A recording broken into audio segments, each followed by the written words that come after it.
national anthem led by, let me see, who is it?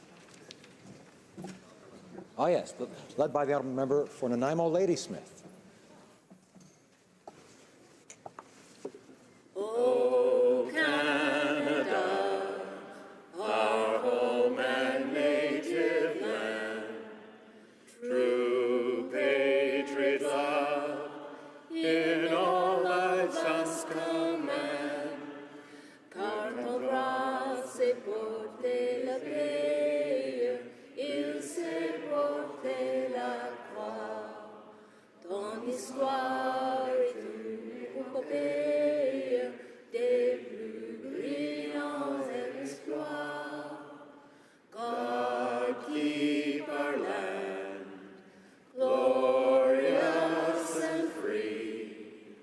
Oh, Canada, we stand on guard for thee. Oh, Canada, we stand on guard for thee. Let the doors be open. Qu'on ouvre les portes.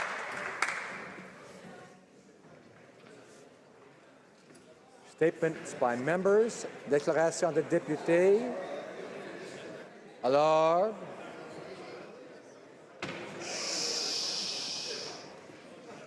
L'honneur député de Repentigny. The Honourable Member for Repentigny. Mr. Speaker, the Government of Quebec has denounced the government's greenhouse gas reduction targets. It feels that they lack ambition and that it's our duty to do more because we have the Paris targets now. Contrary to Quebec and the rest of the countries in the world, Canada uses 2005 as a reference year instead of 1990. Mr. Speaker, the government has not innocently simply ignored the past 15 years. Over that 15-year period, Quebec invested billions of dollars to successfully keep our emissions at the same level.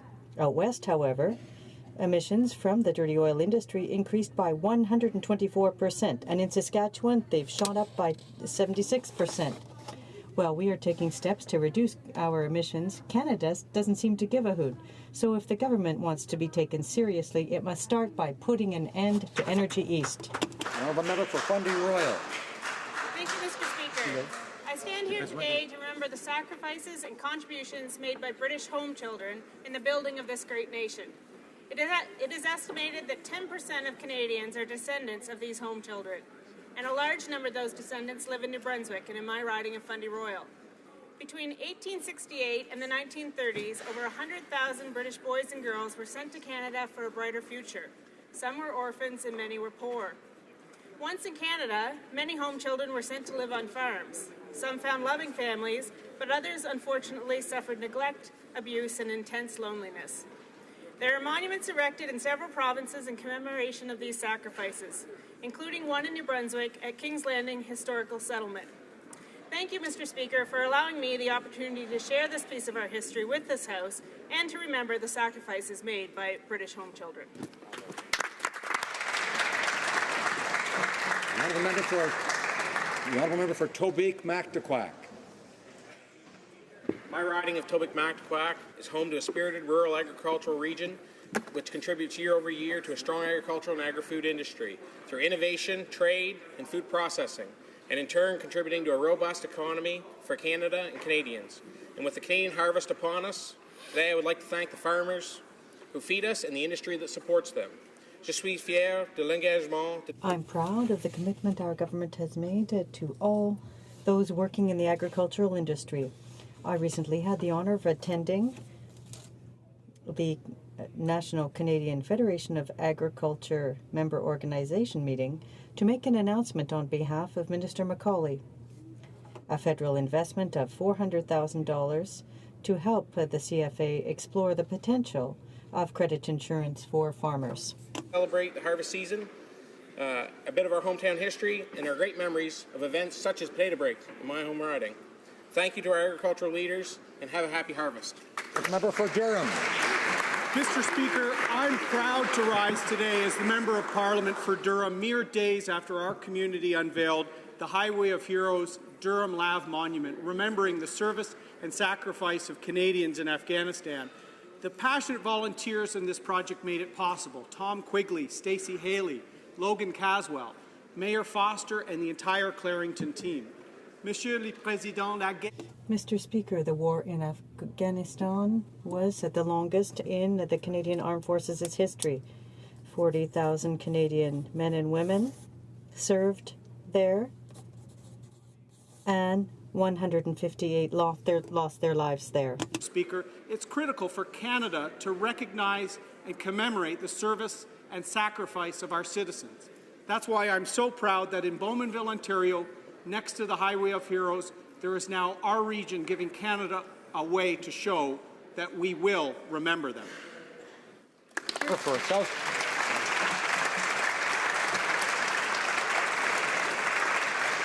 The honourable member for South Okanagan, West Kootenay.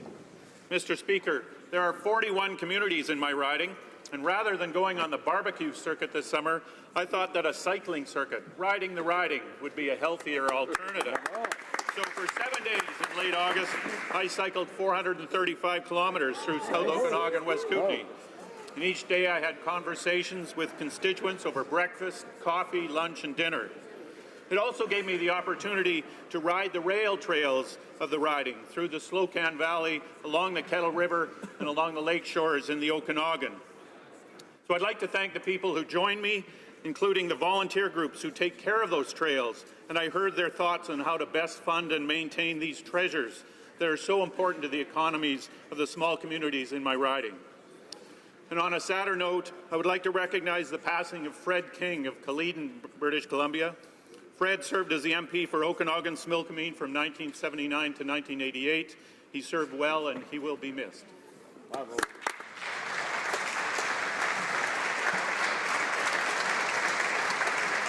The honourable member for Toronto Danforth. Monsieur le Président, le comité... Mr. Speaker, the Heritage Committee is about to undertake a study on Canadian women and girls in sport. Sport is important to my community and to me personally.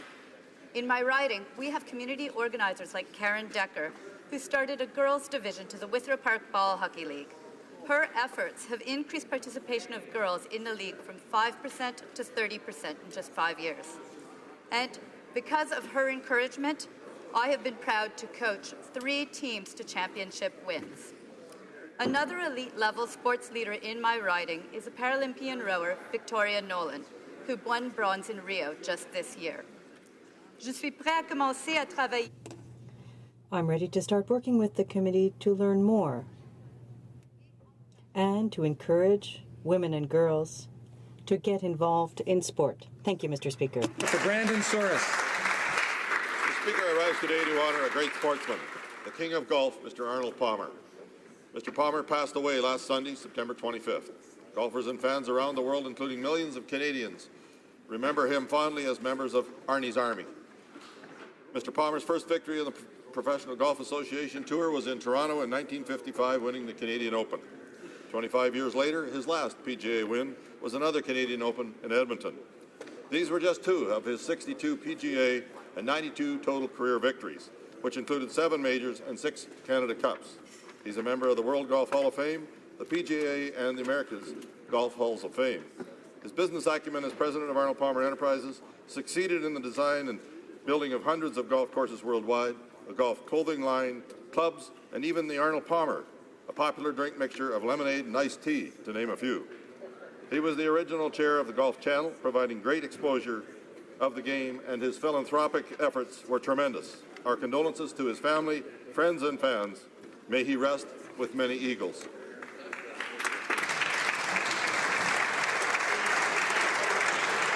The honourable member for Bay of Quinte. Thank you, Mr. Speaker. It's my privilege to stand before the House today to honour a man who profoundly touched the lives of so many. The late Hugh O'Neill, fondly known as Mr. Quinney, dedicated his full life of service to others. Hugh had an unwavering passion for his community. Aside from being a loving husband to his wife Donna, a devoted father, Hugh was a tireless volunteer, an educator, member of provincial parliament, and a cabinet minister. Since his sudden passing last September, the deep admiration and respect for Hugh O'Neill continues to be felt in my riding. As a tribute to his dedication to the community, I am proud to announce the Hugh O'Neill Friendship Garden will be created in Quinte West. The official sod turning ceremony took place this last Monday. Hugh O'Neill leaves a lasting legacy that will continue to inspire generations to come. Rest in peace, my friend. Thank you.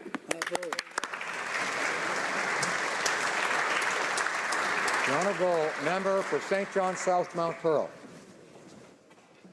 Earlier this month, the community of Shea Heights lost 4 of its fishermen. The Walsh family lost 3 generations: grandfather Eugene, son Keith, and grandson Keith Jr. Close friend Bill Humby was lost alongside them. At the funeral, they were remembered for their big hearts, their love of hockey, and their love for the sea. The waters off Newfoundland are known to be rough, treacherous, and these men knew that well. They went over just outside St. John's Harbor, so close to home. But proximity does not temper the swells of the North Atlantic. Mr. Speaker, we persevere on the sea to make our livelihood, but it takes without mercy, and it takes without reason. Thank you.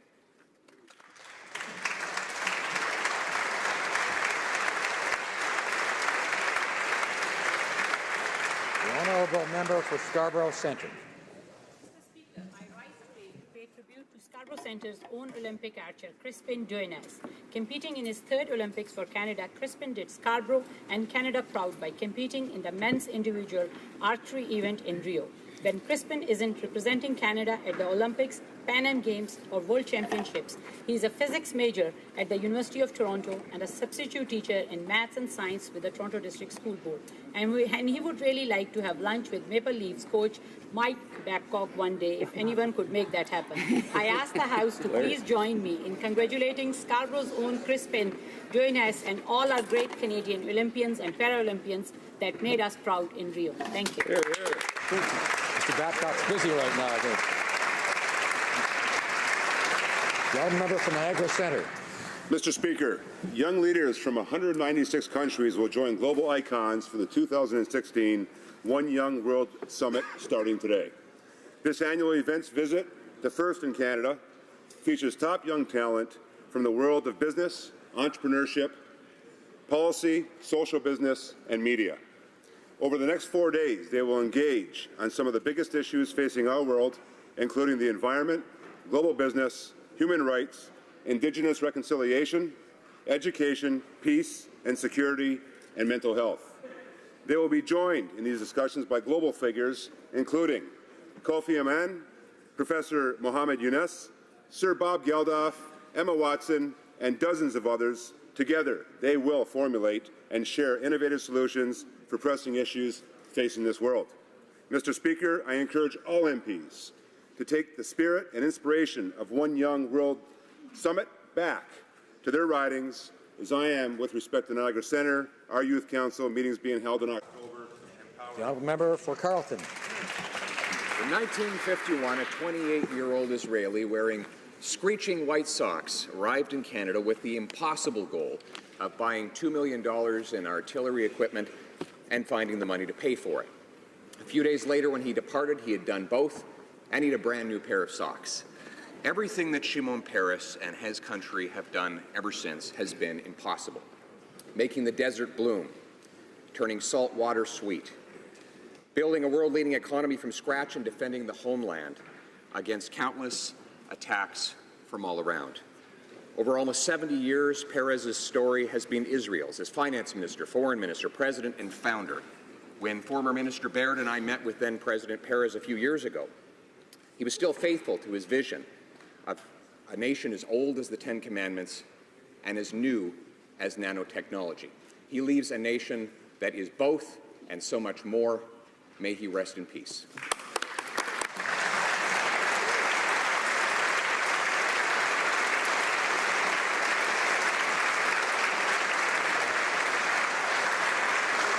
The honourable member for Mount Royal.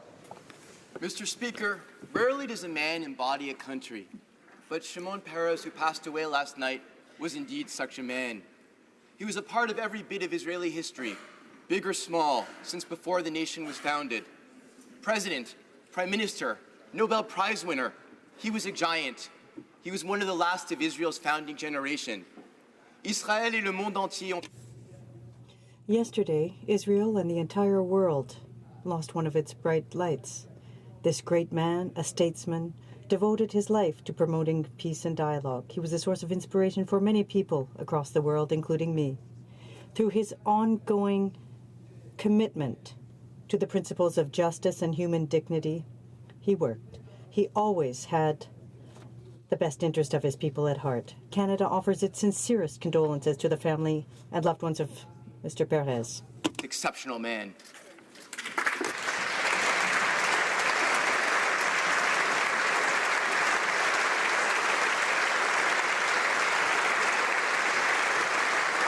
The honourable member for London Fanshawe.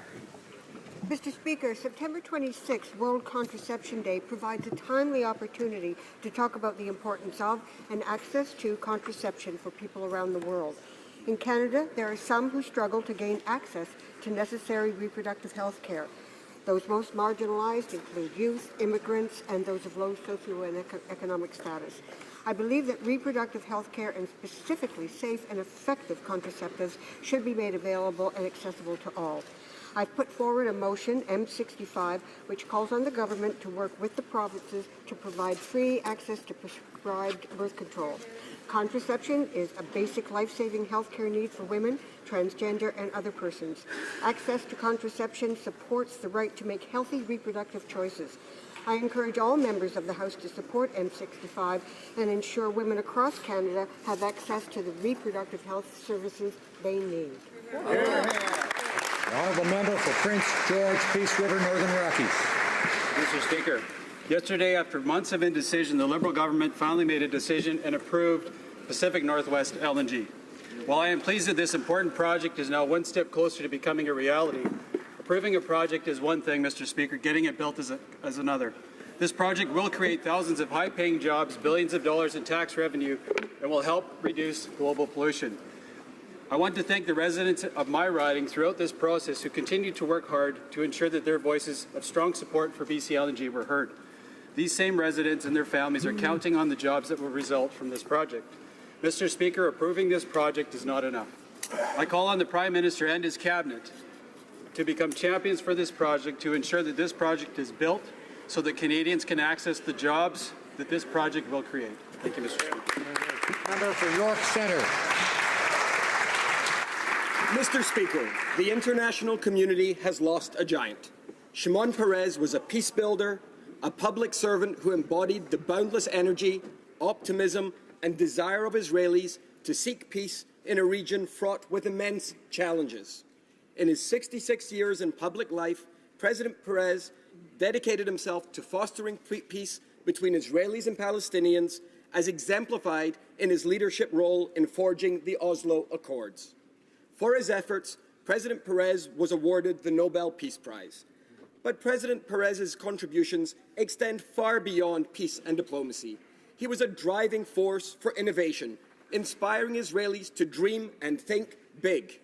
Unquestionably, his influence contributed in no small part to the rise of the startup nation. Mr. Speaker, Israelis have lost a founding father, but his legacy will continue to shine. Yehei Zikrono Livracha, may his memory be a blessing and an inspiration.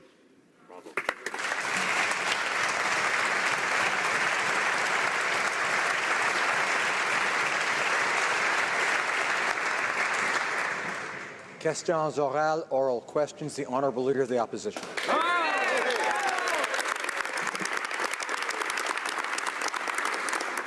Well, Mr. Speaker, the headlines seemed good, but beyond the headlines were a lot of fine print. 190 conditions for the LNG project to move forward, including, wait for it, more consultations after almost 6 years of consultations. Thousands of unemployed workers and their families are depending on this project to go ahead. Approving the project is one thing. Getting it built is what matters. There are no jobs until there's shovels in the ground. Will the Prime Minister commit to providing personal leadership to drive this project forward? The Right Honourable Prime Minister. Thank you, Mr. Speaker. The kind of leadership that Canadians expect is the kind of leadership they hadn't had for 10 years, of a government that understands that we need to both grow the economy for the middle class and protect and sustain the environment at the same time. That's why we took our time. We've made sure to do things right, to demonstrate the community support, the Indigenous support, and the fact that world-class science is going on while we grow the economy and create jobs for the middle class. It's what Canadians expect. It's what this government is delivering. Honourable Leader of the Opposition. Thank you, Mr. Speaker. The Prime Minister, though, has created economic uncertainty that is driving away new job creators. In fact, yesterday, all he approved was more consultations. In fact, construction of Pacific Northwest LNG may not even move ahead. Conditional approval is one step forward, but bogging it down with extra process is 2 steps back. The Prime Minister must stand with unemployed workers who need jobs. Will he do the right thing, get shovels in the ground, and get these people to work? The Right Honourable Prime Minister. After 10 years of failed policies on growth that consisted mostly of tax breaks for the wealthiest Canadians, we are actually working to draw in global investment to demonstrate to Canadians and to the world that we understand that building a strong economy that works for the middle class goes hand in hand with creating sustainable, protected environments. That's what Canadians expect. That's what we're pleased to be working on, but we know there's lots more work to be done. Honourable Leader of the Opposition. It's been over 6 months since the Prime Minister started borrowing to spend their way to prosperity. But every week it seems like we get another piece of bad economic news. Private sector job creation is invisible. On Monday, the Finance Minister admitted that his tax and spend policies aren't working. But instead of learning a lesson and reversing course, the Prime Minister is using this as an excuse to spend even more money. Mr. Speaker, how can the Liberals be trusted with even more of our tax dollars when their first round of spending didn't create any jobs? Honourable Prime Minister. Mr. Speaker, in the last election, Canadians had a choice between a government that for 10 years was unable to create the kind of growth for Canadians that middle-class Canadians needed because they kept insisting on lowering taxes for the wealthiest and giving benefits to millionaire families. What we did instead was actually invest in our communities with historic investments in infrastructure, put more money in the pockets of middle class by lowering taxes on the middle class and raising them on the wealthiest 1%. And by putting a historic Canada Child benefit in the pockets of the 9 out of 10 Canadians who need it most. The Honourable Leader of the Opposition. Well, Mr. Speaker, the Prime Minister always takes time in his answers to point out how proud he is of raising taxes, that he's borrowing billions to fund new Liberal spending. So is it working? No. Private sector job growth is non-existent. More and more people are looking for work. At some point, you have to accept that your plan isn't working. Stop digging before the hole becomes so deep it takes generations to come out. Will the Prime Minister do the right thing, stop spending, and focus on creating jobs? The Right Honourable Prime Minister. The members opposite continue to not understand the lessons that Canadians shared with them in the last election. Faced with a choice between a government that insisted on giving benefits and tax breaks to the wealthiest Canadians or a party that proposed to raise taxes on the wealthiest 1% so we could lower them for the middle class and give benefits to those families who actually need it, the 9 out of 10 families who need extra help with the cost of raising their kids. Canadians made the right choice, and we're working hard to demonstrate that. The Honourable Leader of the Opposition. Mr. Speaker, currently job creation in the private sector is invisible. Economic growth is invisible as well.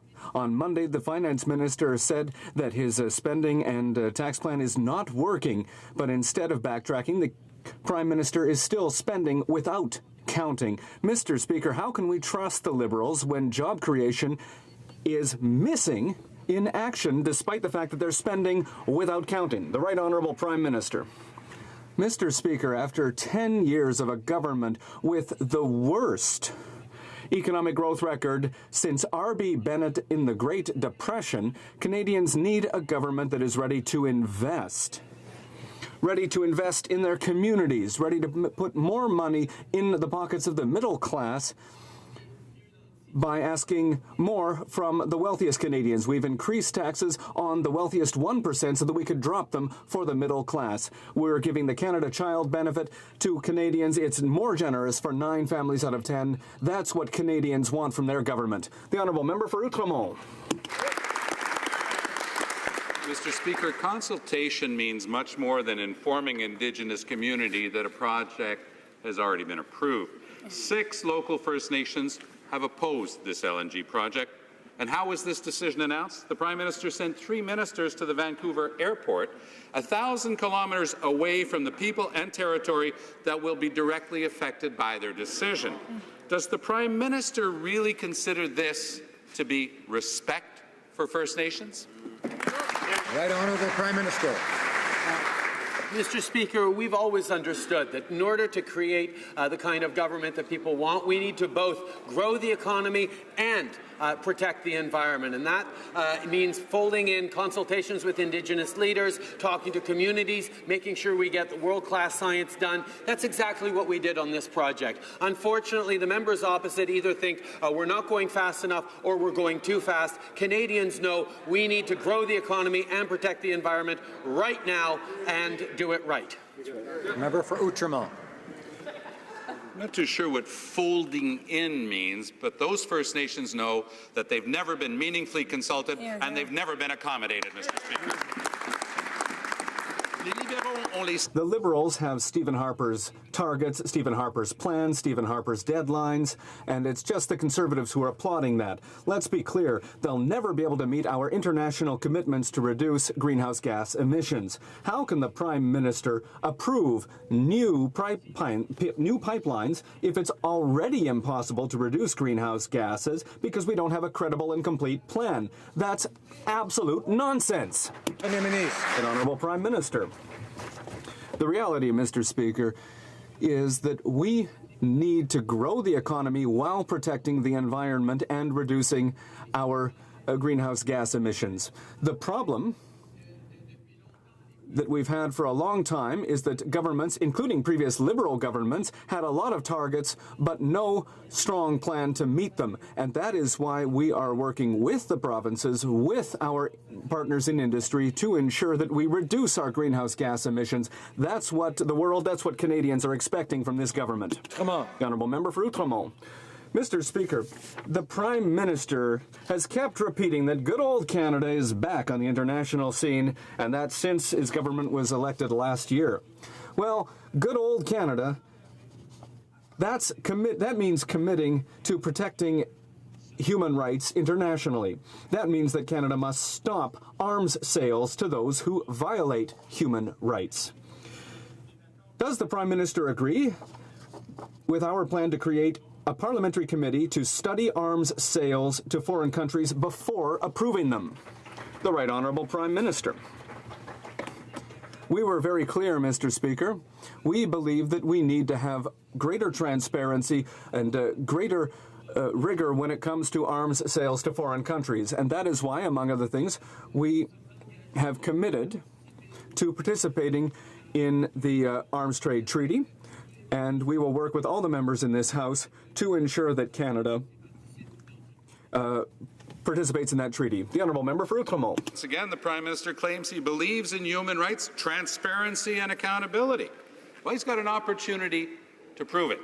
Canadians want more oversight when it comes to selling arms, weapons and tanks to countries like Saudi Arabia, Sudan and Libya. Will he or will he not support creating a parliamentary committee to bring transparency to any foreign arms sales before they take place? Right Honourable Prime Minister. We agree with the member opposite that Canadians do want greater transparency, accountability in many different regions, but in many different areas, but particularly in terms of arms sales. That's why we've committed to demonstrating a higher level of transparency, openness, and why we've agreed to sign on to the Arms Trade Treaty. We will be the last NATO country to sign on to that because the previous government didn't want to, but we know that it's the right thing to do, and quite frankly, it's what Canadians expect of their government. The Honourable Member for Lac-Saint-Jean. Mr. Speaker, yesterday the Minister of Health said that she was looking forward to meeting with her counterparts in the provinces. Well, I know that there's one Minister of Health, the Minister from Quebec, who is very much looking forward to speaking with her, to look her right in the eyes, to say that putting conditions on healthcare transfers, that's not how Canada works. I hope that the Prime Minister will remind his minister that she needs to respect the province's jurisdiction in this area, and that we let the provinces manage their own affairs. Honourable Minister of Health. Mr. Speaker, I'd like to thank my colleague for the question, and I have already had a number of good discussions with my provincial counterparts from around the country, including the Minister of Health for Quebec. And as the member knows, the Canada Health transfers will increase by over $1 billion next year to reach over $37 billion. I will meet with all of my provincial and territorial counterparts again in the coming weeks, and we will continue our discussions on how we can create the Honourable Member for Lac-Saint-Jean. Well, Mr. Speaker, I'll give another good example. The mandate that I had as Minister of Intergovernmental Affairs was to respect the jurisdiction of provinces. I've looked for the mandate letter for the Minister of Intergovernmental Affairs from the Prime Minister, and I would imagine in that mandate letter there would be a mandate to ensure that the provincial jurisdiction exists. And I didn't see that in the end. Will the Prime Minister let the provinces work in their jurisdiction, infrastructure, social housing, education, health, it's a very long list, and let the provinces do their jobs? The Honourable Minister of Healthcare. Mr. Speaker, this government is engaged in making sure that Canadians have good health and the health care that they need. To do that, it requires working collaboratively with our colleagues across the country. It requires working with patients, with healthcare providers. I have had excellent discussions with my counterparts and the ministers of health across the country. I respect that they deliver excellent care and have jurisdiction over that, but it requires all partners to be at the table to make sure that Canadians get the health that they need. For Elgin, Middlesex, London. Mr. Speaker, Canadians are tired of waking up every day to a new Liberal expense scandal. Yesterday, Brookfield Global Relocation Service shared that 2 prime ministerial aides, Butts and Telford, would have been briefed on their services and fully aware. For the past week, these 2 individuals have been stating they didn't know. Bottom line is, who is telling the truth? The Honourable President of the Treasury Board. Speaker, the relocation policy for ministers' offices is the same policy as that of the previous Conservative government. We're also aware that under the previous Conservative government that there were ministerial staffers reimbursed in some cases for $90,000 worth of moving expenses. The Prime Minister and his office have asked me and Treasury Board to review the policy. Treasury Board will review the policy and report back to Canadians. Thank you, Mr. Speaker. Honourable Member for Elgin, Middlesex, London. Mr. Speaker, Canadians are expecting more from their government, not just the same old party antics and spending scandals that we saw in the 90s and early 2000s. There are many new faces in this government bench, but they are the same old Liberal sense of entitlement. Where is the leadership? Who is finally going to put a stop to these Liberal entitlements? Honourable President of the Treasury Board. Mr. Speaker, again, the policy for relocation as it applies to ministers' offices is the same policy of the previous Conservative government. Treasury Board is evaluating that policy. And again, I will remind the honourable member, who was, I believe, a caucus member previously, that under the Conservatives, there were members of staff who were reimbursed for moving expenses in excess of $90,000, Mr. Speaker. Treasury Board's reviewing this. We'll fix it. The honourable member for Red Deer Lacombe. Well, Mr. Speaker, someone is not being truthful with Canadians. Yesterday, Brookfield's senior vice president stated that each person they move is briefed on the benefits and entitlements they can claim. Yet this Prime Minister is digging in his heels and claiming that his BFFs, Jerry and Katie, were never briefed. Now, when you're talking about 6-figure payouts, Mr. Speaker, I find it hard to believe that the people were not briefed. So will the Prime Minister come clean and tell Canadians who's telling the truth? Jerry and Katie, or Brookfield? Now the President of the Treasury Board. Mr. Speaker, I think the honourable member will find that, in fact, Brookfield has clarified their comments and, in fact, have confirmed that the members of the Prime Minister's staff were, in fact, consistent with the truth. But beyond that, Mr. Speaker, it's important that the opposition recognize that the moving expense policy as applied to ministers' offices is the same policy that applied to the previous Conservative government. Treasury Board is reviewing that policy. The honourable member for Red Deer Lacombe, order. Well, Mr. Speaker, Brookfield Senior Vice President stated that relocation directives is explained in detail to all employees who are being moved. He also stated that they go over extensively the personalized cash payouts with each employee. So, Mr. Speaker, this abuse of taxpayer money falls squarely on the shoulders of the Prime Minister, as he was the one who approved the payouts. So, Mr. Speaker, if the company handling the move says the Prime Minister's BFFs were briefed, why is the PMO misleading Canadians? The Minister of Fisheries, Oceans, and Canadian Coast Guard. Mr. Speaker, our colleagues are obviously pleased to see me back. Mr. Speaker, my friend knows very well that Brookfield has apologized for that erroneous information. But, Mr. Speaker, what my friend should also consider is the advice of Guy Giorno, somebody whose orders he followed so faithfully for so long. So we would draw to the House's attention the former Chief of Staff to Prime Minister Harper, who said the federal relocation program, which applies to hundreds of moves annually, including moves by employees of government, military and RCMP, exists for a good reason. The purpose is to ensure that those who relocate because of federal employment are made... The honourable member for Saint-Hyacinthe-Bagotte. Mr. Speaker, the Liberals' decision to keep the Conservative cuts to health care has not been particularly well received. According to Quebec's health minister, these cuts will limit access for Quebecers and Canadians to quality health care. Many provinces oppose the plan proposed by the government. Will the Liberals abandon these cuts and respect their commitment to negotiate in good faith with the provinces to ensure quality health care? The Honourable Minister of Health. It's very important that this House does not misunderstand the facts. There will be no cuts to health care.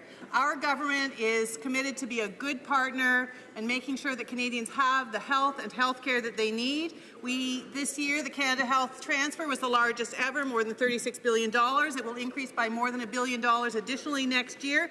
In addition to the Canada Health Transfer, I will be meeting with my counterparts on October the 18th to discuss additional ways that we can invest in the health of Canadians and make sure that they all get the care that they need. The honourable member for Vancouver Kingsway. Mr. Speaker, the Liberals promised to negotiate a new health accord with the provinces, but they didn't tell us their plan would look exactly the same as the one imposed by Stephen Harper. Now BC's Liberal health minister is accusing the government of having, quote, a very conservative mindset, end quote. Mr. Speaker, that's not something to be proud of, but thankfully it is curable. Will the Liberals abandon Stephen Harper's funding cuts, quit using conservative talking points, and negotiate fairly with the provinces to protect Canada's public health care system? The Honourable Minister of Health. Mr. Speaker, to compare the approach of this government with the approach of the previous Conservative government on the matter of federal-provincial territorial relations on health is a misrepresentation of the facts.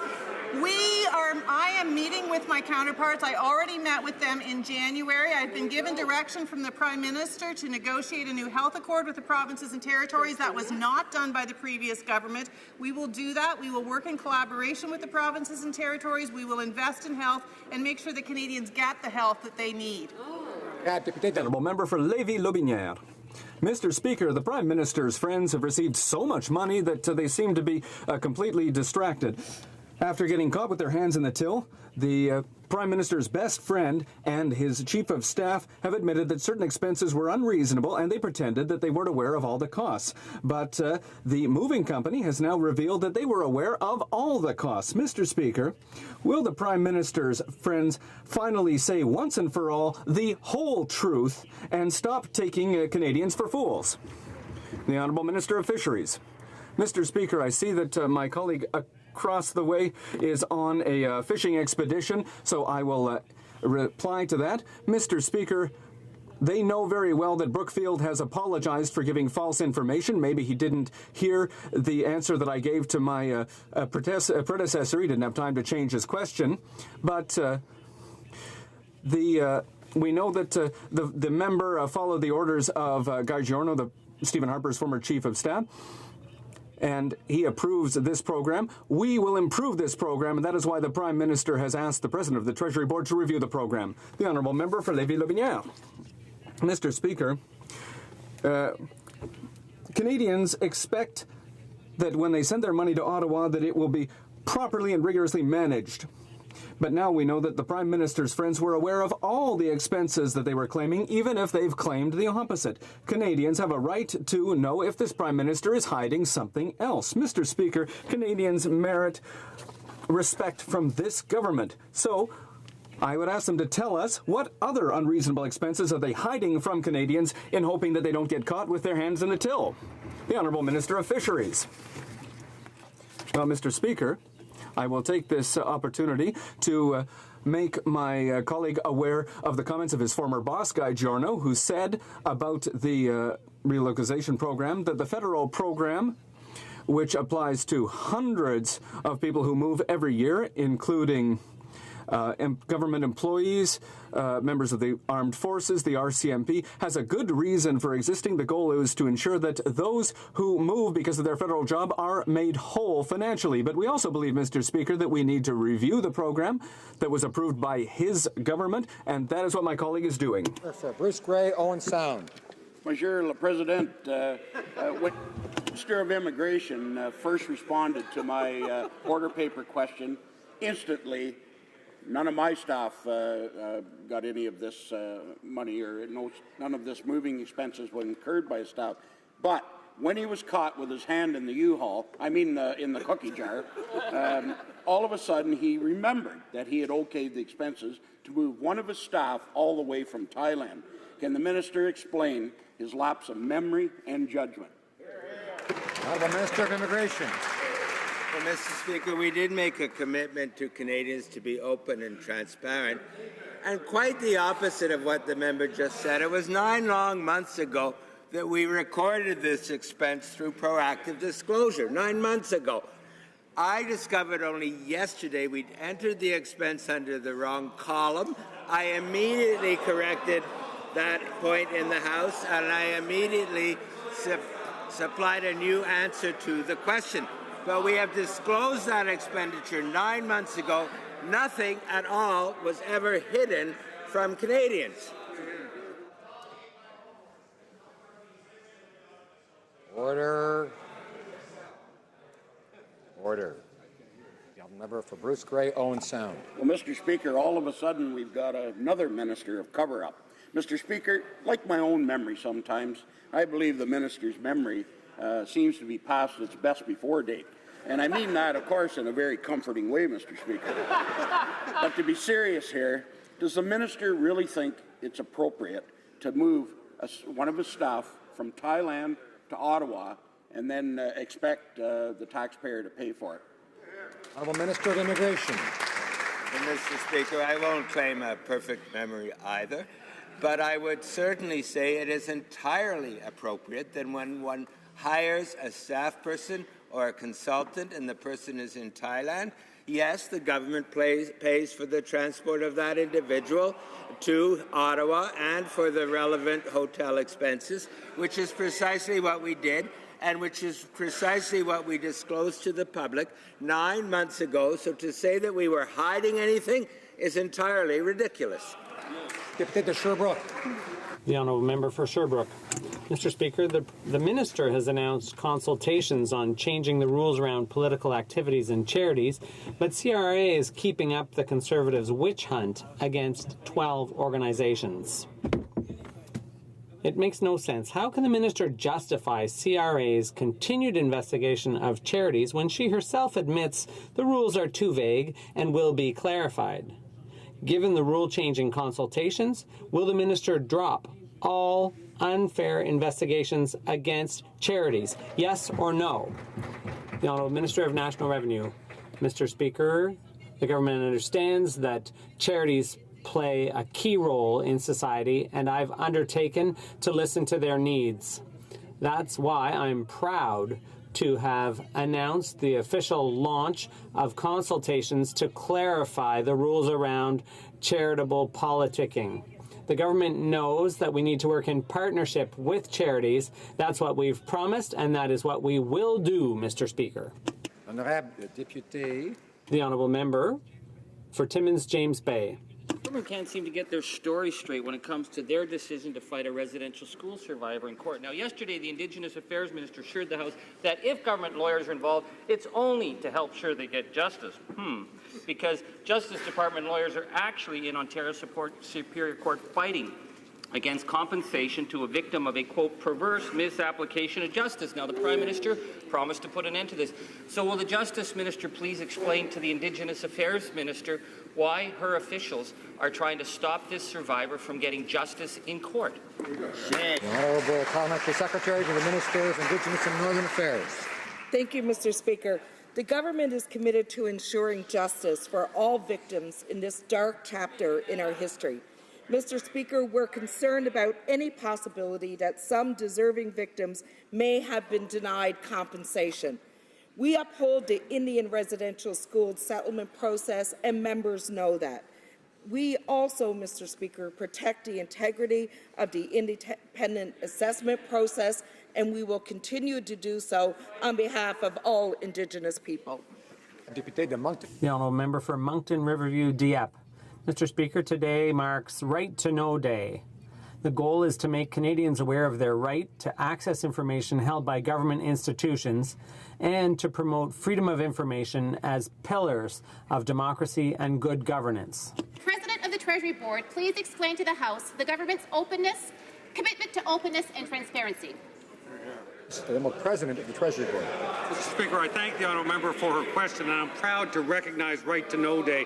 Our government is committed to openness and transparency, and I have issued a directive that enshrines the principle that government information should be open by default. Bientôt, on va aussi mettre... Soon, we will also move forward with a bill that will strengthen the Access to Information Act, as we undertook to do. And after that, we will do a full review of the legislation to update it so that it serves Canadians better. Thank you very much, Mr. Speaker. For Niagara Falls. Thank you, Mr. Speaker. I was pleased yesterday afternoon that all members of the House of Commons agreed with the Conservative Party that Atlantic Canada should be represented on the Supreme Court. But then a spokesperson for the Justice Minister stated that it would not be guaranteed. Now, Mr. Speaker, why would the Liberals flip-flop on this important issue? I checked last night and there was no election, so why are the Liberals changing their mind on this? The Honourable Minister of Justice. Thank you, Mr. Speaker. And again, I'm pleased to stand up to speak about the new process that the Prime Minister has introduced in terms of appointing the next Supreme Court Justice. We are committed to respecting the custom of regional representation, functional bilingualism, diversity, and ensuring we have the highest caliber of jurists that will be the next Supreme Court of Canada Justice. I am very appreciative of the independent, nonpartisan advisory board that is assisting us in this process and look forward to assisting the Prime Minister in making this most important appointment. The Honourable Member for Richmond-Arthabaska.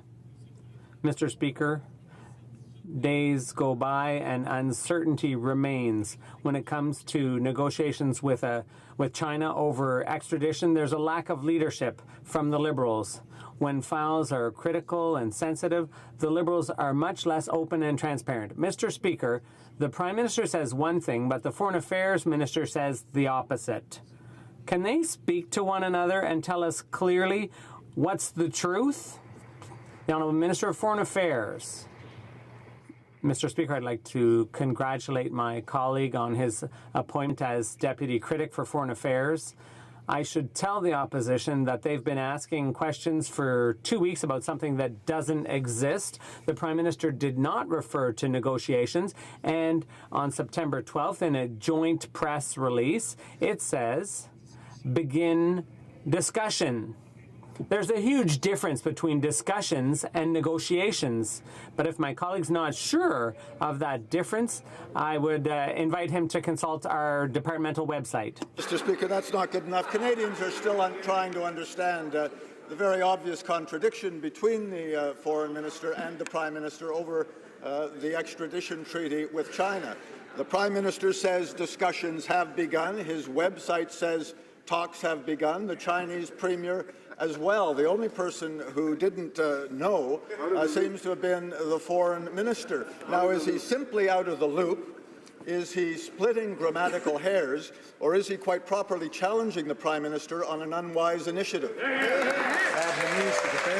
Now, Minister of Foreign Affairs.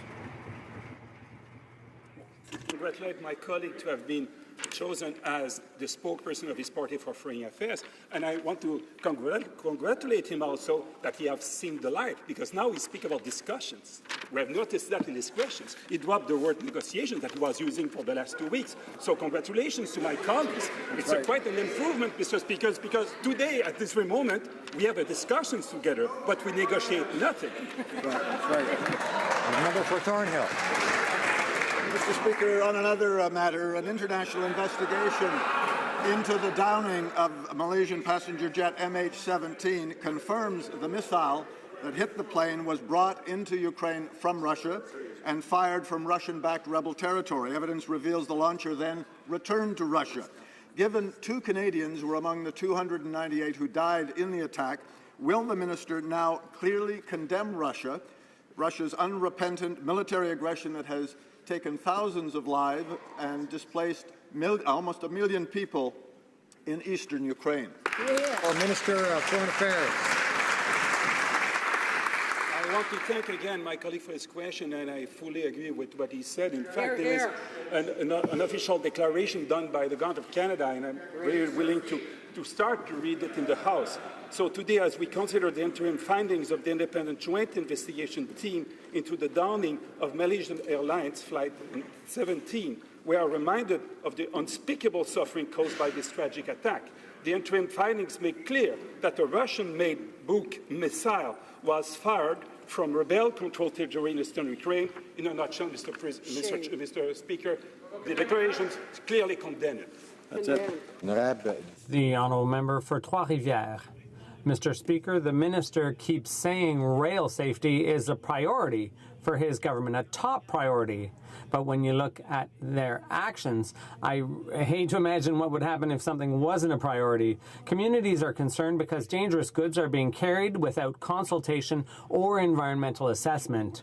Towns like Lac-Mégantic expect to be listened to prevent other tragedies. Will the minister agree to strengthen the regulations and environmental assessments in order to bolster rail safety in Canada? The Honourable Parliamentary Secretary to the Transport Minister.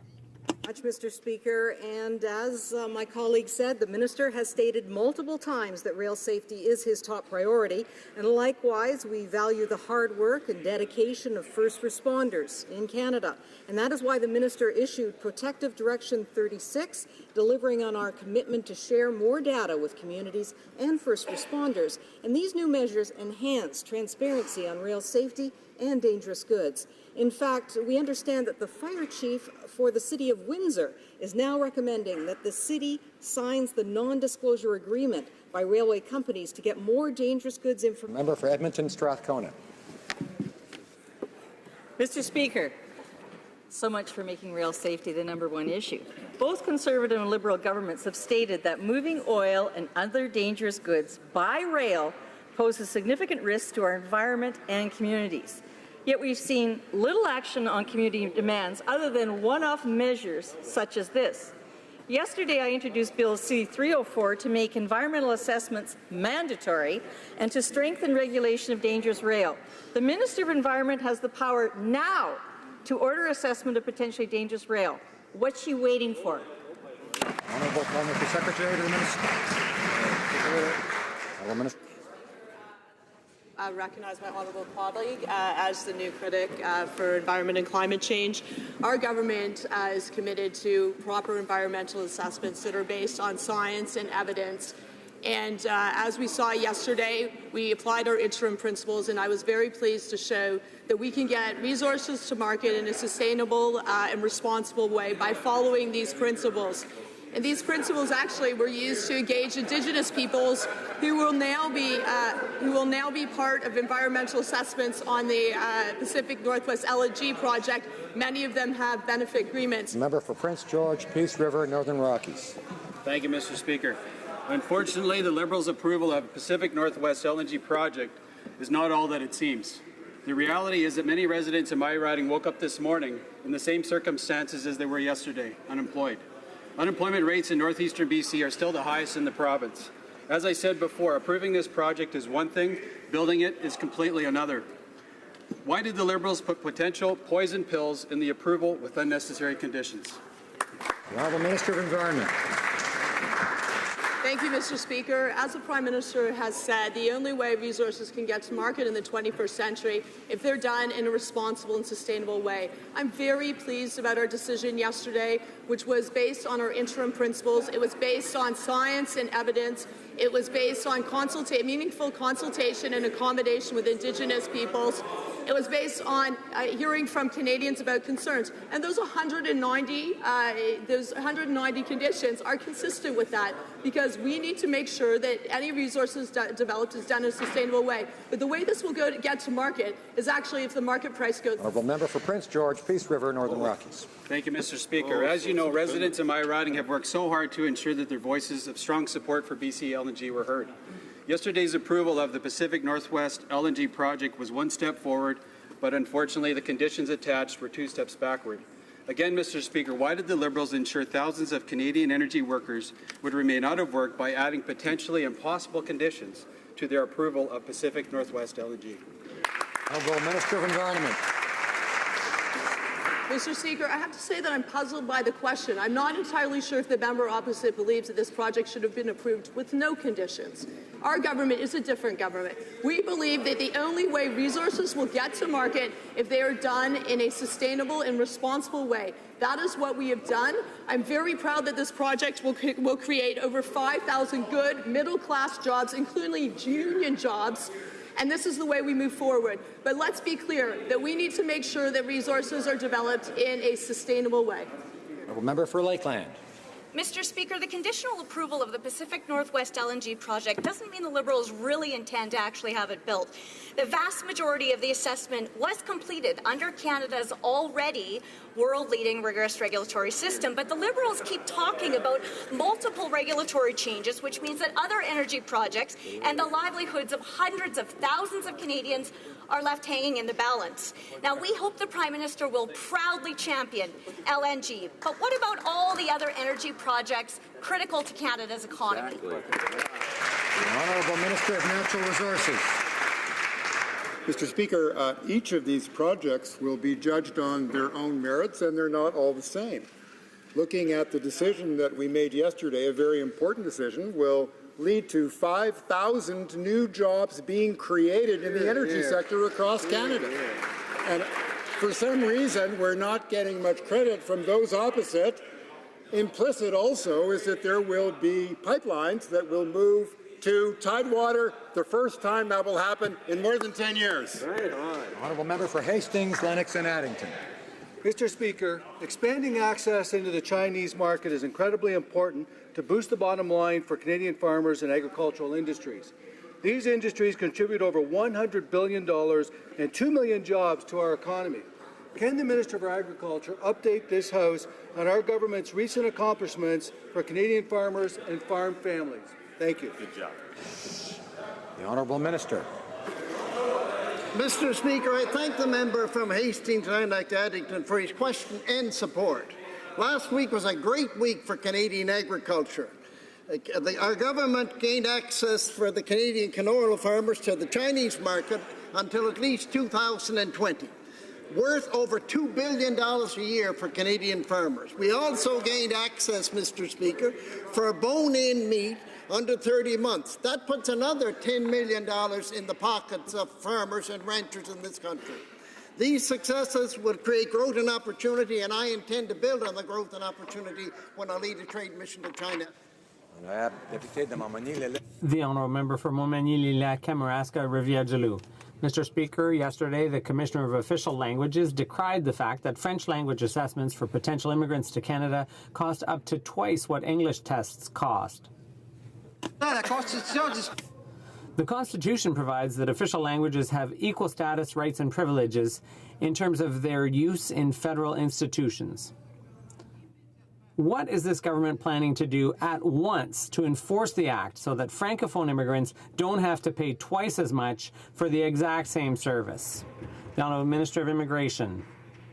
Mr. Speaker, accessibility and equity among the two official languages is extremely important to us. We received the report yesterday, and we will consider it very seriously. We have already acted on behalf of Francophones outside Quebec with our program, and there are other things we will do, including considering that report.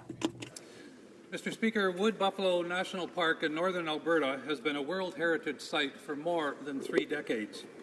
In response to a petition by Mikisew Cree First Nations, the United Nations began an investigation into the government's failure to protect the park from impacts of oil, gas and hydro projects, including Site C in British Columbia. This could land the park on the UN's list of World Heritage Sites in danger. Will the Minister and her colleagues work together to better protect and preserve Wood Buffalo? Honourable Minister of Environment. Thank you, Mr. Speaker. And I'd like to thank my honourable colleague for his question. We welcome the joint UNESCO World Heritage Centre and International Union for Conservation of Nature mission to Wood Buffalo National Park, which is taking place from September 25th to October 4th. Reactive monitoring missions are carried out around the world as an act of due diligence to assess potential threats to the outstanding universal value of World Heritage Sites. These missions are a valuable tool in the ongoing protection of these international important treasures. Honourable member for South Shore, St. Margaret's. Thank you, Mr. Speaker. Earlier this summer, the Minister for Innovation, Science and Economic Development, the 4 Atlantic Premiers and the 4 Cabinet Ministers from Atlantic Canada launched the Atlantic Growth Strategy. Can the Minister please explain how this strategy is different from the work that has previously been done to address the problems of economic growth in Atlantic Canada? Well, Minister of Innovation. Mr. Speaker, I'd like to thank the member for her question and for her advocacy on behalf of the residents of South Shore St. Margaret's. I'd also like to take this opportunity to thank the 32 outstanding MPs from Atlantic Canada who were instrumental in launching the Atlantic Growth Strategy. They were instrumental in launching the Atlantic Growth Strategy, and under this strategy, Mr. Speaker, we've launched an immigration program that will increase levels by 50%. We've invested $154 million for Atlantic universities and colleges, and we've also invested $225 million, Mr. Speaker. I hate to cut the minister off, but the honourable member for Lambton, Kent, Middlesex. Mr. Speaker, the Arbor Flour Mill is in my riding. It's a small business run by a middle-income family. It's 197 years old. It's the only one operating like it in Canada, and it has never had a workplace accident. Mr. Speaker, it's basically a working museum. It cannot meet the federal labour code, and it's about to be shut down. The Minister of Labour knows the Arbor Flour Mill can be exempted from the federal labour code. She has the authority to save it. Will the Minister please do her job? The Minister of Employment and Labour. Mr. Speaker, the Arbor Flour Mill is an example of a business that's been in operation 150 years, family-owned, hard-working, small business that has done the right thing. However, Companies must respect the Canadian Labour Code, and it's our duty to ensure the health and safety of workers across Canada. You know that we are very committed to ensuring small business has the right to compete and strive and do well. We're working with the community and the owner. Thank you. Nunavut. Thank you, Mr. Speaker. Mr. Speaker, my question is for the Minister of Indigenous and Northern Affairs. This government is committed to addressing housing, infrastructure, health care, education, and connectivity in Métis and Inuit communities. The Minister is aware of the great need for this investment in Nunavut. To date, First Nations on reserve have been the recipient of this much-needed funding. I would like to ask the Minister how and when this funding will flow to other Aboriginal groups, especially for Nunavut, and will this funding be done on a needs-based approach, or will they continue with the woefully... The Honourable Parliamentary Secretary to the Minister of Indigenous and Northern Affairs. Thank you, Mr. Speaker, and I'd like to thank the member for his question and also for his input into Northern and Inuit priorities. Mr. Speaker, our government is renewing our relationship as a Crown Inuit relationship. We have been consulting Inuit people across the north. We have worked closely with the Nunavut government. This year, we announced a $178 million investment in the Inuit housing, of which $78 million of that will go to Inuit in Nunavut. Yes, Mr. Speaker, we are looking at these investments on a priority basis. That's why we have invested very, very much into recreational. This will conclude question period for today.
Tabling of documents. The Honourable Parliamentary Secretary to the Minister of Foreign Affairs.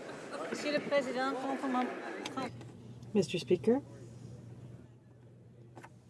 pursuant to Standing Order 32.2, I have the honour to present in both official languages the Progress Report 2014-2015 on Canada's action plan for the implementation of United Nations Security Council resolutions on women, peace, and security. Tabling of documents.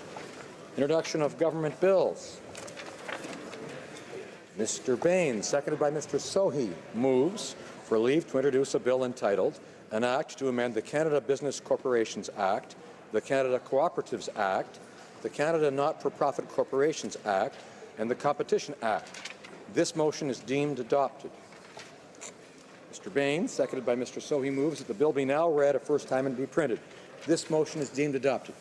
First reading of this bill, première lecture de ce projet de loi. When shall the bill be read a second time? At the next sitting of the House. Déclaration de ministre. Statements by ministers. Rapport de délégation. Reports from interparliamentary delegations. Reports from committee. The honourable member for Battle River Crowfoot. Thank you very much, Mr. Speaker, and I have the honor to present in both official languages the following report of the Standing Committee on Public Accounts, the 13th report entitled Report 6, Canada Pension Plan Disability Program of the Fall 2015 Reports of the Auditor General of Canada. Pursuant to Standing Order 109, the committee requests that the government table a comprehensive response to this report. Thank you very much, Mr. Speaker. Member for Cumberland Colchester. Thank you very much, Mr. Speaker.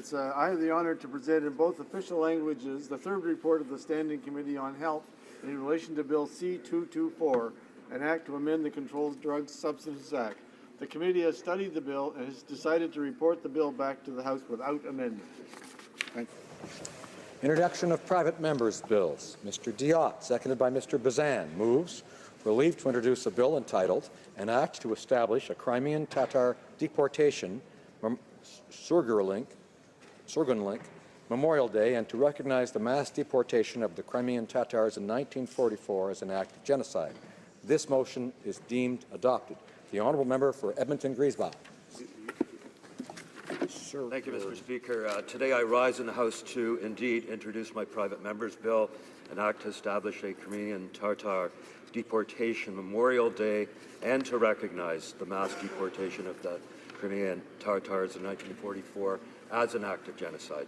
I believe this is a very important issue for my constituents in Edmonton-Griesbach, for Canadians of Ukrainian heritage, and indeed for all Canadians. This bill condemns a very dark chapter in history, but it takes a principled stand in support of freedom, democracy, and the rule of law. I sincerely hope that all parliamentarians will support my bill. Mr. Diot, seconded by Mr. Bazan, moves that the bill be now read a first time and be printed. This motion is deemed adopted. First reading of this bill, première lecture de ce projet de loi. When shall the bill be read a second time? At the next sitting of the House. Mr. Sorensen, seconded by Ms. MacLeod, Kamloops, Thompson, Caribou, moves for leave to introduce a bill entitled An Act to Amend the Controlled Drugs and Substances Act, Tamper Resistance and Abuse Deterrence.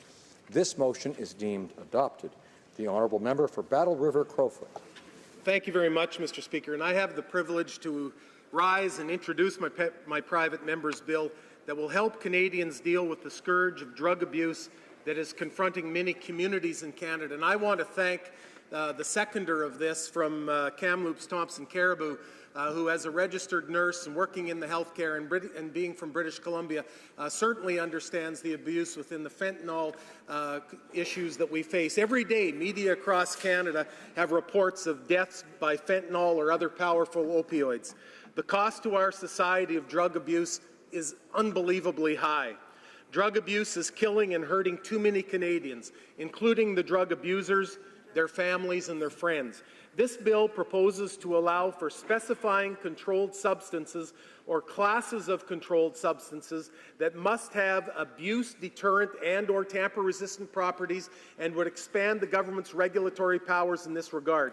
It would allow Canada to take swift action to restrict access and the flow of specific controlled substances or classes of controlled substances that do not currently have ADF or tamper-resistant properties. Mr. Speaker, it's a pleasure to have a private member's bill, and I know that this one would help save lives.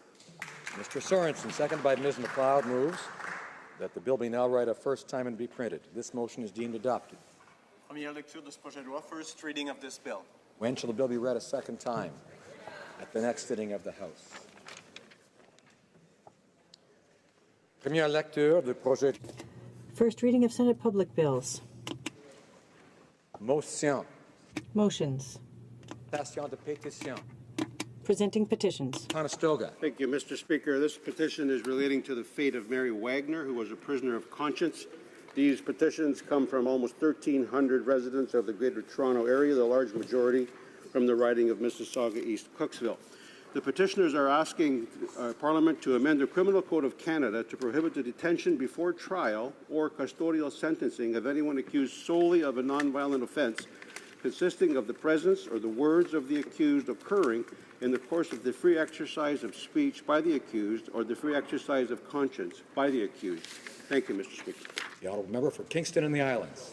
Thank you very much, Mr. Speaker. I rise today with a petition that's signed by roughly 100 members of my community who were affected by the problems that the government has been experiencing with the Phoenix Pay system. They expressed their frustration over the system and asked that the government remedy this as soon as possible. Believe it or not, there still are a number of people in my constituency who are continue being dogged by this problem, and this petition goes to encouraging the government to remedy that as soon as possible. Thank you, Mr. Speaker. Member for Lambton, Kent, Middlesex. Thank you, Mr. Speaker. And you may have heard a little bit about this. It's we likely have now 7,000 or better petitions on the Arva flour mill. And I got to tell you, every province in this great country has taken the side of small business and this family and about giving it an opportunity to stay viable by asking that it be exempt from the Arva flour mill from the Canadian Labour Code. Thank you. Yorkton, Melville. Mr. Speaker, I'm pleased to be presenting 10 more petitions today, including signatures from BC, Alberta, Saskatchewan, and Ontario in support of Cassie and Molly's Law. A Stats Canada study shows that over 60,000 Canadian women were victims of domestic violence between 2004 and 2009. The Native Women's Association of Canada is fully endorsing Bill C-225, protecting pregnant women and their preborn children, indicating that at least 18 of the missing and murdered Aboriginal women and girls were pregnant. Canadians know a national strategy combating violence against women will need this law included to be comprehensive in addressing violence against women. Honourable member for Provencher. Speaker, I want to present a petition signed by residents of Manitoba that is consistent. It's a consistent request with the Charter of Rights and Freedoms that guarantees the freedom of conscience and the freedom of religion.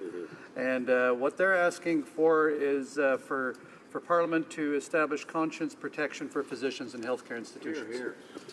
Member for Oxford. Mr. Speaker, and I wish to present a petition from many people in my riding.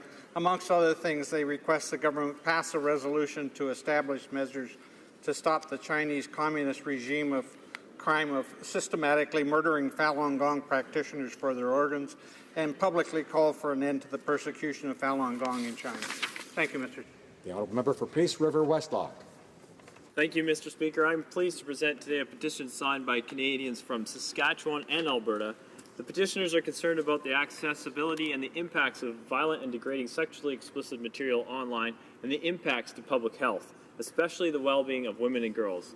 As such, these petitions call on the House of Commons to adopt my motion, Motion 47. Thank you, Mr. Speaker. Presenting petitions.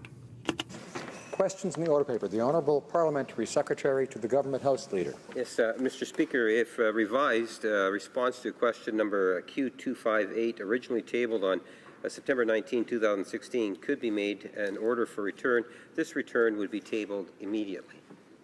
The pleasure of the House that the aforementioned questions be made orders for return and that they be tabled immediately. Agreed and so ordered. The Honourable Parliamentary Secretary to the Government House Leader. And then finally on this area, Mr. Speaker, I would ask that the remaining questions be allowed to stand at this time. Agreed. Agreed and so ordered. Notice of motions for the production of papers. The Honourable Parliamentary Secretary. Mr. Speaker, I would ask also that all notices of motions for the production of papers be allowed to stand at this time. Is it agreed? Agreed and so ordered. Orders of the day. Orders of the day, government orders, government bills, commons, Resuming debate at second reading stage of Bill C-22, an act to establish a National Security and Intelligence Committee of Parliamentarians and to make consequential amendments to certain acts. There are 5.5 minutes remaining for questions and comments following the speech of the Honourable Member, the Honourable Parliamentary Secretary to the Government House Leader, the Honourable Member for Laurentides-Laballe. Thank you, Mr. Speaker. I greatly appreciated the speech from my colleague in the debate yesterday, and I read the debate because unusually I wasn't here to hear it. My colleague referred much to Bill C-51. I'd like to hear my colleague's thoughts on Bill C-51 in the current context. Thank you, Mr. Speaker. Barry. Yes, thank you, Mr. Speaker, and I appreciate the question from my colleague. And I think it is important that we recognize that the legislation that we're debating today, C-22, is as a direct result of C-51. And a major fundamental flaw when C-51 was brought in, as you yourself might recall, Mr. Speaker, in a different capacity, was the fact that there was no parliamentary committee to oversee our security systems. And why that was so very important is that Canadians have an expectations that their government will have a balance when it comes to issues such as freedom, our rights, and security.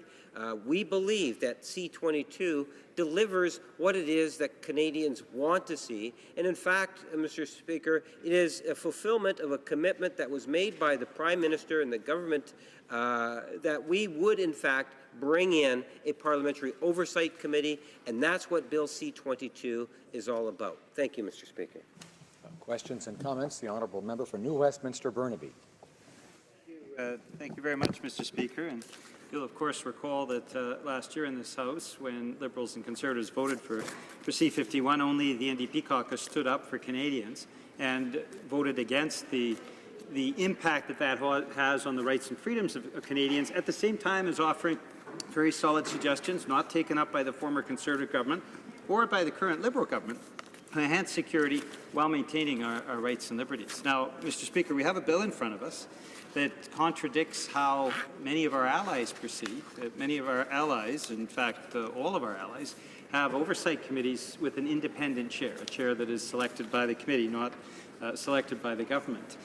As we've seen with our major allies as well, these oversight committees have to have full access to classified information. And, Mr. Speaker, of course, another component that doesn't exist among our allies is the Prime Minister's office having the ability to censor any reports that are issued by the committee.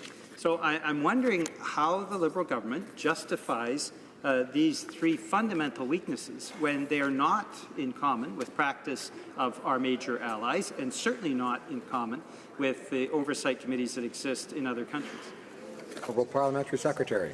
Well, Mr. Speaker, would have to, I guess, to agree to disagree on some of the points that the member has brought forward. One of them is he suggests that it's wrong for the Prime Minister to, in fact, make the appointment. You know, the critic of the official opposition, the Conservative Party, is one of the individuals that actually recommended to the Minister that we should, in fact, have the Prime Minister appointing the chair of the committee, Mr. Speaker. The other issues in regards to just how or how this particular committee will be able to perform. If you do a comparison between what we are proposing and the other 5 I countries in which Canada is a part of, Mr. Speaker, what you will find is that this legislation is far more aggressive and ultimately, I would suggest to you, has the potential to be some of the best laws or legislation going forward in terms of the other countries because of its very scope. Remember, this deals with more than just one department. We're talking about 17 departments that provide some form of security services, Mr. Speaker, which is quite significant, and this particular piece of legislation is all-encompassing in that respect. And with regards to the Prime Minister, maybe I'll get another chance to answer another question to provide more. We have time for a very brief question and answer. The Honourable Member for Sherbrooke. Thank you, Mr. Speaker.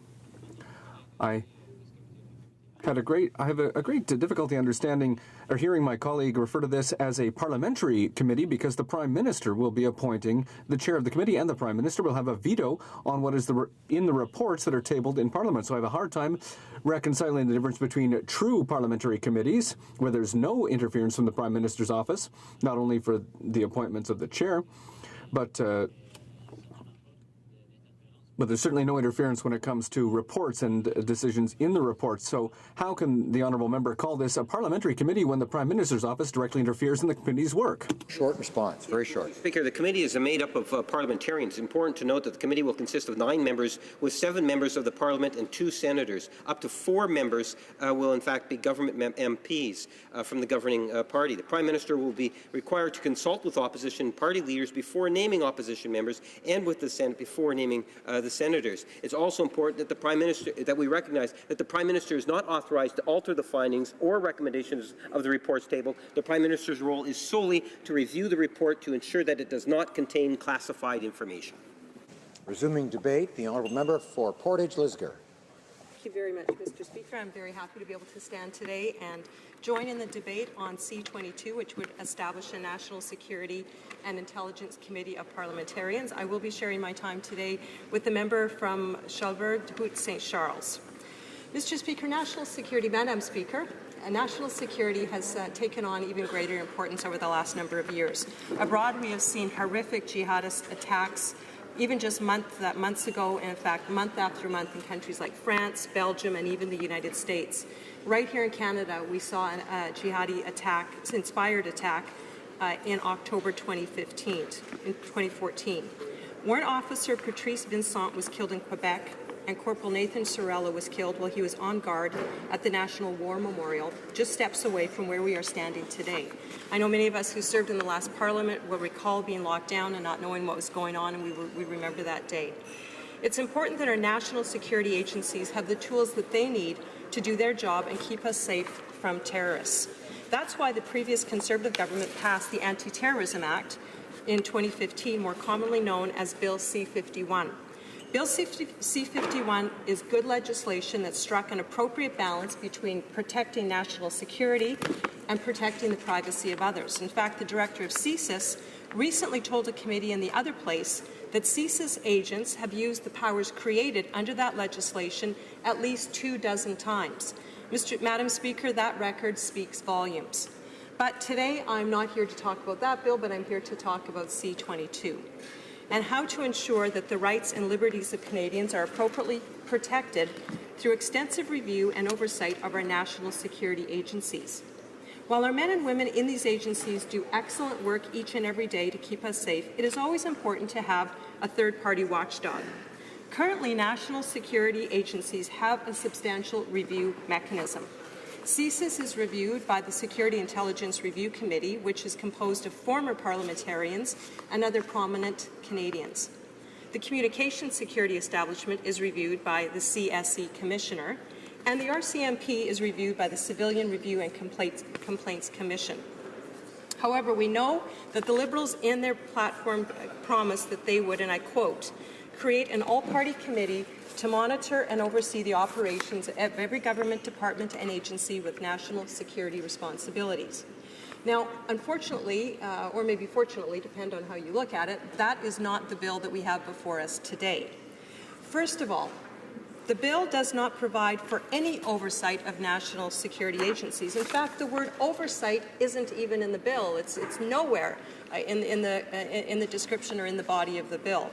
What it does provide is a review mechanism for after-the-fact assessment, but it does so with enormous caveats. In fact, there are 7 of them, large caveats, contained in Section 14 of this bill. So these caveats allow the Cabinet to deny the committee, a committee of duly elected parliamentarians sworn to secrecy, the access to any confidence of the Queen's Privy Council, any military operations information, any information on the Investment Canada Act, and any information that may lead in future to criminal charges, among other things. So, Madam Speaker, that pretty well covers off all of the information in possession of the Canadian Armed Forces, the Royal Canadian Mounted Police, and the Canadian Security Intelligence Service. So that's pretty well all of the information that this so-called committee would need to do the so-called oversight that they are created to do. Unfortunately, what we have under this legislation is a committee that doesn't actually have any access to any relevant information. What's more, it isn't actually a parliamentary committee. Right here in black and white in Section 4, subsection 3, the bill states that this would not be a committee of parliament. It would rather be a committee made up of parliamentarians. So what we have right now is a committee made up of parliamentarians with no ability to collect information. We will also learn that they have absolutely no teeth to do anything because there's they can't report anything outside of the committee. And we have the Prime Minister and ministers able to cleanse the report before it's brought to Parliament. So we kind of have a glorified parliamentary friendship group here is what we have. Really nothing more, because they can't review any information and they can't do anything with the information that they find, because if the Prime Minister deems it to not be appropriate for a number of reasons, he can then, the Prime Minister, the Prime Minister's office can change it. So there's really, this is a pretty hollow shell and nothing more. So I want to talk a little bit about the fact that there is not, that in Section 12, parliamentary privilege is eroded by making it clear that a whistleblower could be prosecuted for making any of the information public. So let's think about that for a minute, Madam Speaker. The Liberals have said they want this committee to fix a situation where they felt, and I quote, the public is uninformed and unrepresented on critical issues. But they have established through this legislation a system where it would be a crime for a whistleblower to disclose anything from the committee. So how can there be any access to the information by regular Canadians? This bill before us doesn't even come close to meeting the Liberal platform commitments. In fact, it's a bill that further serves to centralize power in the Prime Minister's office. Typically, like in the United States and Great Britain, committees of this nature would report directly to the legislative branch rather than to the executive. Yet in this bill, the Prime Minister gets to play middleman between the committee and Parliament. Under this legislation, in fact, it says it in Section 21, subsection 1, the Prime Minister will receive all annual reports, special reports, and other findings of the committee. So Prime Minister is going to get everything before Parliament does. He will then have the opportunity to edit and change any report to suit his liking. And subsection 21, section 5 says that the Prime Minister can refuse to release information at his discretion. Liberals have said that this is to protect serious national information and security information. But let's read the text of the bill, and I quote, if the Prime Minister is of the opinion that the information in a report is injurious to, among other things, international relations, he may direct the committee to submit a revised report. So that, I just want to remind my honourable colleague, the Parliamentary Secretary, that the Prime Minister actually can direct the committee to submit a revised report. And in this case, it would be if it contravened or hurt international relations. So what does that mean? That means that the government, the Prime Minister and his office could delete or eliminate information that he thought might hurt his international relations. And from what we've seen recently, does that mean that if this report would say something that would show that the Chinese are doing something that they shouldn't be doing, that the Prime Minister would say, well, no, don't say anything about the Chinese because we don't want to offend them? Maybe the Prime Minister would be concerned that his vanity project of getting a seat on the UN Security Council might be offended. So with the Prime Minister having the motivations and the naivety that he seems to be displaying, it's very concerning that this power would be in the Prime Minister's office to be able to vet this information and eliminate information that he thinks wouldn't be beneficial to his international relations. This is not transparency in any way, shape, or form. And it's definitely not transparent that several months before this legislation was even tabled, we found out through the media that the member for Ottawa South was given the sweetheart deal of chair of this committee. So, I mean, that in and of itself is very disingenuous. I think that the government and the Liberals could have at least had the respect for Parliament and for their own platform to have withheld that. I don't know why they felt that they had to make that announcement and do that so quickly, unless it had to do with an inside deal that they were concocting. How can someone become a chair of a committee that hasn't even been constituted by Parliament in legislation? So with a partisan appointment like this, it's clear that the government isn't taking the nonpartisan goals of this committee very seriously. Let's look at the facts. The Minister of Public Safety and many of Liberals who have spoken before me have touted that this proposed committee is modelled after the United Kingdom. But the Liberal partisan appointment of the chair is completely different from the UK model, which allows their committee to elect its own chair. Secondly, the committee doesn't report it reports to the Prime Minister, not to Parliament, and the Prime Minister has the ability to omit items and ask for revised reports. Mr. Speaker, there's more, Madam Speaker, there's more that I could say on this piece of legislation, but at the end of the day, we're seeing more and more that this is a hollow shell with no substance. This is a committee made up of parliamentarians with no power to do anything, with no power to get information, and with the Prime Minister vetting all of the information. So it looks again like the Liberals want to look like they're fulfilling a campaign promise, but they're actually not fulfilling it, and they're disrespecting and being disingenuous by doing so. So unless there are major changes to this bill, I can't support it. Thank you. Questions and comments? Questions et commentaires. The honourable member for Beaches East York. Thanks very much, Madam Speaker. Thank the member for the speech. She mentioned information access concerns. The minister can refuse to give access related to matters that are injurious to national security. Mentioned concerns, whistleblowing concerns, not being able to present the information to the public. And I honestly ask if the member has ideas that she would offer to improve the process, these two processes in particular. The honourable member for Portage-Lisgar. Well, it was our policy, our government's policy, and I was Parliamentary Secretary for Public Safety. We actually felt that the mechanisms in place for overseeing CSIS, for example, were sufficient. And a lot of the reasons were because of the concerns of and we know as parliamentarians, even though we're supposed to keep things quiet, sometimes things get leaked out. So the problem is this is probably not a good idea on behalf of the Liberal government. But again, they wanted to the government wanted to fulfill their promise. And in doing so, they've realized that they may have created a problem that they don't want to have, and that is that very sensitive information is going to be in the hands of parliamentarians. So they've created this problem, and now they're creating more problems. There really is no easy solution to this. You can't create a committee of parliamentarians that are going to have oversight, that has real teeth and the real ability to oversee something without them having information. But the government is concerned about letting this information out and what's going to happen with it. It was not a well-thought-out campaign promise, and it is not a well-thought-out strategy to address that campaign promise. Questions et commentaires. The honourable member for New Westminster, Burnaby.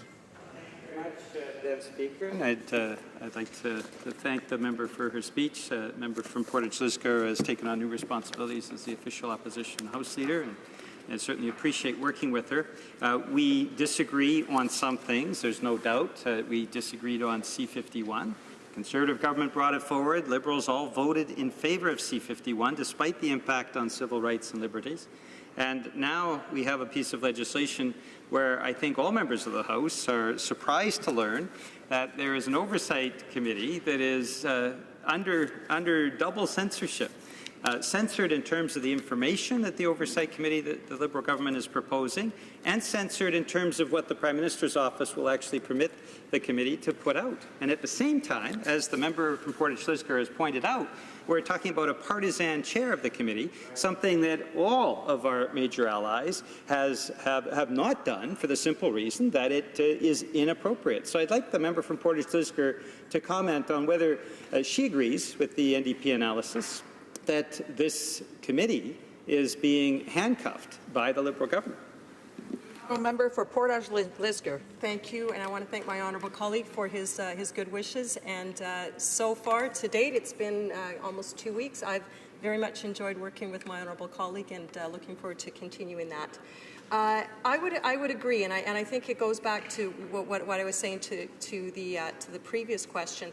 The problem that the government has is that they made this commitment to create this committee, but as they've gone to create it, they have realized that it's probably not a good idea. And I recognize that my honourable colleague in the NDP They would support the idea of a committee to oversee CSIS, for example, but it's not workable. So what they've done instead, again, they want to look like they fulfilled their commitment, but then they realize they can't, so they've created a committee that has no power to get information and that the Prime Minister has the ability to vet all information, because I'm sure the Prime Minister's advisors have said to him, we have to be watching over this to make sure that sensitive information can't get out.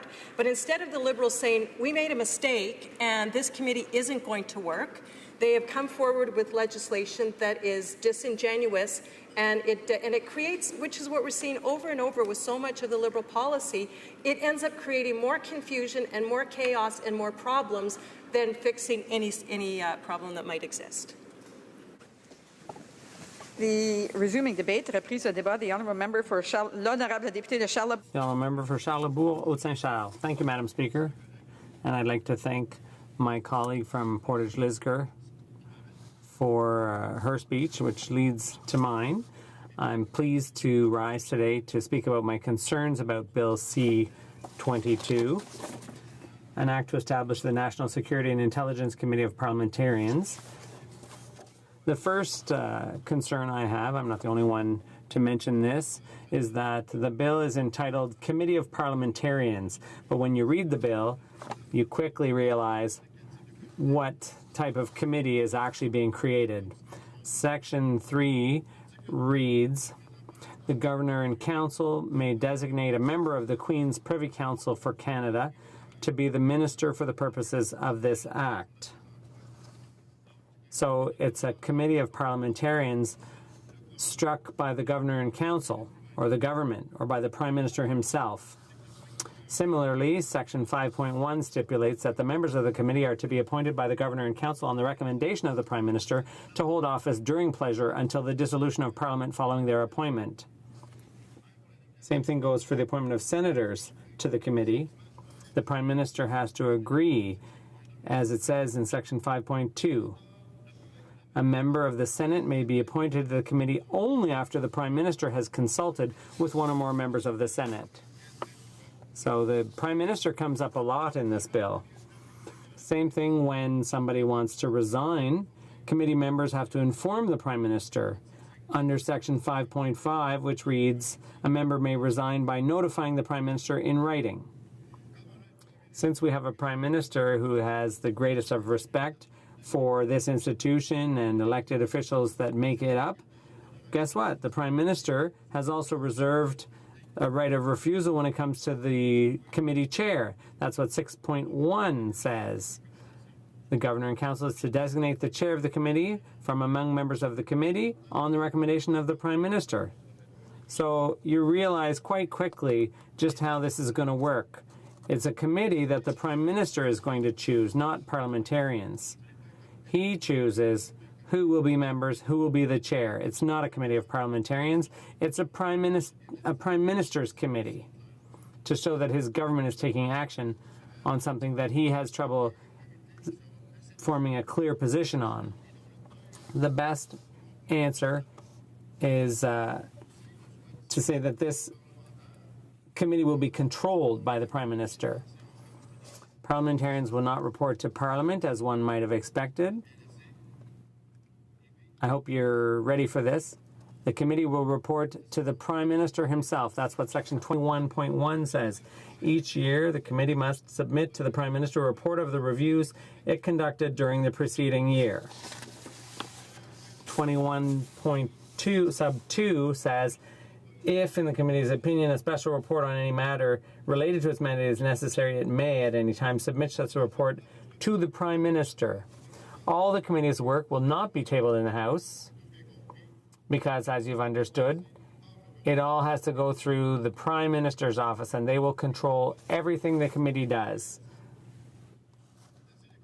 It's quite upsetting, but experts on consultation, transparency, openness, and good governance have said this, and if you refer to 21.5, it says, if, after consulting the chair of the committee, the Prime Minister is of the opinion that the information in an annual or special report is information the disclosure of which would be injurious to national security, national defense, or international relations, or is information that is protected by litigation privilege or solicitor-client privilege, or in civil law by immunity from disclosure or professional secrecy of advocates or notaries, the Prime Minister may direct the committee to submit to the Prime Minister a revised version of that report. So if the Prime Minister doesn't like the report from the committee, it can ask the committee to change the report to suit, he can ask the committee to change the report to suit him.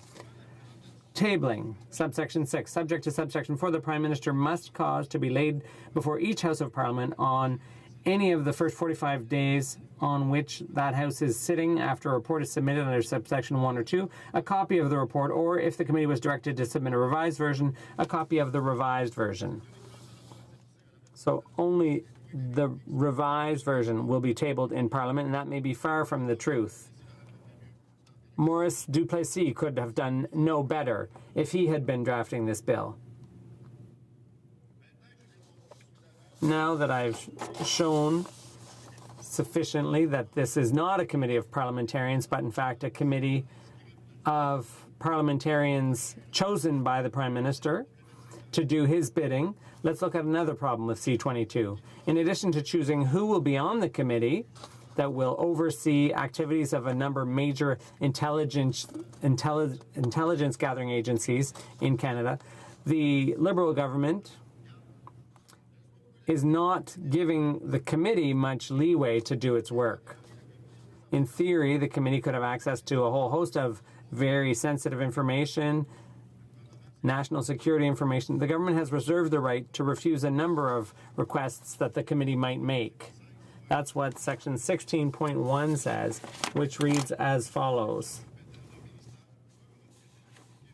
Refusal of information. The appropriate minister for a department may refuse to provide information to which the committee would, but for this section, otherwise be entitled to have access. And that is under the control of that department, but only if he or she is of the opinion that A, the information constitutes special operational information as defined in subsection 8.1 of the Security of Information Act, and B, provision of the information would be injurious to national security.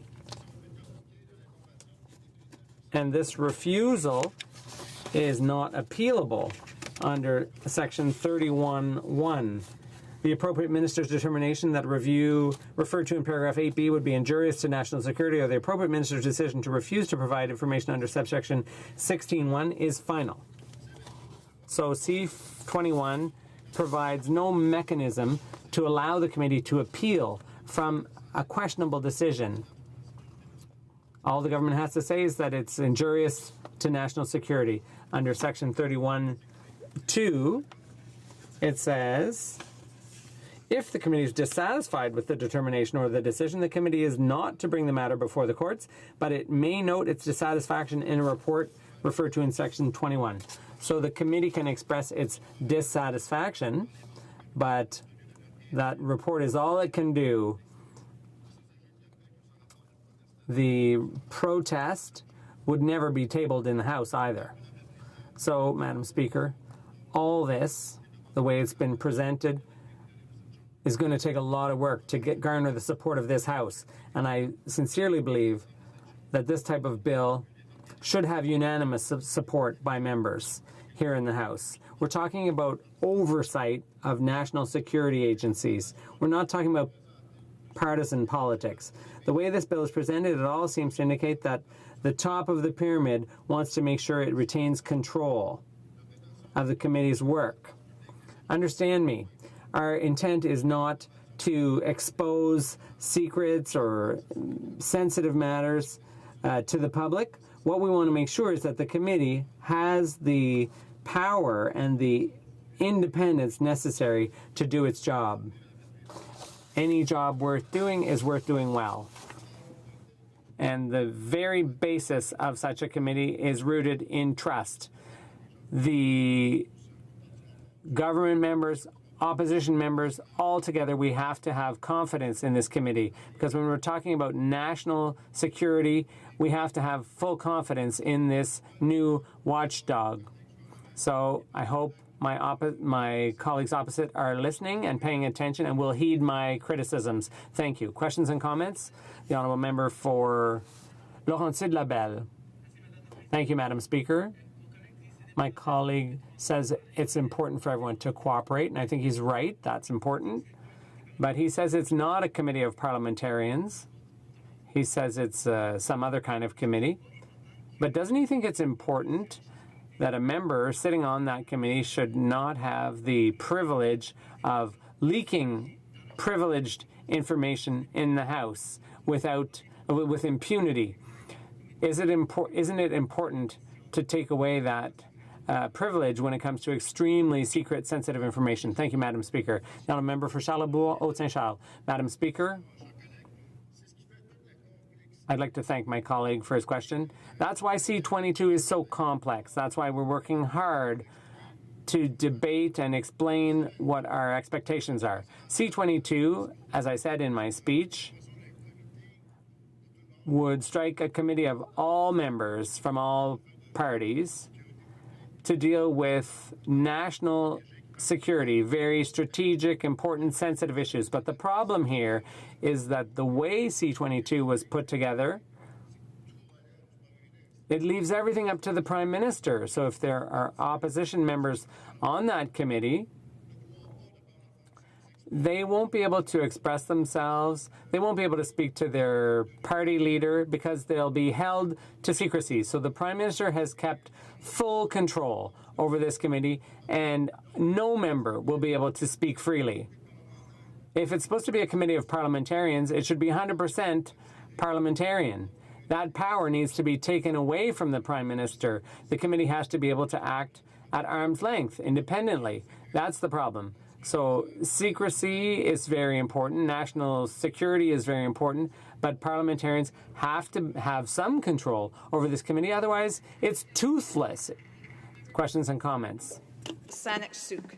Thank you very much, Madam Speaker, and I'd like to thank the member for Charlebourg-Saint-Charles for his remarks. I very much enjoy working on the Defense Committee, and I think he said something really, really important here that I hope people have written down on that side.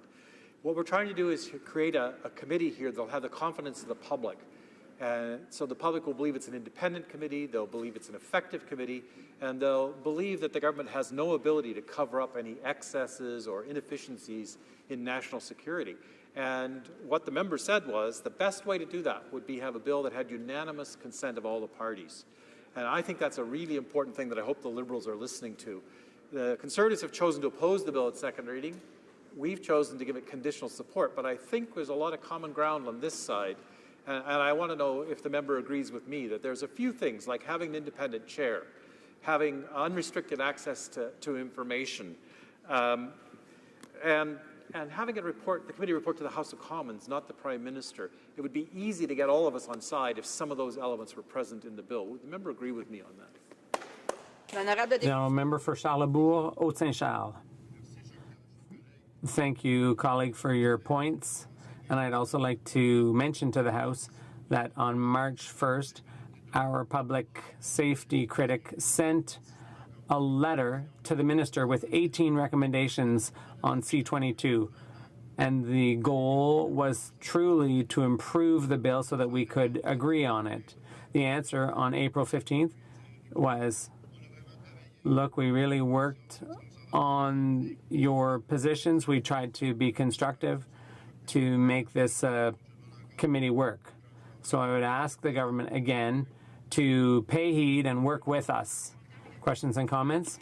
The honourable member for Flamborough-Glanbrook. Thank you very much, Madam Speaker. The lack of consultation, the power of the Prime Minister, the way the chair was chosen, and the lack of capability for this committee to investigate all huge problems that actually fly in the face of what they campaigned on in openness and transparency. So the Security and Intelligence Committee in the UK that they say they fashioned this after is 9 members, and those are appointed after consultation with the opposition and then by all members of both houses. Does the member agree that this has no similarity to that Westminster tradition in the UK? Une brève réponse. A brief answer from the member for Charlebourg, Haute-Saint-Charles. Look, I have nothing to add to what my colleague just said. So just to wrap up, I hope we can manage to make this parliamentarian committee work. Thank you. Resuming debate, I just want to advise the House that the question and comment period is now down to 10 minutes for speeches and 5 minutes for questions and answers. So the Honourable Member, Parliamentary Secretary to the Minister of Immigration, Refugees and Citizenship. Thank you very much, Madam Speaker. I rise today to speak in support of Bill C-22. This bill will create a committee of parliamentarians to oversee Canada's security agencies. For the first time in history, a multi-party group of members of Parliament and senators will hold Canada's security apparatus to account. Bill C-22 represents a Liberal initiative that dates back to 2005 and the fulfillment of a key part of our campaign commitment to Canadians to reverse the legacy of the old Bill C-51. I'm proud to stand in support of it and in support of the important idea that Canadian security must never come at the expense of our rights and freedoms. So, Madam Speaker, let's first start by turning back the clock to early 2015 and the previous government's introduction of Bill C-51. In my riding of Parkdale High Park last year, I heard about C-51 over and over again at the doors. Residents in my community in Toronto are smart, Madam Speaker. They're engaged, and when they sense injustice, they speak out. They told me that they expect better from their government. Yes, ensuring public safety is the preeminent responsibility of any government, they said, but it is not acceptable to pursue security at any cost. My constituents, indeed all Canadians, want a government that respects Canadians' rights, one that will put in place mechanisms to protect those rights. Madam Speaker, as a human rights and constitutional lawyer, I listened to those residents. As a candidate in the past election, I communicated those very valid concerns to my party, and the party responded.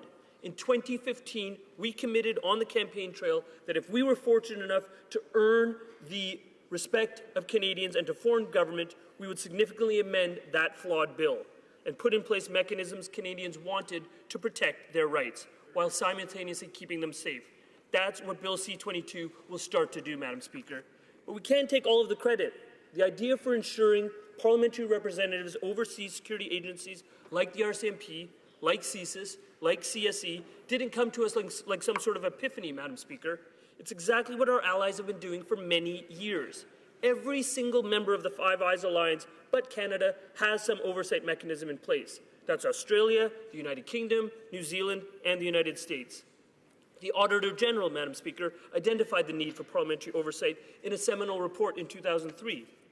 Our party initiated this in 2005, when then Public Safety Minister Anne McClellan introduced Bill C-81 at the time. That bill died on the order paper when the opposition parties voted down the minority government of then Prime Minister Paul Martin, triggering the election that brought us Prime Minister Stephen Harper. Madam Speaker, a similar oversight committee was attempted no less than 4 more times in private members' bills introduced by Liberal Derek Lee on 2 occasions in 2007 and 2009, by the member for Malpeque in 2013, and by the Member of Parliament who sits right next to me, the Member of Parliament for Vancouver Quadra, Joyce Murray. On each of those occasions, private members' bills were not passed in this House. The member is not to mention anybody by name. So I just want to remind the member that you can refer to the member by their writing, but not by their names. I guess, Madam Speaker, it is now 6 times lucky. Our majority government has introduced Bill C-22 to finally, at long last, after 11 years of attempts continuously stymied by the opposition to entrench parliamentary oversight of Canada's security and intelligence agencies. But we're not just replicating what we've seen among our Five Eyes allies, Madam Speaker. We're going one better. None other than Craig Forsythie, the renowned law professor from the University of Ottawa and one of the foremost critics of the old Bill C-51, has said that this will be a, quote, "This will be a stronger body than the UK and Australian equivalents and a dramatic change for Canadian national security accountability. This is a good bill. I give it a high pass," end quote. So, Madam Speaker, second, let's turn to the bill itself and see what's got people like Professor Forsythie enthused. Le Comité des parlementaires va avoir un mandat. This Oversight Committee of Parliamentarians will have a broad government-wide mandate to review any national security matter relating to all government security departments and agencies. They'll have top security clearance and can demand unprecedented access to classified material. They are required to report back to Parliament annually, but can do so even more frequently through special reports if the committee finds that a special report is required to protect the public interest. The committee members are independent. They have the authority to self-initiate reviews of the legislative, regulatory, policy, financial, and administrative framework for national security in Canada. The committee members have tenure. They are appointed until the dissolution of the House. This committee will not be dominated by government members because government members do not make up the majority of the committee. Bill C-22 specifies that the committee will be comprised of 9 persons, only 4 of whom may be government members of Parliament. The other 5 must come from the opposition parties. This is not a rubber stamp, Madam Speaker. It is actual accountability and oversight of government departments and agencies by a majority of opposition parliamentarians. Allow me to provide an example, Madam Speaker. Throughout the extensive debate over the old Bill C-51, residents of my riding of Parkdale High Park were very vocal about information sharing among government departments and agencies. Rightly, they said that Canadians said that widespread information sharing may compromise privacy rights. Information sharing is precisely the type of thing this new Oversight Committee will scrutinize because it has a broad government-wide mandate over all national security departments and agencies, can ensure that when information is shared for intelligence gathering, the rights of Canadians are not being violated or jeopardized. And if a violation is identified, it can report that to all Canadians through Parliament. Of course, there may be those who feel this legislation does not go far enough. The important response to those individuals is to note that Bill C-22 contains a mandatory review provision, Madam Speaker. So every 5 years, according to law, a committee must study this bill and report back to Parliament on how to strengthen it. In this way, the conversation with Canadians in my riding of Parkdale High Park, around the country, about how to balance ensuring security with protecting rights and freedoms will not stagnate, Madam Speaker. It will remain dynamic. This brings me to my third point, Madam Speaker. We want to hear from Canadians, not just in 5 years, Madam Speaker, but now. Our government has commenced a Canada-wide consultation on our national security framework. These consultations will allow us to discuss not only the other campaign commitments we made to remedy the defects in the old Bill C-51, and I'll just list a few of them: entrenching a sunset clause, ensuring that no judge can issue a warrant that violates the Charter of Rights and Freedoms, guaranteeing the constitutional right to engage in advocacy and protest, narrowing the overly broad definition of what constitutes, quote, terrorist propaganda. What this will allow us, this national consultation, is to hear from Canadians about what else they want to see from their government. We don't just want to implement our campaign commitments, Madam Speaker, we want to improve upon them. Throughout this, Madam Speaker, one theme will always be top of mind for our government. In seeking to balance ensuring security and protecting rights and freedoms, we will work with Canadian communities, not against them. And here, Madam Speaker, I address you as a Muslim member of the Liberal caucus. The practice of our new government is not to vilify groups or to sow division. It is to engage communities and to listen to their concerns. We have done this through our comprehensive efforts to counter Islamophobia. We've done this through our 2016 budgetary commitment of over $35 million over 5 years to create an Office of Community Outreach and Counter-Radicalization. We've done this through our efforts to welcome, not shun, the victims of Daesh, which has translated into accepting nearly 31,000 Syrian refugees to date. We've done this through our efforts to date to improve the rights of those who inadvertently find themselves on no-fly lists by creating a Passenger Protect Inquiries Office and implementing a Canada-US Redress Working Group. Madam Speaker, I know that Canadians prefer this approach. It's the approach they voted for in October of 2015. It's an approach which seeks to address security concerns on multiple fronts, and one which engenders the confidence of all Canadians, including the very minority groups, like mine, that were disproportionately bearing the brunt of the previous government's surveillance. I'll end with this, Madam Speaker. It's a fine balance. Ensuring safety while simultaneously protecting rights and freedoms is not easy, but I'm confident Bill C-22 will help do just that. I'm proud to support this legislation that has been 11 years in the making, and this time I urge the members opposite to get behind it rather than stand in our way. Thank you, Madam Speaker. Questions and comments, questions et commentaires. The honourable member for South Surrey White Rock. Well, thank you, Madam Speaker, and I thank the member for his speech. And through just the preamble there, talking about Bill C-51 and what a flawed bill it was, and on and on. And I just want to know if the member realizes that that his Liberal government supported Bill C-51.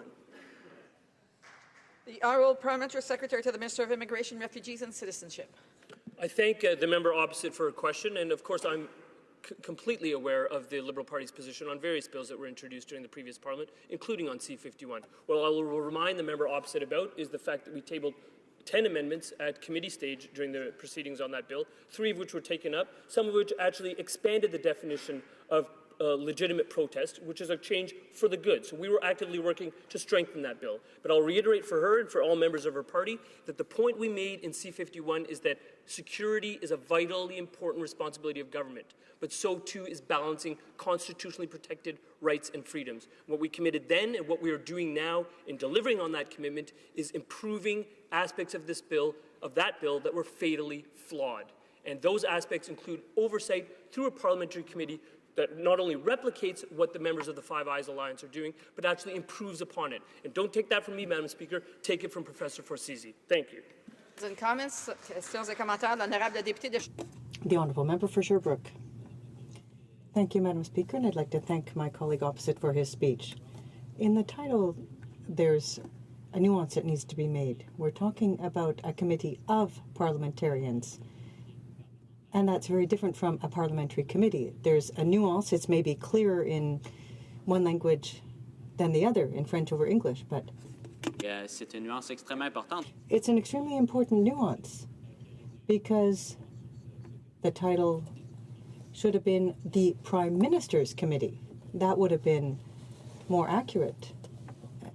So I'd like to ask my colleague opposite why they decided to call it that, when in fact this committee reports to the Prime Minister. The Prime Minister appoints the chair, and all reports produced by the committee will be verified and perhaps even modified by the Prime Minister himself. Secretary to the Minister of Immigration, Refugees and Citizenship. Madam Speaker, I appreciate the member opposite's question. I appreciate his skills on the MP soccer team. I don't appreciate questions about semantics. And I don't mean to make light of the question, but whether it's called a committee of parliamentarians, a parliamentary committee, is not the point. The point is oversight. Oversight is occurring, and it's called parliamentarians just to elucidate and inform members of this House, because it's made up of not just members of Parliament, but also senators. Again, the important piece is that we now have, finally, legislation that hopefully will secure passage in this House that will entrench, for the first time ever, oversight by this institution, both houses, of the security apparatus in this country. That is the important point. What is also being missed by questions such as the member opposites is the important checks on the Prime Minister's role. If the Prime Minister receives information and that information is redacted, that can be reported back to the House. The Prime Minister cannot appoint anyone who he chooses from the members opposite onto that committee. He consults with the House Leader of the NDP and the House Leader of the Conservative Party of Canada before doing so. Those are important checks on that power. That is going to make this parliamentary committee that much stronger.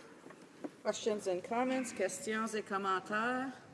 The Honourable Member for Aurora Oak Ridges, Richmond Hill. Thank you, Madam Speaker. My honourable colleague has made a point of outlining how important this parliamentary committee is, and I'm wondering if he could elaborate on the key roles and responsibilities of this multi-party parliamentarian committee and give us some insight as to why it's unprecedented in comparison with our Five Eye nations. I'll get a brief answer from the Honourable Parliamentary Secretary to the Minister of Immigration, Refugees and Citizenship. Thank you, Madam Speaker. The unprecedented aspect of this parliamentary committee and this bill is the scope of what is available for them to review. Fully 20 different departments and agencies are are encompassed by this bill. That is much broader than anything that is being done by any other members of the Five Eyes. That's why it's been identified as potentially something that can be identified as a best practice internationally. That's what we're moving towards, and that's why I'm proud to stand behind this bill. Thank you. Resuming debate, reprise de débat, the Honourable Member for South Surrey, White Rock. Well, thank you very much, Madam Speaker. And I'm pleased to rise in the House to speak to Bill C-22. the National Security and Intelligence Committee of Parliament Act. Madam Speaker, this bill was first introduced in the House of Commons here in June 16th of 2016, and this looks to establish a National Security and Intelligence Committee of Parliamentarians. We know that the committee's mandate is to lay out in the legislation, and it is to review legislative and regulatory policy, administrative and financial framework for national security and intelligence, any activity carried out by a department that relates to national security or intelligence, or any matter relating to national security or intelligence that a minister refers to the committee. Now, Madam Speaker, I believe that the overall principle of this bill is very relevant and necessary, given what we are dealing with in today's reality. However, there is a significant amount of responsibility, understanding, and it requires knowledge and critical thinking on a number of fronts. This is why I find pieces of this legislation somewhat troubling, especially when the Act does not require the members of the committee to have any experience in dealing with security or intelligence-related matters and information. Madam Speaker, I'm going to frame this up in order to put some context around this issue. And from a personal perspective, and as a former mayor whose city bordered on the United States and is the second largest border crossing in the country next to Windsor, Ontario, I have presented before the U.S. Homeland Security on a number of issues. I've presented and also have the largest RCMP detachment in Canada, and I've dealt with significant financial, legislative, and security issues. From the proliferation of gang activity, cross-border drug and firearms issues, murders investigations, to the importation of drugs from China, Mexico, the Middle East, and the list goes on. Now, Madam Speaker, I cannot stress this point enough. The people serving on this committee must have some understanding, some experience of sensitive, confidential, and secure information as it relates to national security and intelligence. Madam Speaker, this bill is about the security of our country, and the committee and its processes must be transparent. Regardless of political stripe, we all bring something unique to this discussion and to this debate. Now, the chair should not be appointed. The chair should be elected. And I just want to take a moment because at this point, one of the members, the government members, stated that the critic in a letter actually said that the chair should be appointed. But I will reiterate in point 7 of this letter, the committee should elect its own chair from amongst its members. This is a practice with the UK committee and other allied countries. The election of the committee chair was also a commitment made by the Prime Minister. And this is a direct notation from the critic to the Minister of Public Safety. So this is an issue, no doubt about it, and it is very unfortunate, Madam Speaker, that the chair of the committee was already selected and appointed by the Prime Minister before the mandate of the committee was even established. Now, I think this really undermines the integrity of the committee even before it begins its work. We need to look at the UK model, which was transformed in 2013, to be a committee of Parliament, which reported to Parliament, and the members are appointed by Parliament, except for issues of national security, which are reported to the Prime Minister. The stark difference with Bill C-22 is that the Prime Minister appoints the chair, members of the committee are recommended by the Prime Minister, and the committee reports to the Prime Minister. And if after consulting the chair, who is appointed by the Prime Minister is of the opinion that the information in an annual report or special report is information the disclosure of which would be injurious to national security, national defense, or international relations, or is information that is protected by litigation privilege or solicitor-client privilege, or in civil law by immunity from disclosure, or the professional secrecy of advocates and notaries, the Prime Minister may direct the committee to submit to the Prime Minister a revised version of the annual or special report that does not contain that information. Madam Speaker, while parts of Section 21.5 in the bill make perfect sense, I believe it is also far-reaching and extremely broad in its context. Virtually, the Prime Minister can have any report from the committee rewritten if he doesn't like the content. I believe the parameters need to be much more prescriptive and narrower in scope. Now, openness and transparency is what we all want. We all want to achieve this while still maintaining the integrity and confidentiality of sensitive or classified information. This current bill as it stands will not install confidence in the process or the general public when the Prime Minister and the chair of the committee, of whom he appoints, can revise and change the committee's report at will. Censorship of the committee is just simply will not work. Madam Speaker, as I stated earlier, I believe a National Security and Intelligence Committee of Parliamentarians needs to be struck. But we need to get it right, because we are talking about the security of this country and its people. So I put forward 3 points. Firstly, the chair of the committee should be elected. Secondly, the committee should have full powers to summon any witnesses and require them to give or produce evidence that the committee deems necessary to meet its mandate. And thirdly, the committee should submit an annual report to Parliament. But the committee, in consultation with the Prime Minister and their National Security Advisor, exclude from the report information that may, if released publicly, jeopardize national security.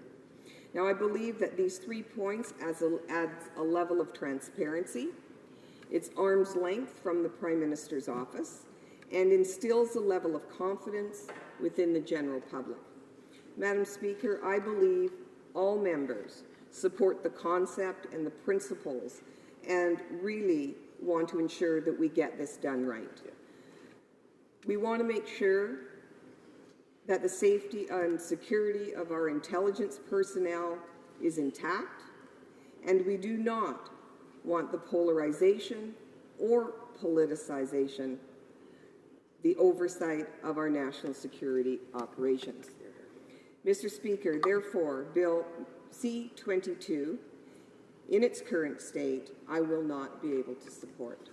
And thank you, Madam Speaker. Questions and comments? Questions et commentaires. The honourable member for Spadina-Fort York. Thank you very much. I listened with great interest and heard comments that seem to suggest that the Prime Minister could rewrite the reports from this committee. The clause of the bill that governs the Prime Minister's authority here only refers to him being able to redact facts that may be of a classified nature and inappropriate in the bill.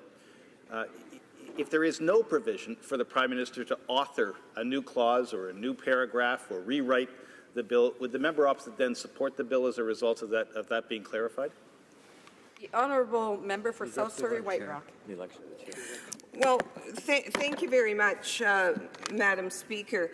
And it does state here that after consulting the chair of the committee, which is appointed by the Prime Minister, the Prime Minister is of the opinion, and then it goes into a litany of things that he can exclude from the report, and to submit to the Prime Minister a revised version. So I think everybody's well aware that there is certain information that should not be publicly disclosed because of, for security reasons, national security intelligence. However, there has to be an oversight of what that looks like. And that, you know, in the UK model, they still give that information to the Prime Minister. He doesn't have the authority to start removing information and rewriting reports. So I think there is a balance here. And I think everybody's well aware that, you know, that there has to be parameters in place because we're dealing with sensitive, confidential information. Questions and comments, questions et commentaires. L'honorable député. The Honourable Member for Sherbrooke. Thank you, Madam Speaker. And I would like to thank my colleague for her speech. And I would like to, given that this Conservative member is part of a party that passed Bill C-51, I'm surprised to hear positive words concerning the creation of a parliamentary committee to oversee our intelligence agencies in Canada. I would like to ask why, when her government and her party was in power and they passed Bill C-51, which increased the scope and mandate of our intelligence agencies, why did they not at that time create a parliamentary committee or a committee of parliamentarians that would reflect the needs and expectations that she has just enunciated? So why did they not themselves create such a committee of parliamentarians at that time? Honourable member for South Surrey White Rock. Thank you very much, Madam Speaker, and I appreciate the member's question. I, however, was not here during that time and do not have intimate knowledge as to why that was not set up. But I will say this, that I know for a fact that many members of Parliament in government were working on that exact principle in terms of looking at oversight over intelligence agencies. So it did not come to fruition. I think every party you know, that has been in the House, that has been elected to the House, has put something forward in one form or another. I think it's about coming together where everybody can agree. Now, we've got a bill before us where we've got two parties that don't agree with the government in this case, and I don't think that there was much difference as time went by. So I think that if there is willingness on all parts, putting political parties aside and doing what's right for the country is what needs to occur. And I think that we can get there. I hope we can get there. And then we will have the necessary measures in place that we need. Time for a brief questions, questions et commentaires, questions and comments. The Honourable Member for Kitchener Centre? Kitchener-Conestoga, sorry. Thank you, Madam Speaker. And just a quick question in regards to the process of committees and appointing of chairs. It was my understanding, Madam Speaker, that this government was committed to allowing committees to appoint their own chairs. And yet here we have a committee that the chair has been appointed by the Prime Minister at an additional cost and appointed before the committee even exists. I wonder if my colleague would comment on that. Honourable Member for South Surrey White Rock, a brief answer. Well, thank you very much for that. And that's what I'm saying, that precise move undermined the confidence of the general public. How can you appoint a chair when the Prime Minister has already said that it should be an elected chair and then before the mandate of the committee is even put forward? So that in itself has undermined the entire process. So we have to get back to where we start instilling the confidence of the general public, the confidence of members on both sides of the House, and move forward with what we need to do. Order. It is my duty, pursuant to Standing Order 38, to inform the House that the question to be raised tonight at the time of adjournment is as follows.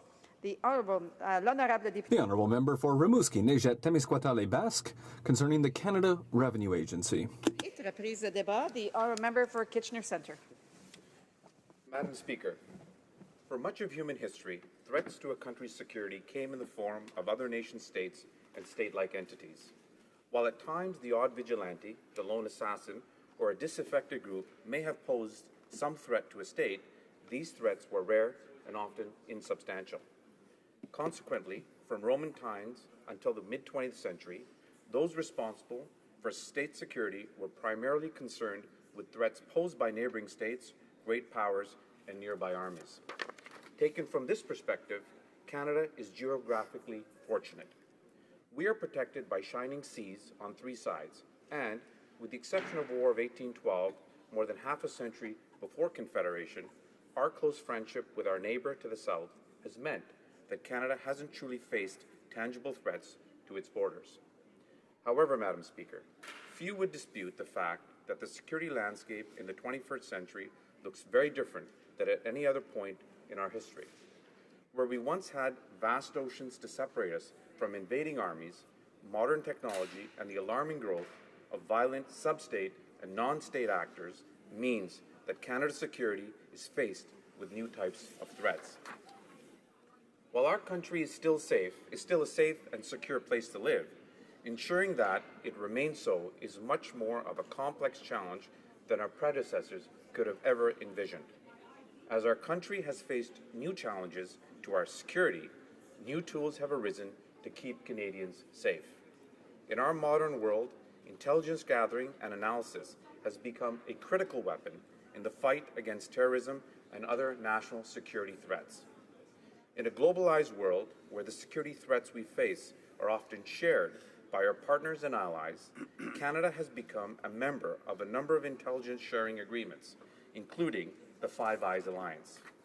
This group, comprised of Canada, the United States, the United Kingdom, New Zealand, and Australia, has been called one of the most comprehensive known intelligence alliances in history. This security alliance, Madam Speaker, consists of some of our closest partners. The Five Eyes Alliance is an excellent example of international cooperation through the sharing of both best practices and intelligence. Worryingly, however, our partner countries in the Five Eyes Alliance, including some of the most formidable intelligence gathering entities in the world, all have placed a safeguard on their intelligence agencies while Canada has not. Specifically, Canada is the only member of this alliance without proper oversight of our own intelligence community. While Canada does have a Committee on Public Safety and National Security, our partner states long ago realized the necessity of ensuring specific and specialized oversight of intelligence gathering. In fact, the United States formed its permanent committees on intelligence in the aftermath of the Watergate scandal 4 decades ago, after the Church Committee investigated intelligence gathering for illegality by the CIA, NSA, and FBI. Madam Speaker, we are so very fortunate in Canada to have dedicated men and women who serve to protect us with great courage and fortitude. We have the opportunity to be proactive, Madam Speaker, to ensure that proper oversight is put in place at a time when our security apparatus is transitioning to a new era. As elected representatives of the people of Canada, we need to be able to oversee our intelligence community to ensure that it continues to act in the best interests of Canadians. Our partner states realized the importance of this long ago, and establishing oversight of the intelligence community here in Canada is something I believe to be long overdue. Let me be clear, Madam Speaker. Calling for oversight does not mean that we lack faith in our intelligence community. For decades, we, as parliamentarians, have had oversight over our police forces and our military. This has nothing to do with their ability to serve Canadians and do their jobs. Oversight is at the heart of our role as parliamentarians. We owe it to our constituents to make sure that government works in the best interests of all Canadians. Ensuring that our intelligence and security agency do just that is a crucial part of that work.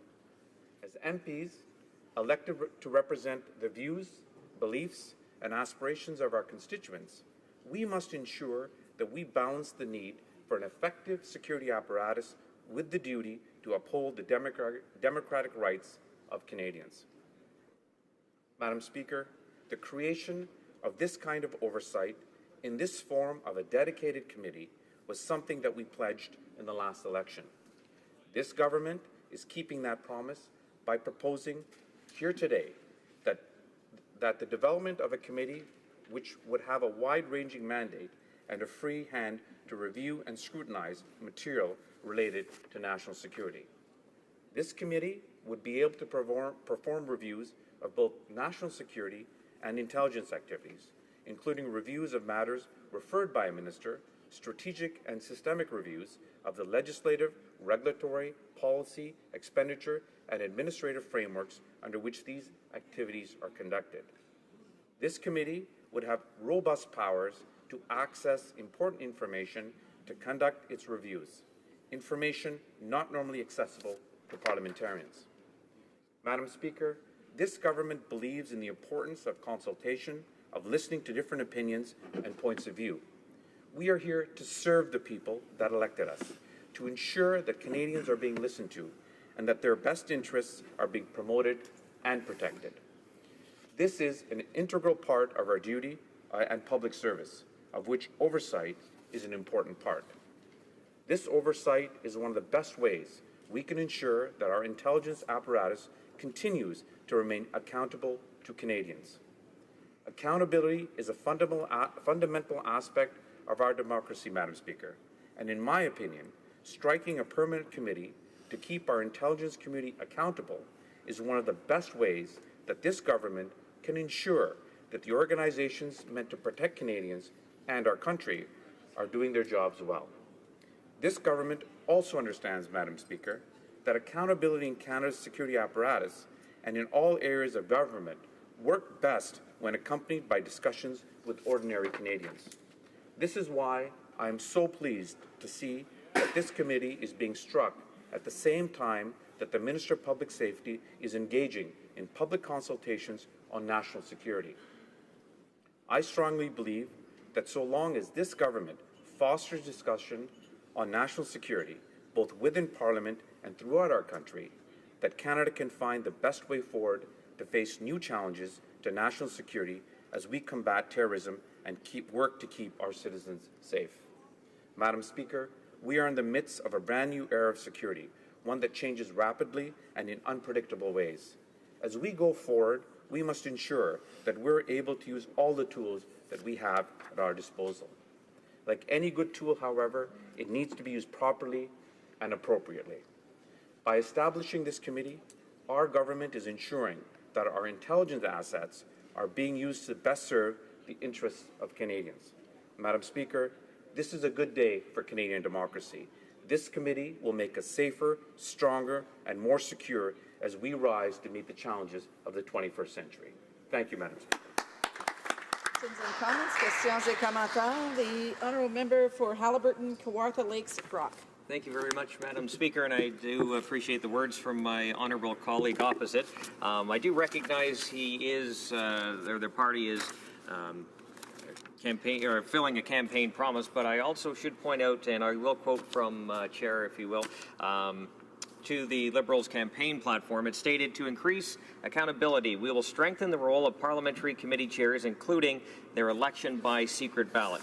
Now, Madam Chair, I'll also point out to you that Motion 431 passed in the last Parliament, where the member of Wascana and the member from Ottawa South voted in favour of that, and that that motion reaffirmed the desire of this House to have elected chairs of committee.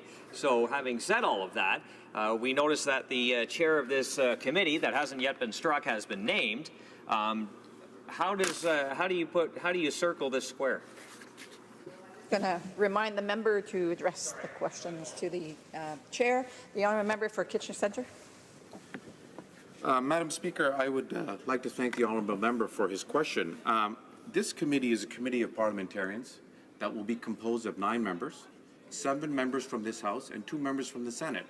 So, understanding that the people who will be serving on this committee will have been duly elected by the people of Canada. So I am sure that he will understand and appreciate the fact that the chair of this committee is someone who will be elected and who has been elected by the people of Canada. Thank you. Questions and comments, questions et commentaires. The honourable member for Vancouver Kingsway. Well, thank you, Madam Speaker. I'd like to congratulate my honourable colleague for his speech, and he gave a fairly antiquarian recitation of the beginning of security reaching back to Roman times, and he talked about how the security needs of the state have changed over the last, I guess, 2,000 years. But I wanted to remind him that the development of civil and human rights is also a part of that same history, traced back to Greek times, and the rights of citizens to have freedom of expression, to be free from undue influence from the state, from being spied upon from the state, to have civil rights, to be free against unnecessary detention are also equally important. Now, C-51, it's very clear in this House, C-51 abridges and abrogates many of those rights. So I'd like to ask him, while the Act before us creates an oversight model, this government has still yet to make any substantive changes to C-51 that abrogates the civil liberties and rights of Canadians. And I wonder if he'd like to share with us how he feels about that. The honourable member for Kitchener Centre. Madam Speaker, this is the reason why this bill is so important, because we have to balance the rights of Canadians with the security of Canadians. And I think that this bill serves to represent both of those values that are very important to the security and to the civil liberties of Canada. So I would ask the member to join with us to make sure that we use the important responsibilities that have been given to us by Canadians to make sure that their rights are protected and also their security is protected. Thank you, Madam. Questions and comments? Questions et commentaires? The honourable member for Scarborough Agincourt. Sorry. Thank you, Madam Speaker. I want to thank my friend for his comments. I want to give him an opportunity to clarify something. And I've been listening very carefully to the opposition in terms of its challenge on the whole notion that this is somehow a parliamentary committee. And I think that this is a mischaracterization by many of the members that, in fact, it is a parliamentary committee. In fact, in my reading of this particular bill, this is a non-parliamentary committee that's formed pursuant to statute, as opposed to under the standing orders. And so all of the particular characterizations that my friends on the opposite side have been advancing is based upon the presumption that this is one of the committees formed under the standing orders. Does my friend have a particular comment with respect to that point? A brief answer from the member from Kitchener Centre, please. Thank you, Madam Speaker. This committee will be formed by 9 parliamentarians, 7 from this House and 2 from the Senate. All of these people have been, the 7 parliamentarians from this House have been duly elected. This committee will serve the purpose of making sure that the rights of our security and the rights of our values are protected. Thank you, Madam Speaker. Resuming debate, reprise de débat. L'honorable secrétaire parlementaire. The Honourable Parliamentary Secretary to the Minister of Public Safety and Civil Protection. It's a pleasure for me to speak to Bill C-22, which would create a committee of parliamentarians to oversee our intelligence agencies. There can be no greater responsibility than protecting the safety of our Canadians in Canada and around the world. But a country like Canada, which holds dear freedom and the rule of law, must ensure that all of its laws concerning human rights are respected, given that we live in a free and democratic society. The need to simultaneously ensure that laws are being respected while ensuring the safety of Canadians is the goal of this bill. This bill is a response to threats and attacks that have taken place in Canada and around the world. Faced with this violence, we need to remain vigilant. We need to continue to fight these threats. This bill meets a number of calls that we've heard over the years when it comes to accountability and ensuring the proper functioning of our national security organizations. When the previous government presented the bill known as Bill C-51, calls for such a parliamentary committee were heard, and our party felt that it was important to take threats seriously. It is important to defend our civil rights and freedoms, and that's why improvements have been made to our national security agency, particularly with this bill through the creation of an oversight committee. These improvements were an important plank in our election platform during the last campaign. The committee would be made up of 9 members, 7 from the House and 2 from the Senate. 4 could be government members. 2 members would come from the Senate. Madam Speaker, the committee would be different from other committees and offices created to oversee intelligence gathering. In this system, some agencies may have access to classified information, but only for a given department or agency, and they're not parliamentarians. Even if parliamentarians play a role, they do not have access to classified information. This includes the SHIRC, the Security Intelligence Review Committee, the National Security and the Civilian Review and Complaints Commission for the RCMP. So there are other watchdogs, but none of them are made up of parliamentarians. The parliamentarians, the other committees listen to testimony at public hearings. The Standing Senate Committee on National Security and Defense has a broad mandate to examine legislation and defense and national security issues. Here in this House, the Standing Committee looks at legislation and issues concerning national security as those issues pertain to the national security portfolio. So no existing watchdog has access to classified information. They don't have the mandate, they don't have the resources to examine these issues in depth and to hold any organization or the government truly accountable.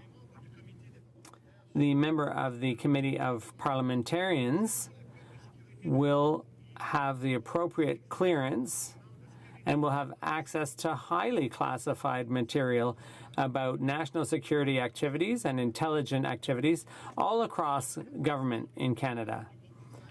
The Five Eyes have similar watchdogs, similar bodies, and their parliamentarians have access to highly sensitive material, which allows them to oversee the protection of the public interest and to protect public safety by ensuring that national intelligence bodies behave appropriately.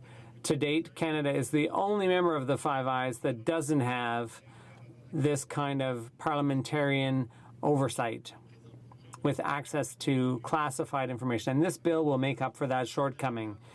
In fact, Madam Speaker, our proposal goes a bit further than our allies with Westminster-based parliamentary systems.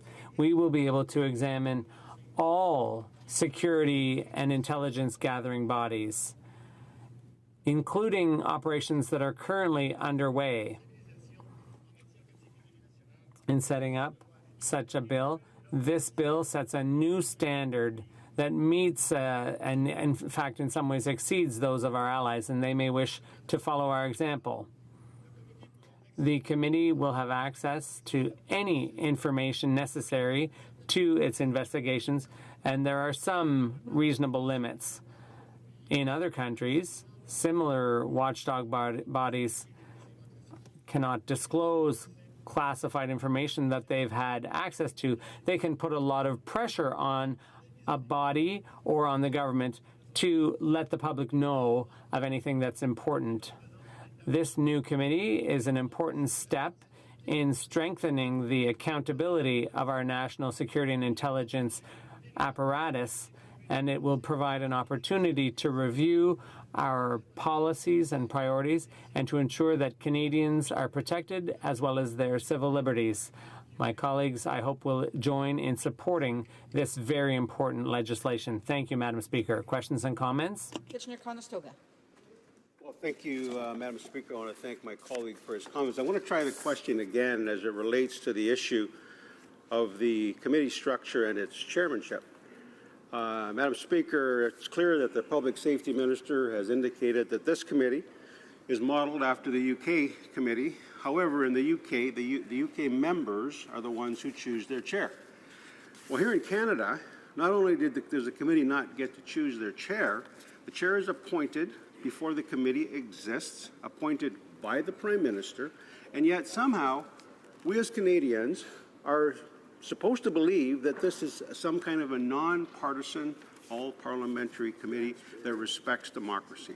I wonder if my colleague can actually help us understand how we should take him seriously or take his party seriously on the issue of nonpartisanship when the committee chair has been appointed before the committee even exists.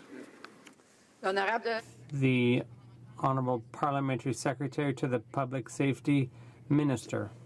Allow me, first of all, before I go into the detail, allow me to say how impressed I was with my colleague's track record. I think the committee will be so much the better for his leadership. But we have 5 allies. We're part of a group of 5, and it would be a bit limiting to go exclusively by what the UK does. All 5 members of the Five Eyes have their own slightly different methods of appointing people to their watchdog body. So I think ultimately we need to realize that ultimately it's up to the Prime Minister, it's his responsibility, and I think the system is fine. The Honourable Member for Sherbrooke. Thank you, Madam Speaker. I'd like to thank my colleague, the Parliamentary Secretary, for his speech. It's a bit surprising to hear our Liberal colleagues boasting about keeping an election promise when the creation of this committee of parliamentarians was just one line among many promises in connection with C-51. It was just one line because the overarching title, or headline, was that they were going to repeal the problematic parts of C-51. That was the true plank in the platform. They were going to repeal the problematic parts of C-51. So this is just one small part of their platform. Why are they so proud of that? There's so much more to be done. My question is simple. When? Will the next commitments be kept? The next Liberal commitments? When are they going to table that in the House? The parts that have to do with the problematic parts of C-51 and repealing it as promised during the election campaign. The Honourable Parliamentary Secretary. I'd like to thank my colleague for giving me the opportunity to talk about the many promises that he alluded to, because yes, indeed, in addition to this bill, we proposed to create an office that would counter radicalization efforts. We also worked on the streamlining travel between Canada and the U.S., for example, to facilitate customs clearance and entering and exiting. We've also launched consultations on national security. We want to know what people want, and it's unlimited what people can express. So I think I may have neglected to mention those things, and I'm happy to remind everyone about them. Ce débat, the honourable member for Haliburton, Kawartha Lakes Brock. I rise today on Bill C-22, an act to establish the National Security and Intelligence Committee of Parliamentarians. And I think it goes without saying that safety and security of Canadians is one of the top priorities of any government, and I'm sure every member in this chamber would agree with that statement. But, Speaker, like many of you, I spent the last few months in my riding traveling from one end to the other. I spoke with countless constituents and about the importance about the issues that were important to them. And for many, their highest priorities were, of course, jobs and the economy. And as a Conservative, I'm proud to say our record speaks to itself on those two files. But I also heard from people who were concerned about public safety and national security. Now, across the globe, Speaker, terrorist attacks are taking place and have taken place. And the idea that these types of attacks don't happen in Canada was a common belief a few years ago. But now, when we look at the political landscape, terrorism cannot be overlooked. And as we know, Chair, attacks have taken place in our own country. Plans have been thwarted many times by our brave women and men in law enforcement. And do not misunderstand me, please. I'm not attempting to strike fear into the hearts of Canadians. But I believe that It's important that we are not naive about our place in the world. The most prominent example of this was October 22nd, 2015, or even most recently in August, when our enforcement agencies stopped an attack. There have been attacks across Europe. We see them France, Belgium, Germany, among others, and of course in the United States. And I say all of this because it's important to provide context on what members of the National Security and Intelligence Committee of Parliamentarians will have to review. Our law enforcement, intelligence, and military agencies have played a crucial role in keeping Canadians safe. And Madam Speaker, this bill has legislated a committee of specific design. And there are parts of it, I think we agree on the essence of it, but there are parts of it that I think I have issues with. Members on the Conservatives and NDP seem to have the same issues. The committee will consist of a chair recommended by the Prime Minister. The committee will have up to 8 additional members of Parliament, to a maximum of 4 from the government and no more than 2 from the Senate. Members of the committee cannot be a Minister of the Crown, Minister of State, Parliamentary Secretary, and are appointed by the Governor in general on recommendation by the Prime Minister and the leader of the other member's party. The committee is intended to be nonpartisan and highly independent, but yet the Liberal government appointed the committee chair in January before the legislation was even created. This committee will review agencies that were highly specialized and effective in their designated fields. Yet, there is no requirement that the members of the committee have any experience in public safety and security issues. I also find it concerning, Speaker, that the government refused to consult with opposition parties despite the public willingness by the Conservatives and the NDP to discuss this important committee. In fact, our official opposition critic wrote to the minister twice about this committee. The committee, as it's currently written, Speaker, is appointed by and reports to the Prime Minister's office. Speaker, I believe, and I think most believe on this side anyway, that it should be open and reporting to Parliament. The Prime Minister campaigned on a reduced role of the PMO, and we all know actions speak louder than words. The committee is mandated to review the legislative, regulatory, policy, administrative, and financial framework for national security and intelligence. Any activity carried out by the department that relates to national security or intelligence, any matter relating to national security or intelligence that a minister refers to the committee. And I'm going to quote the government's own backgrounder here. The committee would have robust powers to access any information to conduct its reviews, subject to specific limitations, such as to protect third parties, prevent interference in active military operations, and maintain the independence of law enforcement functions.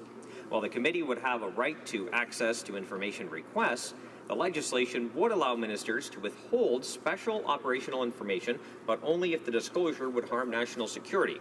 The responsible minister would need to provide the committee with the rationale for their decision to withhold that information. The National Security and Intelligence Committee of Parliamentarians' findings and recommendations will then be tabled in Parliament. However, and here is where some of the big concerns I have arise, the government, not Parliament, will review the committee's reports before tabling to ensure they do not contain classified information. I find it deeply troubling that C-22 provides for numerous exceptions and permits government agencies and ministries to opt out of providing information for review. This weakens the oversight and does not permit the committee's mandate to be fulfilled. I also find it concerning that the Prime Minister will also basically have a veto on what it reports in this so-called independent committee. Would it not be more appropriate, Speaker, for nonpartisan officials or the committee to decide what can or cannot be released? The government in power should not have a veto on what the committee reviews or reports. As with any committee, the chair provides crucial support and direction to the committee as a whole. It is therefore peculiar that a committee of this importance, for a committee that is claimed to be independent and nonpartisan, that the government would have already selected who they are going to appoint to this position. And of course, we know it's the member of Ottawa South, and like all of us, he is political. I have great respect for the member for Ottawa South. There are many members in this chamber that I'm sure would like to be on that committee. I have no doubt, had there been a free election of the chair, he probably would have won. He's very well respected on all sides. But the government will not even give those members the opportunity to select their chair. So what happened to the Liberals' sense of accountability? What happened to their transparency? Real change, they said. However, the chair, as I've mentioned, was appointed before the committee was even struck. There are 7 exemptions under Section 14 in this legislation, including that the committee cannot look at ongoing investigations that may lead to criminal charges. If I'm not mistaken, Speaker, that basically covers every investigation operation of law enforcement and security agencies in this country. It's been made clear that Canada is not the first country to create this type of oversight committee. Many of our allies have enacted similar oversight systems. This includes the British, Australians, New Zealand, and many of which, I won't get into all the details because it's been discussed amongst my colleagues. And I'd like to thank my colleague, the member for Durham and the official opposition critic for public safety, for his work on this important file. The importance of a National Security and Intelligence Committee cannot be overstated. We've heard that throughout the debate. It is therefore critical that legislation be properly drafted. And again, I said earlier, I think we all agree on the essence of this committee. There's just some finer points that need to be tuned up in order to appease people on this side of the House. Now, as I've said before, the Committee of Parliamentarians should not report to the Prime Minister or the government. This is something the Liberals raised many times in the previous Parliament. It is something the Liberals talked about during the election. They said the PMO has too much power. That power needs to be given back to Parliament, they said. And now what do we see with this piece of legislation? No different than any other government before that, just they have the Sunny Ways title to go with that. The government, as it stands now, will have the ability, as I've said, to vet and veto the decisions made by this committee. This, therefore, takes away from all the independence claims that the government has made. And in effect, under the current legislation, the committee would be controlled by the Prime Minister's office. Of course, the Prime Minister's office appointed the chair already.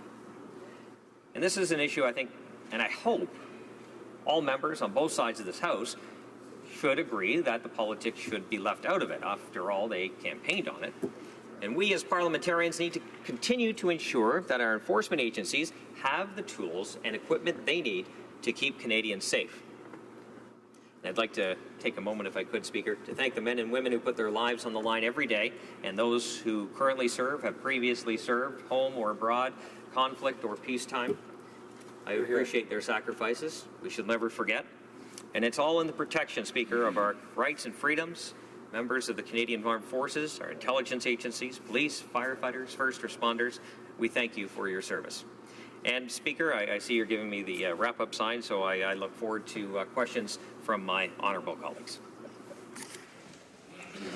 Questions and comments, questions et commentaires. L'honorable secrétaire parlementaire. Thank you to my colleague for his speech, and I also share his salute to our good men and women who give their life to save our own. Since they are always relying on the UK, let me share something with this House. In the UK Intelligence and Security Committee, ministers may choose to withhold sensitive information. In Australia, the government cannot be compelled to provide operationally sensitive information.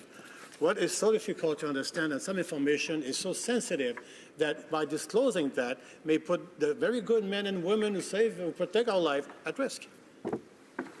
Member for Haliburton, Kawartha Lakes, Brock. Thank you very much, Sharon. I thank you for that very good question. I don't think we disagree with that point. I think there is sensitive information that needs to remain that way in order to protect those out in the field doing the important work we talked about before. But I think where the issue rises is that the PMO gets to vet that information. And that is something that we all heard during the campaign. The NDP, the Liberals all stood up during the campaign and said the PMO had too much power. We need to take it away. We need to put it back into Parliament. Okay? So we look at this piece of legislation, and like I said in my speech, it's no different than any other form of government. I'm sure my friend on the other side, had he been on this side, and the previous Harper government put forward this legislation, they all would have been up in arms and yelling and screaming, the world's coming to an end. And yet they've done the exact same thing, except they campaigned on doing things differently, and the real change. So I'd like to take him up on, through you, Chair, take him up on his word, and let's see this real change, and have this committee report to Parliament. Questions and comments, questions et commentaires. The honourable member for New Westminster, Burnaby. Thank you very much, Madam Speaker, and I thank the member for his for his speech on this issue. I know that we disagree with the former Conservative government when they introduced C-51. In fact, all political parties except the Liberals disagreed with the Conservatives on C-51. There's a real impact on rights and freedoms, but Liberals voted to support C-51, which has left us in a very difficult situation. But now the Liberals have introduced C-22, and I think the member would probably agree with me, as I agree with him, that there are huge flaws in this legislation. That instead of providing the independent oversight that comes from having an independent chair, we have a chair that is chosen by the government and by the Prime Minister, which certainly flies in the face of the way our major allies do this type of oversight committee. And then we have the censorship both in terms of the information that's permitted to go to the Oversight Committee and a censorship control of the Prime Minister's office on what comes out of the committee. So instead of having oversight that Canadians can have confidence in, does the member not think that what we have is a very flawed piece of legislation? Our member for Haliburton, Kawartha Lakes Brock. Thank you very much, Madam Speaker, and I thank my friend from British Columbia for that question. Yes, I agree wholeheartedly with you. There are very big issues with this piece of legislation. And, Speaker, I will quote again from the Liberals' election platform. It stated, to increase accountability, we will strengthen the role of parliamentary committee chairs, including their election by secret ballot. And that was a pretty big promise. I also will remind, and I think my friend from British Columbia will remember, Motion 431 that was passed in the previous Parliament unanimously. The motion is where the members of the chamber unanimously referred to the desire to have elected chairs of committees.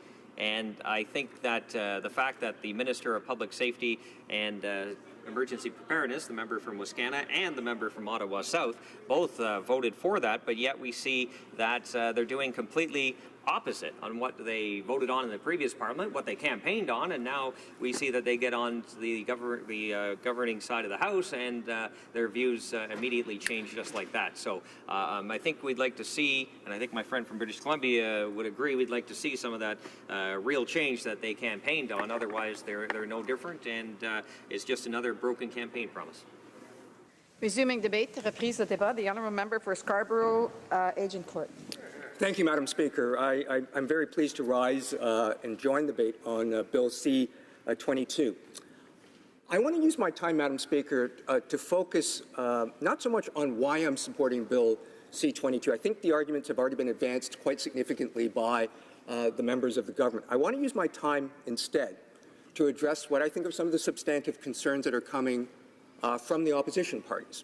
And that's what I'm going to do in the time that's been allotted to me today. And I think there's some broad themes that have emerged clearly from the opposition that I want to address and put to rest and try to allay their particular concerns.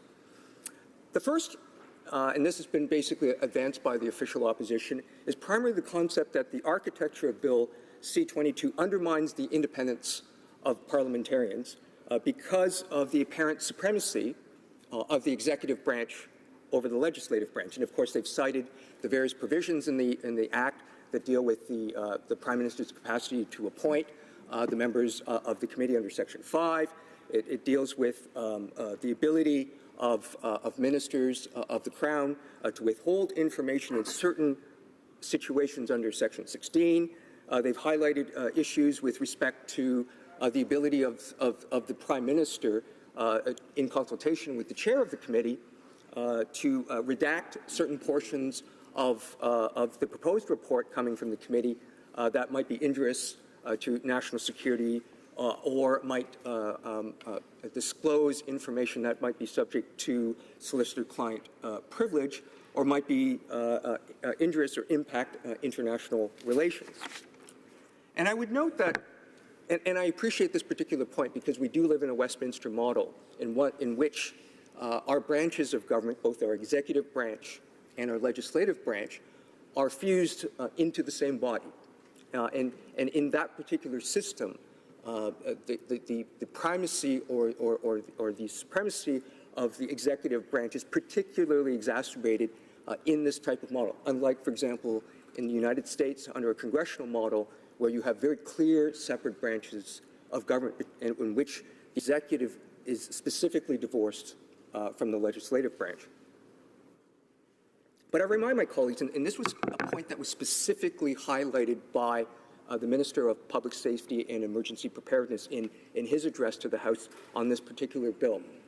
The mandate of this committee is, in fact, very, very broad. That if you look carefully at the language of the legislation under Section 8, it says that this particular committee has the mandate to review A, the legislative, regulatory, policy, administrative, and financial framework for national security and intelligence. B, any activity carried out by a department that relates to national security or intelligence, unless the appropriate minister determines that the review would be injurious to national security.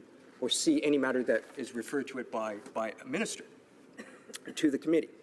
So the oversight role, the review role, is very, very broad, as set out specifically in the Act. But I would point out that the purpose of this particular piece of legislation is to do exactly that, to review the broad mandates of our national security and intelligence agencies. It is not to go and delve into the specific operational endeavors of the military or of our police services, to examine specific matters that are of a specific ongoing operational nature. I would submit that really does fall within the purview of the government, of the actual executive branch, to execute in real time potential national security threats, to basically deal with those particular instances, and that the committee's role instead is to look at these particular broad mandates. And that it has, so for example, some of the other mandates that it has to do is to review that our security and intelligence services have the right legislative tools. For example, that the resources appropriated to our national security agencies is appropriate, that we have the appropriate interagency cooperation, and that the legislative framework allows for that appropriate exchange of information. And also, I would argue that it also has to deal with some of the concerns that the third party has advanced, which is to ensure that the appropriate procedural and substantive protections are afforded to individuals that may be impacted by the actions of our security agencies. Those, I think, are the appropriate measures of review, not the actual review of specific ongoing operational issues.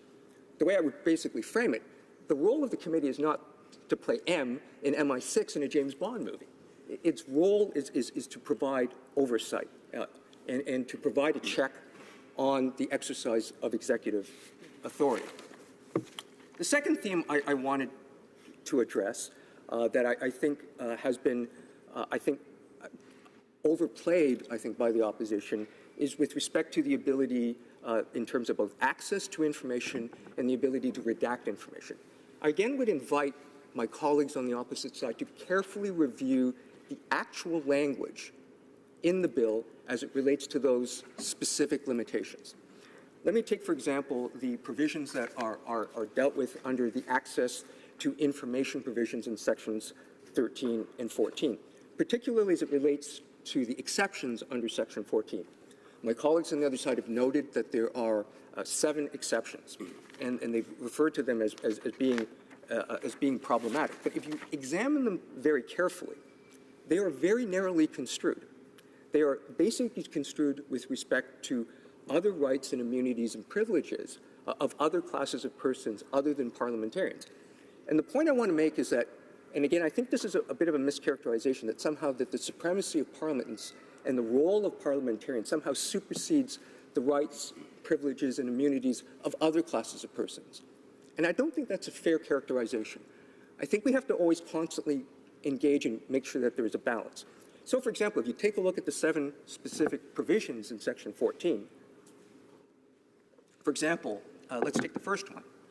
It deals with the confidence of the Queen's Privy Council for Canada as defined by subsection 39 sub 2 of the Canada Evidence Act. In plain English, that really basically means cabinet confidence. So the question again is, should parliamentarians be subject and be able to access information as it relates to the deliberations of cabinet? Again, I think not. Look at the second one, information with respect to ongoing defense intelligence activities supporting military operations. Again, that's my point. That's an operational decision.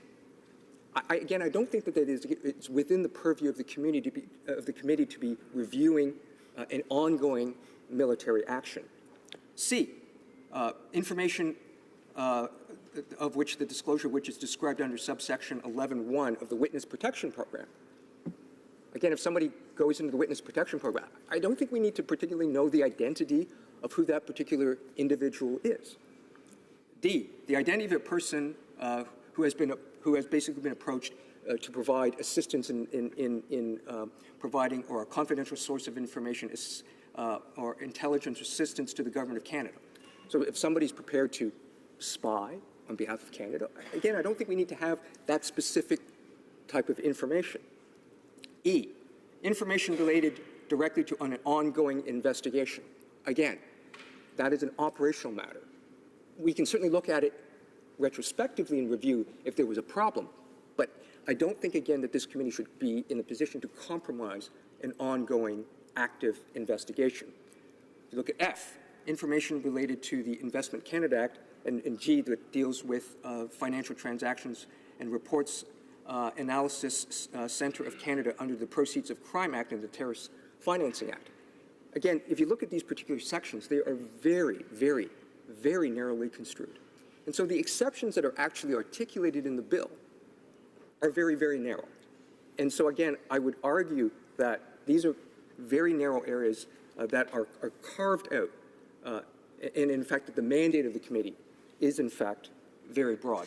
The other point that has been raised is with respect to the ability under Section 21 sub 5 about the writing of reports and about the Prime Minister's capacity to edit the report. Again, I invite my colleagues to read the section, which is subsection 21 sub 5, carefully with respect to what that role is. It does not mean that the Prime Minister rewrites the report.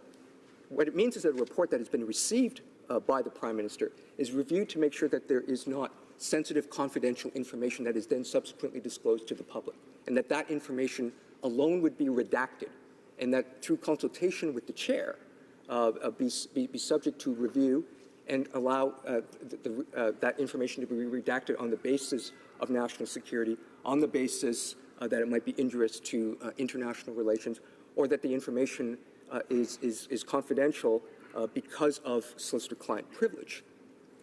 And so, again, it's very narrowly construed.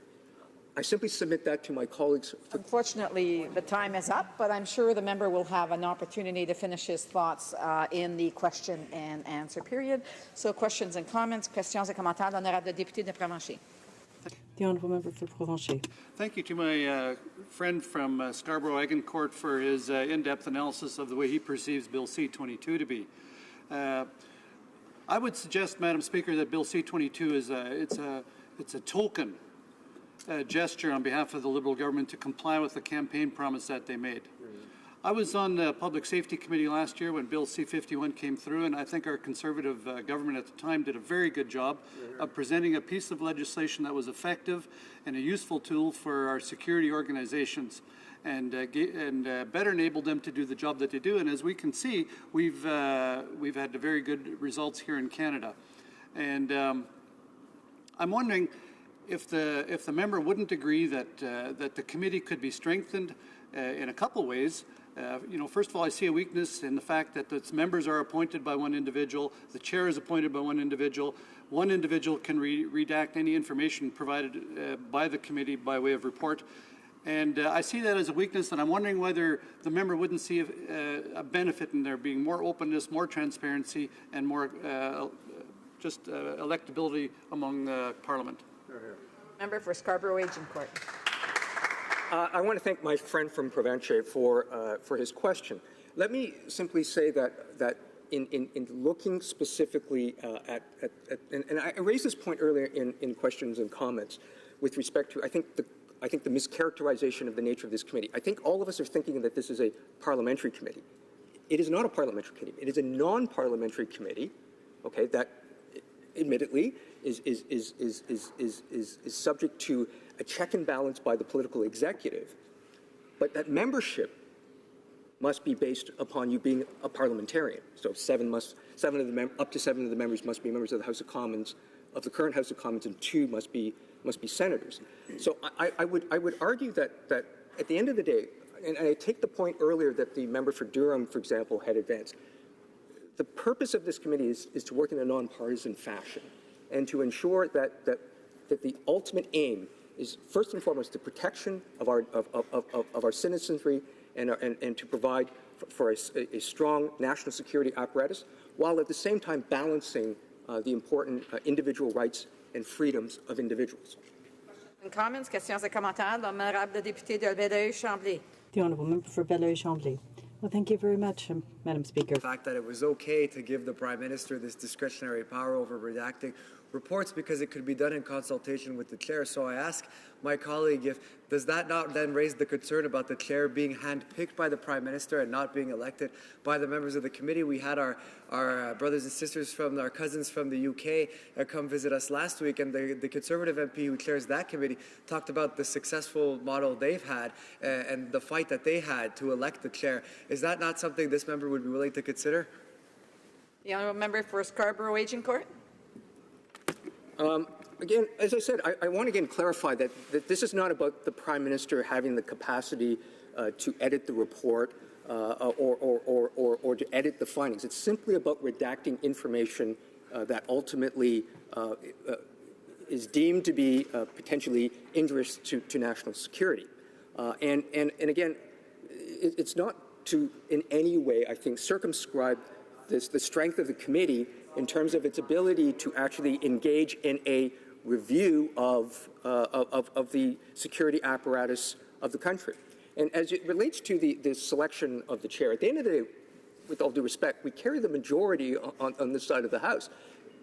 We could ultimately elect whatever chair that the majority chooses to elect. I think what's ultimately important is that we go through a process to make sure that every member, every qualified member that sits on this particular committee goes through the appropriate security clearance process and serves with the mindset that they are there to serve in the national interest, in the national security review for the benefit of all Canadians. Resuming debate, reprise de débat, l'honorable député de Belleuil-Chambly. The Honourable Member for Belleuil-Chambly. Well, thank you very much, Madam Speaker. And this is not my first speech in the House, but it's my first speech as a critic for public safety. And so I'm pleased to have this opportunity because this debate was held in the previous Parliament on C-51. There were commitments made by various parties. And let's be clear, Madam Speaker, there have been a number of criticisms that have been raised. There are a number of problems. We do, however, a plan to support the bill at second reading because it's a good step. It needs to go to committee, but there are a lot of shortcomings and flaws, very serious flaws, in the current approach being put forth by the government. When we get into the composition of this committee, I think it's important that we point out many of the inconsistencies in the government's approach to this particular file, whether it comes to proposing something, anything. We still haven't heard, despite the minister's great grocery list and question period yesterday, what the actual plan is. There's no bill before this House. Well, there is one bill, Madam Speaker, the bill from my colleague from Esquimalt-Saint-Souk, which seeks to repeal C-51, and despite a lot of talk, as is becoming far too typical on the behalf of this government, we're hearing about all these grand plans to bring specific changes with no actual legislative plan in place. Madame la Présidente, Now, Madam Speaker, the other problem is that a committee can be created, it can be set up, mechanisms can be put in place, but there are already existing mechanisms. Something that comes to mind, Madam Speaker, is CERC.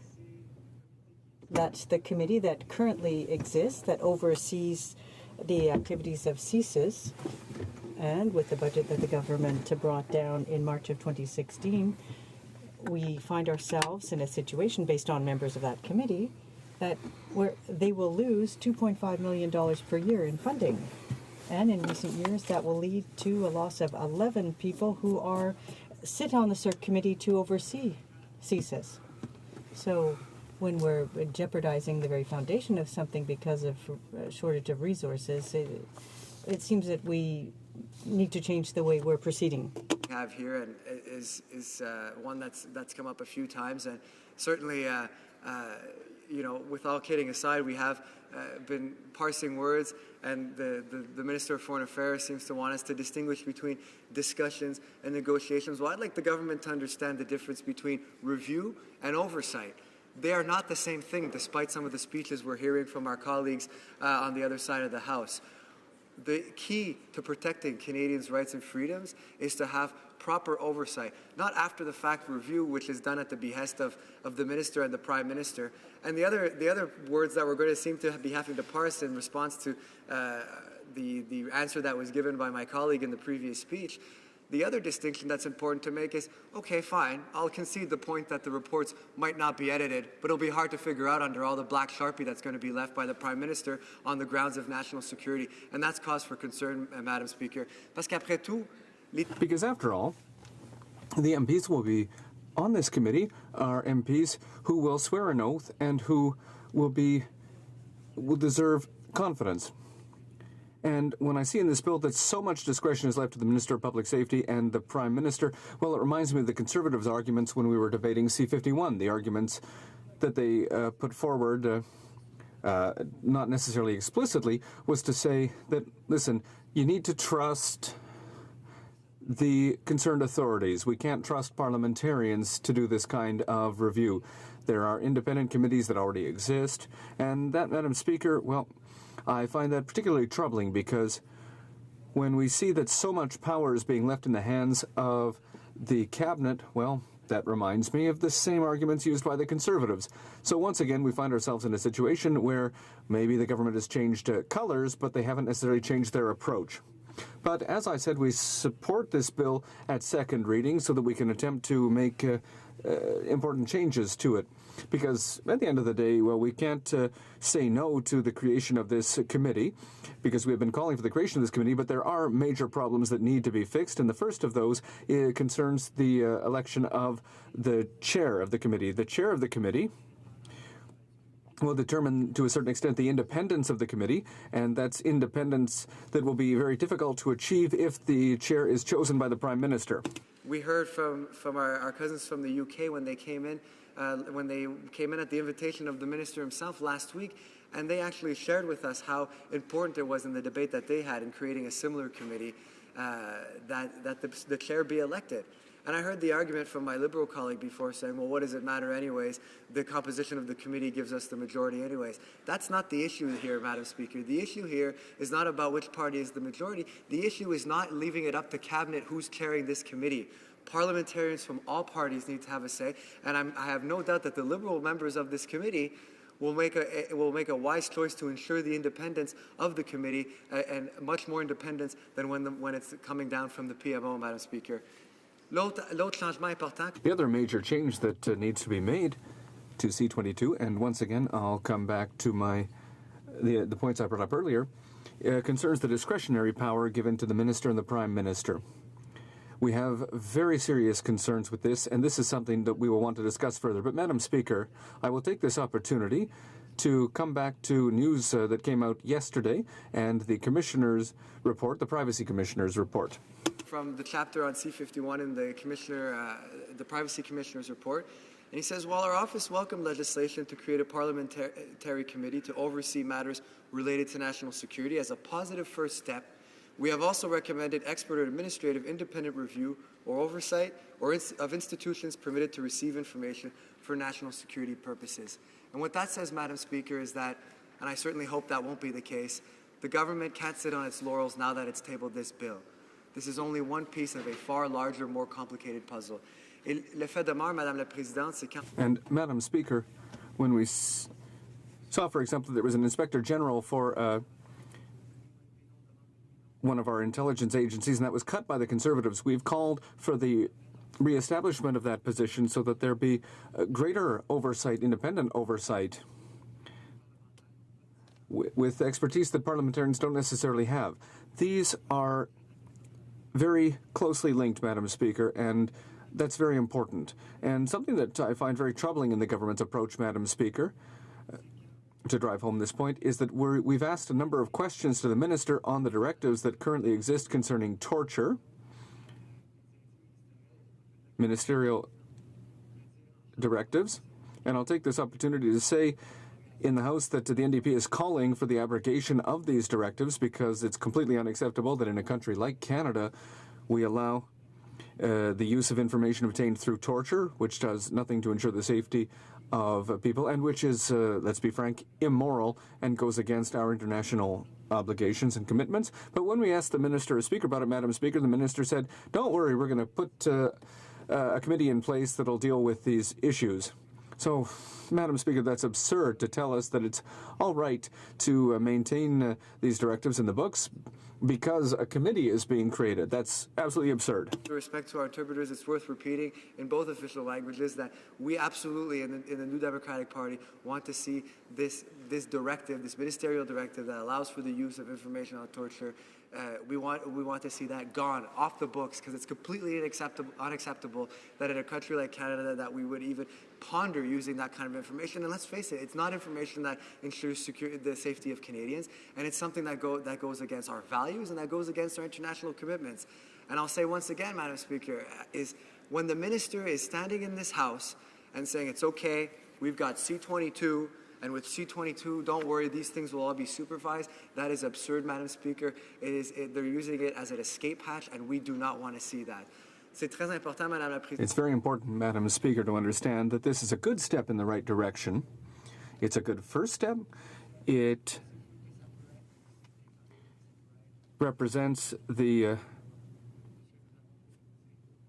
something similar to what the NDP has called for. This is one element among many others that was part of the debate on C-51, but I hope that there are members on the other side who are going to listen, who are going to hear us, and I'll say again, we trust the Liberal members on this committee to elect a chair. We trust that they will want to have access to information without the Prime Minister's veto. And we certainly, after all, want to ensure that C-22 does not become an excuse to not abrogate and make serious changes to Bill C-51, a bill which, of course, has eliminated many privacy rights and human rights of Canadians. Thank you. The honourable member for Spadina-Fort York. Thank you very much, and I welcome the comments across the way as being constructive towards the goal we all share to making sure that we have as effective and as strong a set of oversight provisions as possible. The concern that was raised, and I think it's one that needs to be explored, is that there's an assumption that if you fix C-51, you fix the problem. We know that C-51 touches more than 60 pieces of legislation. We know that oversight is not part of C-51 and therefore has to stand alone in another bill. And we also know that there's wider-ranging issues out there that extend beyond Bill C-51 if we're going to upgrade and update our rules and regulations around public safety. Would they not agree that the consultations underway on the full range of public safety is in fact the most responsible way to do it, and bringing those back to full public hearings and full parliamentary hearings is in fact a massive change from the previous government because it allows for full public input as we move forward with better legislation?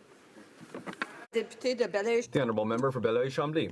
I thank my colleague for his question, and I certainly hope that he'll speak to his constituents, because I have no doubt that folks in Toronto want to see C-51 be repealed as soon as possible. But I will address his questions about the consultation that is happening now, and I will quote the Privacy Commissioner in the press release that came with his report yesterday. And I quote, Madam Speaker, "The scope of these consultations is too narrow. They don't appear to be looking at key privacy concerns related to Bill C-51, such as the inadequate legal standards which allow for excessive information sharing," says Commissioner Thériault. So, Madam Speaker, I think that quote speaks for itself. We welcome consultation, but what was promised in the last election campaign was consultation on a concrete proposal. There's no concrete proposal before this House, except the one from the NDP asking for the repeal of C-51.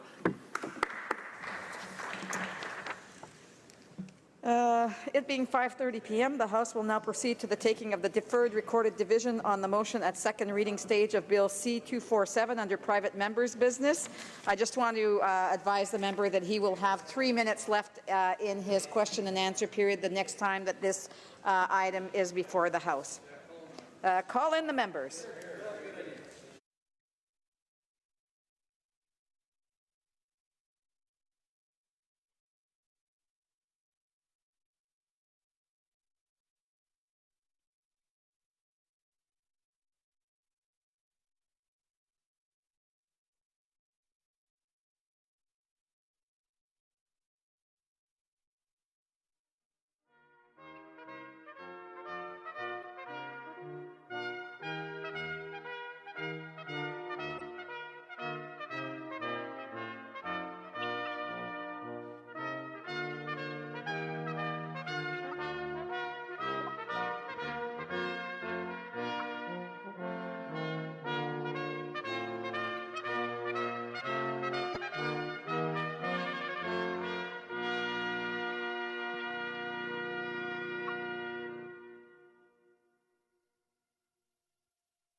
The question is as follows. Mr. Secan, seconded by Mr. Oliver, moved that Bill C-247, an act to amend the Criminal Code, passive detection device, be now read a second time and referred to the Standing Committee on Justice and Human Rights. All those at my left in favor of the motion will please rise. Mr. Secan. Mr. Secan.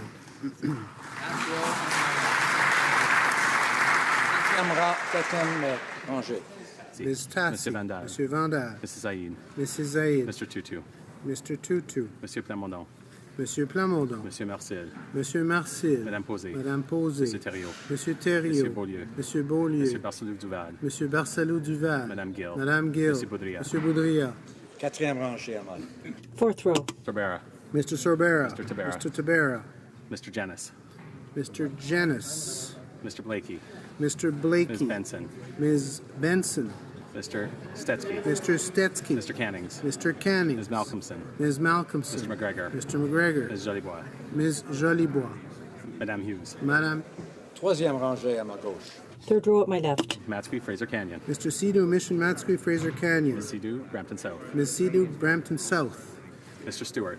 Mr. Stewart. Mr. Duval. Mr. Duval. Monsieur Aubin. Monsieur Aubin. Monsieur Nantel. Monsieur Nantel. Monsieur Caron. Monsieur Caron. Monsieur Saganache. Monsieur Saganache. Monsieur Dussault. Monsieur Dussault. Madame Sansouci. Madame Sansouci. Monsieur Choquette. Monsieur Choquette. Madame Trudel. Madame Trudel. Deuxième rangée à ma gauche. Second row at my left. Madame Shanahan. Madame Shanahan. Mr. Sheehan. Mr. Sheehan. Mr. Garrison. Mr. Garrison. Madame Boutin-Sweet. Madame Boutin-Sweet. Ms. Matheson. Ms. Matheson. Monsieur Dubé. Monsieur Dubé. Madame Laverdière. Madame Laverdière. Madame Rousseau. Madame Brosseau. Ms. Kwan. Ms. Kwan. Mr. Rankin. Mr. Rankin. Première rangée à ma gauche. First row. Ms. Ashton. Monsieur Mulcair. Monsieur Mulcair. Mr. Julian. Mr. Julian. Ms. Duncan Edmonton Strathcona. Ms. Duncan Edmonton Strathcona. Mr. Christopherson. Mr. Christopherson. Mr. Angus. Mr. Angus. Mr. Davies. Mr. Davies. Mr. Massey, Windsor West. Mr. Massey, Windsor West. All those at my right in favor of the motion will please rise. Back row. Mr. Johari. Mr. Johari. Mr. Kung. Mr. Kung. Ms. Khalid. Ms. Khalid. Monsieur Lemieux. Monsieur Lemieux. Mr. Levitt.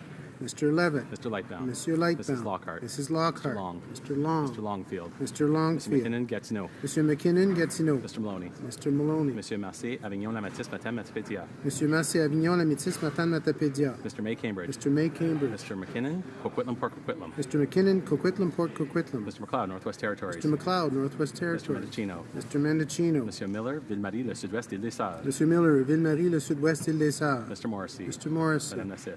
Madame Nassif. Ms. O'Connell. Ms. O'Connell. Mr. Oliver. Mr. Oliver. Mr. O'Regan. Mr. O'Regan. Mr. Wallet. Mr. Wallet. Mr. Peterson. Mr. Peterson. Monsieur Rioux. Monsieur Rioux. Monsieur Robillard. Monsieur Robillard. Mr. Rumi. Mr. Rumi. Mr. Rusnak. Mr. Rusnak. Mr. Saini. Mr. Saini. Monsieur Sanson. Monsieur Sanson. Mr. Sanga. Mr. Sanga. Mr. Sarai. Mr. Sarai. Mrs. Schultz. Mrs. Schultz.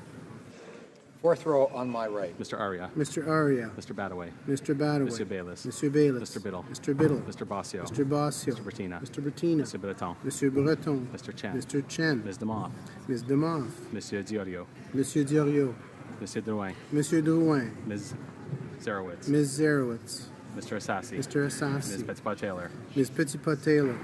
Monsieur Elkouri. Monsieur Elkouri. Mr. Ellis. Mr. Ellis. Mr. Erskine Smith. Mr. Erskine Smith. Mr. Elfson. Mr. Elfson. Mr. Fillmore. Mr. Fillmore. Mr. Fisher. Mr. Fisher. Mr. Fonseca. Mr. Fonseca. Mr. Fragiscatos. Mr. Fragiscatos. Mr. Fraser West Nova. Mr. Fraser West Nova. Mr. Fraser Central Nova. Mr. Fraser Central Nova. Mr. Fuhr. Mr. Fuhr. Mr. Garrettson. Mr. Garrettson. Mr. Graham. Mr. Graham. Mr. Gerwall. Mr. Greywall. Mr. Hardy. Mr. Hardy. Mr. Harvey. Mr. Harvey. Mr. Housefather. Mr. Housefather. Mr. Hussein. Mr. Hussein. Monsieur Yakino. Monsieur Yacono. Mrs. Jordan. Mrs. Jordan. À ma droite. Rhoda. Third row. Rhoda. Mr. Oliphant. Mr. Oliphant. Mr. Algabra. Mr. Algabra. Mr. Chan. Mr. Chan. Mr. Duguid. Mr. Duguid. Ms. Dillon. Ms. Dillon. Ms. Goldsmith-Jones. Ms. Goldsmith-Jones. Monsieur Cormier. Monsieur Cormier. Mrs. Caesar Chavan. Mrs. Caesar Chauvin. Mr. Lamoura. Mr. Lamoura. Monsieur Rodriguez. Monsieur Rodriguez. Ms. Young. Ms. Young. Mr. Beach. Mr. Beach. Mr. Champagne. Monsieur Champagne. Mr. Casey Charlottetown. Mr. Casey Charlottetown. Ms. Gould. Ms. Gould.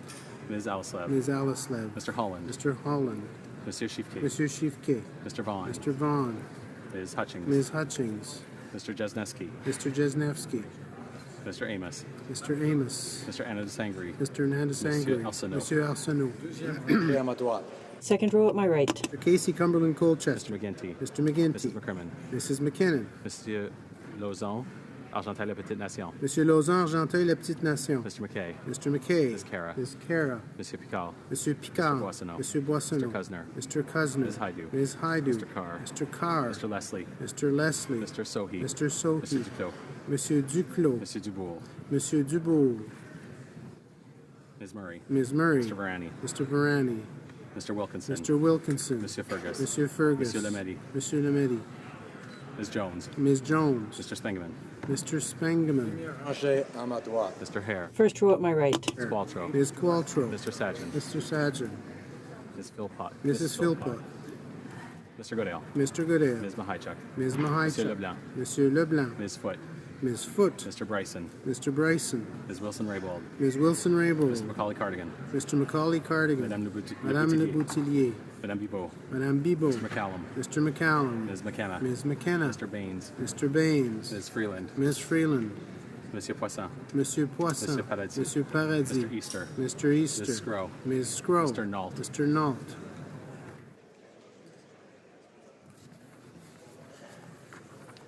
All those at my left opposed to the motion will please rise. Fifth row. Mr. Shear. Mr. Shear. Mr. Chong. Mr. Chong. Ms. Leach. Ms. Leach. Mr. Nader. Mr. Nader. Mr. Nuttall. Mr. Nuttall. Mr. Reyes. Monsieur Reyes. Mr. Soroya. Mr. Soroya. Mr. Schmale. Mr. Schmale. Mr. Shields. Mr. Shields. Mrs. Stubbs. Mrs. Stubbs. Mr. Vierson. Mr. Vierson. Mrs. Wagenthal. Mrs. Wagenthal. Mr. Waugh. Mr. Waugh. Mr. Weber. Mr. Weber. Mr. Clement. Mr. Clement. Mr. Trost. Mr. Trost.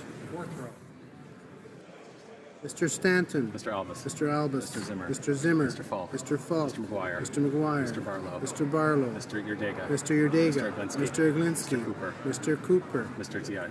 Mr. Diot. Mr. Genereux. Mr. Genereux. Ms. Harder. Ms. Harder. Monsieur Godin. Monsieur Godin. Mr. Kitchen. Mr. Kitchen. Mr. Kimmich. Mr. Kimmich. Mr. Leipert. Mr. Leipert. At my left. Stormont Dundas, South Glengarry. Monsieur Lauzon, Stormont Dundas, South Glengarry. Mr. Albrecht. Mr. Albrecht. Mr. Calkins. Mr. Calkins. Mr. Shipley. Mr. Shipley. Mr. Miller, Bruce Gray, Owen Sound. Mr. Miller, Bruce Gray, Owen Sound. Mr. Dreeshen. Mr. Dreeshen. Mr. McColeman. Mr. McColeman. Mr. McKenzie. Mr. McKenzie. Mr. Sweet. Mr. Sweet. Madame Boucher. Madame Boucher. Mr. Laub. Mr. Law. Monsieur Généreux. Monsieur Généreux. Monsieur Gould. Monsieur Gould. Mr. Richards. Mr. Richards. Mr. Hoback. Mr. Hoback. Mr. Sopak. Mr. Sopak. Mr. Tilson. Second row at my Mr. left. Tilson. Mr. Clark. Monsieur Clark. Mr. Police. Monsieur Police. Mr. Allison. Mr. Allison. Mr. Carey. Mr. Carey. Mr. Workington. Mr. Workington. Mr. Brown. Mr. Brown. Mrs. Vecchio. Mrs. Vecchio. Mr. Abultayev. Mr. Abultayev. Mrs. Wong. Mrs. Wong. Ms. Gladue. Ms. Gladue. Premier rangé à ma gauche. First row at my left. Mr. Nicholson. Mrs. Block. Mrs. Block. Mr. Bazan. Mr. Bazan. Mrs. McLeod, Kamloops, Thompson, Caribou. Mrs. McLeod, Kamloops, Thompson, Caribou. Mr. O'Toole. Mr. Ms. O'Toole. Bergen. Ms. Bergen. Ms. Ambrose. Ms. Ambrose. Monsieur Lebed. Monsieur Lebed. Ms. Watts. Ms. Watts. Mr. Kent. Mr. Kent. Ms. Rempel. Ms. Rempel. Mr. Fast. Mr. Fast. Mr. Van Loan. Mr. Van Loan. Mr. Return to Mr. Sorensen. Mr. Sorensen. And Mr. Lake. And Mr. Lake. And Mr. Mr. Poiliev. Mr. Poiliev.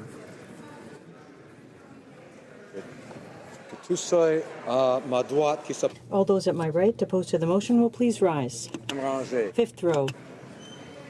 Quatrième rang. Fourth row. Third row. Second row at my right.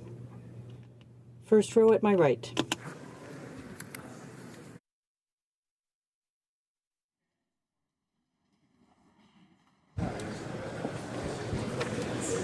Yeas pour 192, 192. Nays contre 75, 75.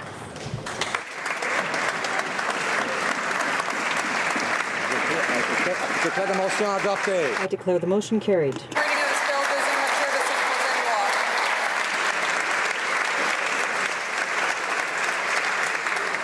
En conséquence, ce projet de loi Accordingly, the bill stands referred to the Standing Committee on Justice and Human Rights. La Chambre procédera maintenant au vote. The House will now proceed to the deferred recorded division on the motion at second reading stage of Bill C-234 under private members' business. The question is as follows. Ms. Trudell, seconded by Mr. Weir, moved that Bill C-234, an act to amend the Canada Labour Code, replacement workers, be now read a second time and referred to the Standing Committee on Human Resources, Skills and Social Development, and the Status of Persons with Disabilities. All those at my left in favor of the motion will please rise. Fifth row at my left. Monsieur Plamondon. Monsieur Plamondon. Monsieur Marcel. Monsieur Marcel. Madame Posé. Madame Posé. Monsieur Thériault. Monsieur Thériault. Monsieur Beaulieu. Monsieur Beaulieu. Monsieur Boudria. Ah, Monsieur Barcelou-Duval. Monsieur Barcelou-Duval. Madame Gill. Madame Gill. Monsieur Boudria. Monsieur Boudria. Quatrième rangée à ma gauche. Fourth row at my left. Blakey. Mr. Blakey. Ms. Benson. Ms. Benson. Mr. Stetsky. Mr. Stetsky. Mr. Canning. Mr. Canning. Ms. Malcolmson. Ms. Malcolmson. Mr. McGregor. Mr. McGregor. Ms. Jolibois. Ms. Jolibois. Madame Hughes. Madame Hughes. Third row at my left. Mr. Stewart. Mr. Duval. Mr. Duval. Monsieur Aubin. Monsieur Aubin. Monsieur Nantel. Monsieur Nantel. Monsieur Caron. Monsieur Caron. Monsieur Saganache. Monsieur Saganache. Monsieur Dussault. Monsieur Dussault. Madame Sans Souci. Madame Sans Souci. Monsieur Choquette. Monsieur Choquette. Deuxième rangée à ma gauche. Second row at my left. Mr. Garrison. Mr. Garrison. Madame Boutin-Sweet. Madame Boutin-Sweet. Ms. Matheson. Ms. Matheson. Monsieur Dubé. Monsieur Dubé. Madame Laverdière. Madame Laverdière. Madame Brosseau. Madame Ms. Brosseau. Kwan. Ms. Kwan. Mr. Rankin. Mr. Rankin. Première rangée. First row at my left. Ms. Ashton. Monsieur Mulcair. Monsieur Mulcair. Mr. Julian. Mr. Julian. Ms. Duncan Edmonton Strathcona. Ms. Duncan Edmonton Strathcona. Mr. Christopherson. Mr. Christopherson. Mr. Angus. Mr. Angus. Mr. Davies. Mr. Davies. Mr. Massey Windsor West. Mr. Massey Windsor West. Que tous ceux à ma droite. All those at my right in favor of the motion will please rise. Fifth row. Quatrième rangée à ma droite. Fourth row at my right. Mr. Bertina. Mr. Bertina. Mr. Moss. Ms. DeMont. Troisième rangée à ma droite. Third row at my right. Mr. Rhoda. Mr. Vaughn. Mr. Vaughn. Deuxième rangée à ma droite. Second row at my right. Première rangée à ma droite. First row at my right. All those at my left opposed to the motion will please rise. Fifth row. Mr. Tan. Mr. Tan. Mr. Van Damme. Mr. Van Damme. Mrs. Zaid. Mrs. Zaid. Mr. Tutu. Mr. Tutu. Mr. Scheer. Mr. Scheer. Mr. Mr. Chong. Ms. Leach. Ms. Leach. Mr. Nader. Mr. Nader. Mr. Nuttall. Mr. Nuttall. Mr. Reyes. Mr. Reyes. Mr. Mr. Soroya. Schmale. Mr. Schmale. Mr. Shields. Mr. Shields. Mrs. Stubbs. Mrs. Stubbs. Mr. Vierson. Mr. Vierson. Mrs. Wagenthal. Mrs. Wagenthal. Watt. Mr. Wall. Mr. Weber. Mr. Weber. Mr. Clement. Mr. Clement. Mr. Trost. Mr. Trost. Fourth row at my left. Mr. Sabera. Mr. Sabera. Mr. Tabera. Mr. Tabera. Mr. Stanton. Mr. Stanton. Mr. Albus. Mr. Albus. Mr. Zimmer. Mr. Zimmer. Mr. Falk. Mr. Falk. Mr. McGuire. Mr. McGuire. Mr. Barlow. Mr. Barlow. Mr. Yerdega. Mr. Yerdega. Mr. Mr. Glinsky. Mr. Cooper. Mr. Cooper. Mr. Diot. Mr. Diot. Mr. Jennis. Mr. Jennis. Mr. Genereux. Mr. Genereux. Ms. Harder. Ms. Harder. Mr. Godin. Mr. Godin. Mr. Kitchen. Mr. Kitchen. Mr. Kimmich. Mr. Kimmich. Mr. Leipert. Mr. Leipert. Third row at my left. Mr. Sidhu, Mission Matsqui, Fraser Mr. Canyon. Sidhu, Mission Matsqui, Fraser Canyon. Ms. Sidhu, Brampton South. Ms. Sidhu, Brampton South. Mr. Secan. Mr. Secan. Mr. Lozon, Stormont-Dundas, South Glengarry. Monsieur Lozon, Stormont Dundas, South Glengarry. Mr. Albrecht. Mr. Albrecht. Mr. Calkins. Mr. Calkins. Mr. Shipley. Mr. Shipley. Mr. Miller, Bruce Gray, Owen Sound. Mr. Miller, Bruce Gray, Owen Sound. Mr. Dreeshen. Mr. Dreeshen. Mr. McColeman. Mr. McColeman. Mr. McKenzie. Mr. McKenzie. Mr. Sweet. Mr. Sweet. Madame Boucher. Madame Boucher. Mr. Law. Mr. Law. Mr. Geneva. Mr. Geneva. Mr. Gould. Mr. Gould. Mr. Richards. Mr. Richards. Mr. Hoback. Mr. Hoback. Mr. Sofa. Mr. Sopa. Second row at my left. Mr. City. Mr. Seri. Madame Shanahan. Shanahan. Mr. Sheehan. Mr. Sheehan. Mr. Tilson. Mr. Tilson. Mr. Clark. Mr. Clark. Mr. Paulus. Mr. Paulus. Mr. Allison. Mr. Allison. Mr. Carey. Mr. Carey. Mr. Workington. Mr. Workington. Mr. Brown. Mr. Brown. Mrs. Vecchio. Mrs. Vecchio. Mr. Abul Tayyip. Mr. Abul Tayyip. Mrs. Wong. Mrs. Wong. Ms. Gladue. Ms. Gladue. Mr. Sorensen. Mr. Sorensen. Mr. Lake. First row at my left. Mr. Nicholson. Mr. Nicholson. Mrs. Block. Mrs. Block. Mr. Bazan. Mr. Mrs. Bazan. McLeod, Kamloops, Thompson, Caribou. Mrs. McLeod, Kamloops, Thompson, Caribou. Mr. O'Toole. Mr. O'Toole. Ms. Bergen. Ms. Bergen. Ms. Ambrose. Ms. Ambrose. Monsieur Lebel. Monsieur Lebel. Ms. Watts. Ms. Watts. Mr. Kent. Mr. Kent. Ms. Rempel. Ms. Rempel. Mr. Fast. Mr. Fast. Mr. Poliev. Mr. Poliev. Mr. Van Loan. Mr. Van Loan. All those at my right opposed to the motion will please rise. Fifth row. Mr. Johari. Mr. Johari. Mr. Kung. Mr. Kung. Ms. Khalid. Ms. Khalid. Mr. Levitt. Mr. Levitt. Monsieur Lightbound. Monsieur Lightbound. Mrs. Lockhart. Mrs. Lockhart. Mr. Long. Mr. Long. Mr. Longfield. Mr. Longfield. Monsieur McKinnon, Gatineau. Monsieur McKinnon, Gatineau. Mr. Maloney. Mr. Maloney. Monsieur Massé, Avignon, La Matisse, Matin, Matipédia. Monsieur Massé, Avignon, La Métis, Matane, Matapédia. Mr. May Cambridge. Mr. May Cambridge. Mr. McKinnon, Coquitlam, Port Coquitlam. Mr. McKinnon, Coquitlam, Port Coquitlam. Mr. McLeod, Northwest Territories. Mr. McLeod, Northwest Territories. Mr. Mendocino. Mr. Mendocino. Mr. Miller, Ville-Marie, le Sud-Ouest, Île des Sœurs. Monsieur Miller, Ville-Marie, le Sud-Ouest, Île des Sœurs. Mr. Morrissey. Mr. Morrissey. Madame Nassif. Madame Nassif. Ms. O'Connell. Ms. O'Connell. Mr. Oliver. Mr. Oliver. Mr. O'Regan. Mr. O'Regan. Mr. Ouellet. Mr. Ouellet. Mr. Peterson. Mr. Peterson. Mr. Rioux. Mr. Rioux. Mr. Robillard. Mr. Robillard. Mr. Rumi. Mr. Rumi. Mr. Rusnak. Mr. Rusnak. Mr. Saini. Mr. Saini. Mr. Sanson. Monsieur Sanson. Mr. Sanga. Mr. Sanga. Mr. Sarai. Mr. Sarai. Mrs. Schultz. Mrs. Schultz. Fourth row at my right. Mr. Aria. Mr. Aria. Mr. Badaway. Mr. Badaway. Mr. Bayless. Monsieur Bayless. Mr. Biddle. Mr. Biddle. Mr. Bossio. Mr. Bossio. Monsieur Breton. Monsieur Breton. Mr. Chen. Mr. Chen. Monsieur Diorio. Monsieur Diorio. Monsieur Drouin. Monsieur Drouin. Zarowitz. Ms. Zarowitz. Mr. Assassi. Mr. Assassi. Ms. Petitpas-Taylor. Ms. Petitpas-Taylor. Monsieur Elkouri.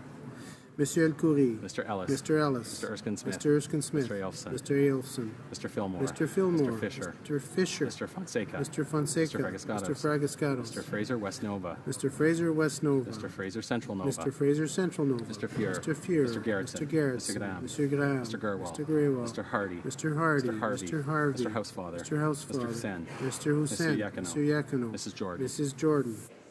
Third row at my right. Mr. Oliphant. Mr. Oliphant. Mr. Algabra. Mr. Algabra. Mr. Chan. Mr. Chan. Mr. Duguid. Mr. Duguid. Ms. Dillon. Ms. Dillon. Ms. Goldsmith-Jones. Ms. Goldsmith-Jones. Monsieur Cormier. Monsieur Cormier. Mrs. Cesar Chavan. Mrs. Cesar Chavan. Mr. Lamoureux. Mr. Lamoureux. Monsieur Rodriguez. Monsieur Rodriguez. Ms. Young. Ms. Young. Mr. Beach. Monsieur Champagne. Monsieur Champagne. Mr. Casey Charlottetown. Mr. Casey Charlottetown. Ms. Gould. Ms. Gould. Ms. Alice. Ms. Alice. Mr. Holland. Mr. Holland.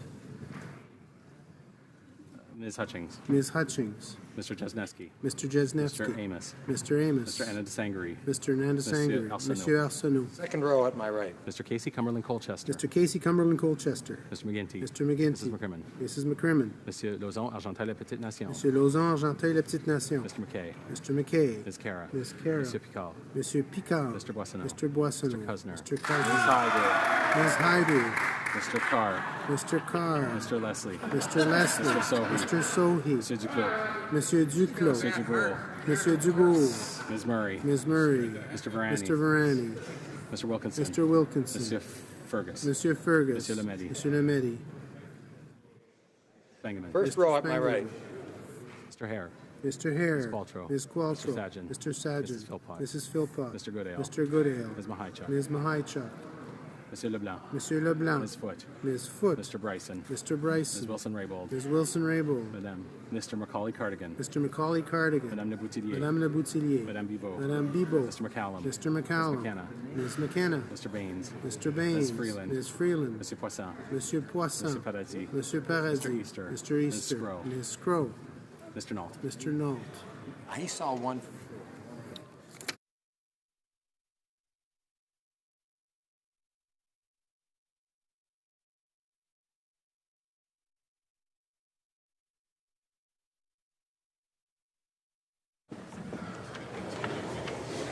Yeas pour 47, 47. Nays contre 217, 217. I declare the motion defeated. The House will now proceed to the taking of the deferred recorded division on the amendment of Ms. Rudd to motion M45 under private members' business. La question est la suivante. The question is as follows. Mr. Fillmore, seconded by Mr. Amos, moved that, in the opinion of the House, the government should ensure that A, before making decisions on infrastructure funding proposals, where federal funding exceeds $500,000, an analysis of their impact on greenhouse gas emissions is considered, and B, where appropriate, funding priority be given to proposals which help to mitigate the impact of climate change. Amendment. Ms. Rudd, seconded by Mrs. Cesar Chavans, moved the following amendment. That the motion be amended by deleting all the words after the words funding, shall I dispense? No. After the words funding proposals and substituting the following. An analysis of their impact on greenhouse gas emissions is undertaken for those projects exceeding an appropriate threshold to be established in an implementation plan. B, where appropriate, funding priority be given to proposals which help to mitigate the impacts of climate change, and C, that an implementation plan be developed. All those at my right in favor of the motion, amendment rather, will please rise. Fifth row. Mr. Johari. Mr. Johari. Mr. Khan. Mr. Khan. Ms. Khalid. Ms. Khalid.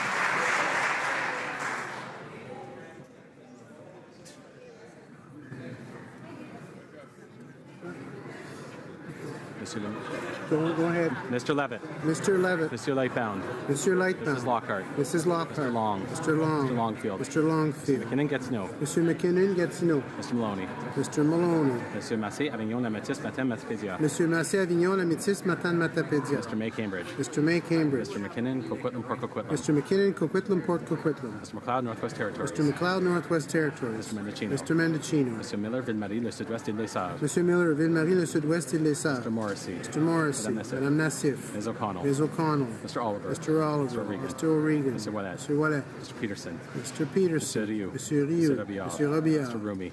Mr. Rumi. Mr. Rusnak. Mr. Rusnak. Mr. Saini. Mr. Saini. Monsieur Sanson. Monsieur Sanson. Mr. Sanga. Mr. Sanga. Sarai. Mr. Sarai. Mrs. Schultz. Mrs. Schultz. Fourth row on my right. Mr. Aria. Mr. Aria. Mr. Badaway. Mr. Badaway. Mr. Bayless. Mr. Bayless. Mr. Biddle. Mr. Biddle. Mr. Bossio. Mr. Bossio. Mr. Bettina. Mr. Bettina. Mr. Breton. Mr. Breton. Mr. Chen. Mr. Chen. Mr. Bruza. Ms. DeBruce. Ms. Demoff. Ms. Demoff. Monsieur Diorio. Monsieur Diorio. Monsieur Drouin. Monsieur Drouin. Ms. Zarowitz. Ms. Zarowitz. Mr. Assassi. Mr. Assassi. Ms. Petit-Pot-Taylor. Ms. Petit-Pot-Taylor. Monsieur El Khoury. Monsieur El Khoury. Mr. Ellis. Mr. Ellis. Mr. Erskine Smith. Mr. Erskine Smith. Mr. Ailson. Mr. Ailson. Mr. Fisher. Mr. Fisher. Mr. Fonseca. Mr. Fonseca. Mr. Fragascatos. Mr. Fragascatos. Mr. Fraser West Nova. Mr. Fraser West Mr. Nova. Fraser Central Nova. Mr. Fraser Central Mr. Nova. Fuhr. Mr. Fuhr. Mr. Garrettson. Mr. Garrettson. Monsieur Graham. Mr. Graham. Mr. Gerwall. Mr. Grewal. Mr. Hardy. Mr. Hardy. Mr. Harvey. Mr. Harvey. Mr. Housefather. Mr. Housefather. Mr. Hussein. Mr. Hussein. Monsieur Yakino. Mr. Yakino. Mrs. Jordan. Mrs. Jordan.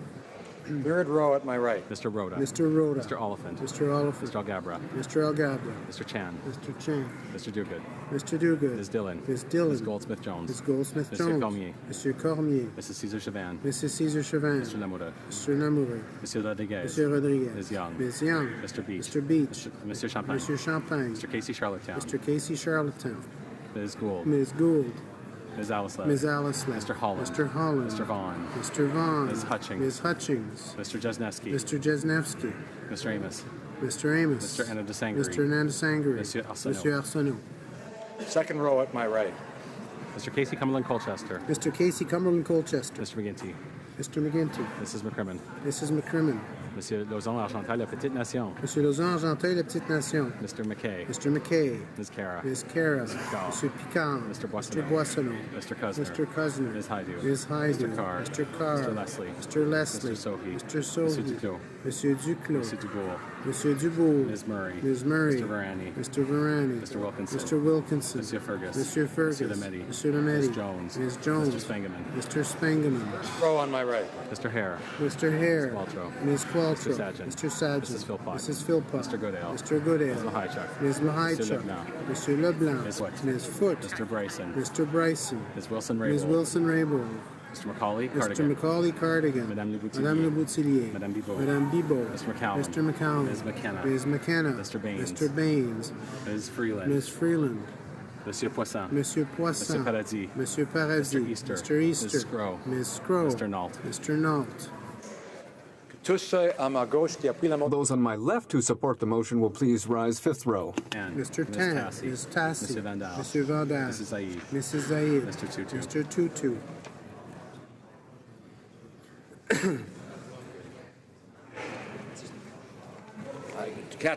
Fourth row on my left. Mr. Sabera. Mr. Sabera. Mr. Tabera. Mr. Tabera.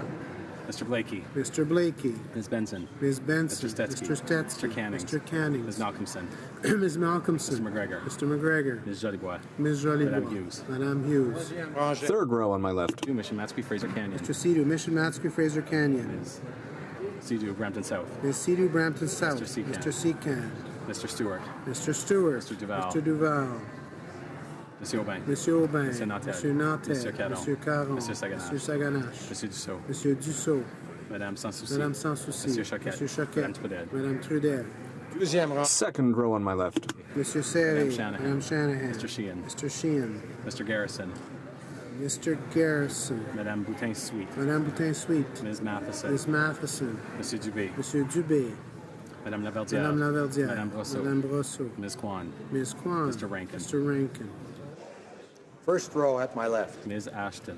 Ms. Ashton. Monsieur Mulcair. Monsieur Mulcair. Mr. Julian. Mr. Julian. Ms. Duncan Edmonton Strathcona. Ms. Duncan Edmonton Strathcona. Mr. Christopherson. Mr. Christopherson. Mr. Angus. Mr. Angus. Mr. Davies. Mr. Davies. Mr. Massey Windsor West. Mr. Massey Windsor West.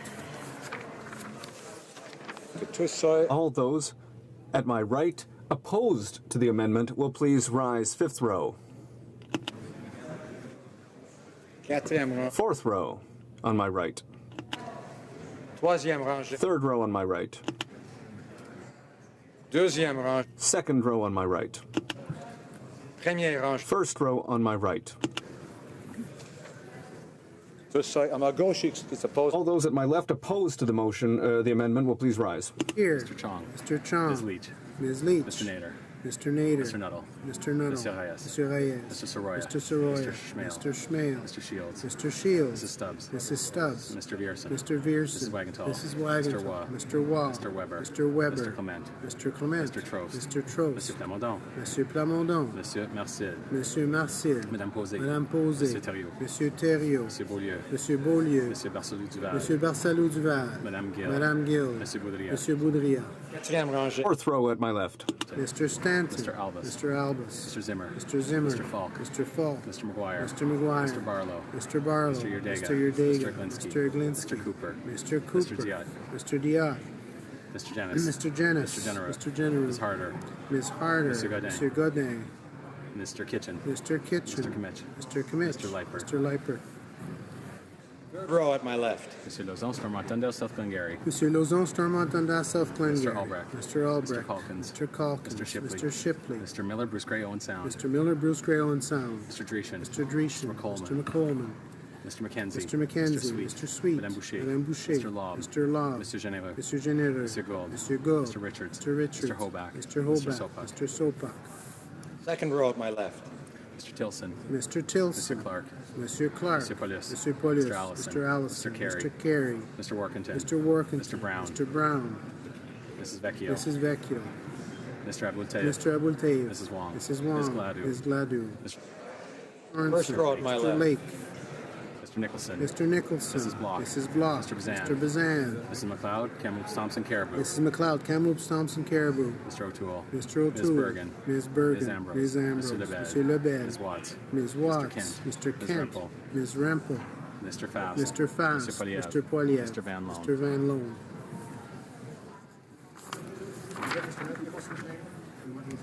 Mr. Nicholson. Good.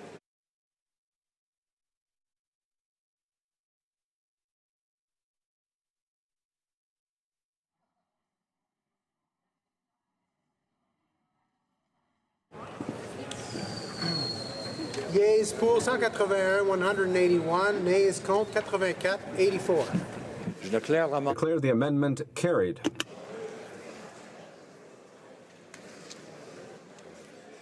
The Honourable Chief Government Whip is rising on a point of order. No, sir. May I approach the bench?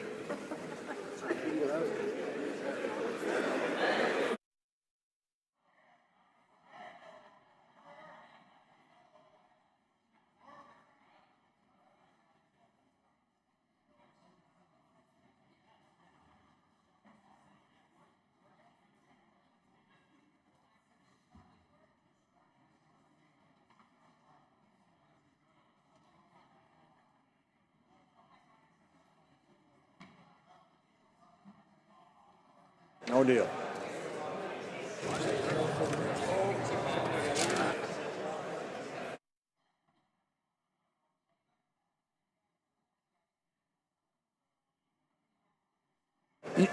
The next question is on the main motion as amended. The question is as follows. Mr. Fillmore, seconded by Mr. Amos, moved that in the opinion of the House, the government should ensure that A, before making decisions on infrastructure funding proposals, an analysis of their impact on greenhouse gas emissions, is undertaken for those projects exceeding an appropriate threshold to be established in an implementation plan. B, where appropriate, funding priority be given to proposals which help to mitigate the impacts of climate change. And C, that an implementation plan be developed. Is it the pleasure of the House to adopt the amendment? The motion as amended, excuse me. Is it the pleasure of the House to adopt the motion as amended? All those in favor of the motion as amended will please say yea. All those opposed will please say nay. In my opinion, the yeas have it. On the members. There we go. All right. All those at my right in favor of the motion will please rise. Mr. Fillmore. Mr. Fillmore. Mr. Johari. Mr. Johari. Mr. Khan. Mr. Khan. Mr. Lee. Ms. Khalid. Mr. Lemieux. Mr. Lemieux. Levitt. Mr. Levitt. Monsieur Lightbound. Monsieur Lightbound. Mrs. Lockhart. Mrs. Lockhart. Mr. Long. Mr. Long. Mr. Longfield. Mr. Longfield. Mr. McKinnon Gatineau. Monsieur McKinnon Gatineau. Mr. Maloney. Mr. Maloney. Monsieur Massé Avignon, La Métis, Matin, Matapédia. Monsieur Massé Avignon, La Métis, Matane, Matapédia. Mr. May Cambridge. Mr. May Cambridge. Mr. McKinnon Coquitlam, Port Coquitlam. Mr. McKinnon Coquitlam, Port Coquitlam. Mr. Mendocino. Mr. Mendocino. Monsieur Miller, Ville-Marie, Le Sud-Ouest Île des Sœurs. Monsieur Miller, Ville-Marie, Le Sud-Ouest, Île des Sœurs. Mr. Morrissey. Mr. Morrissey.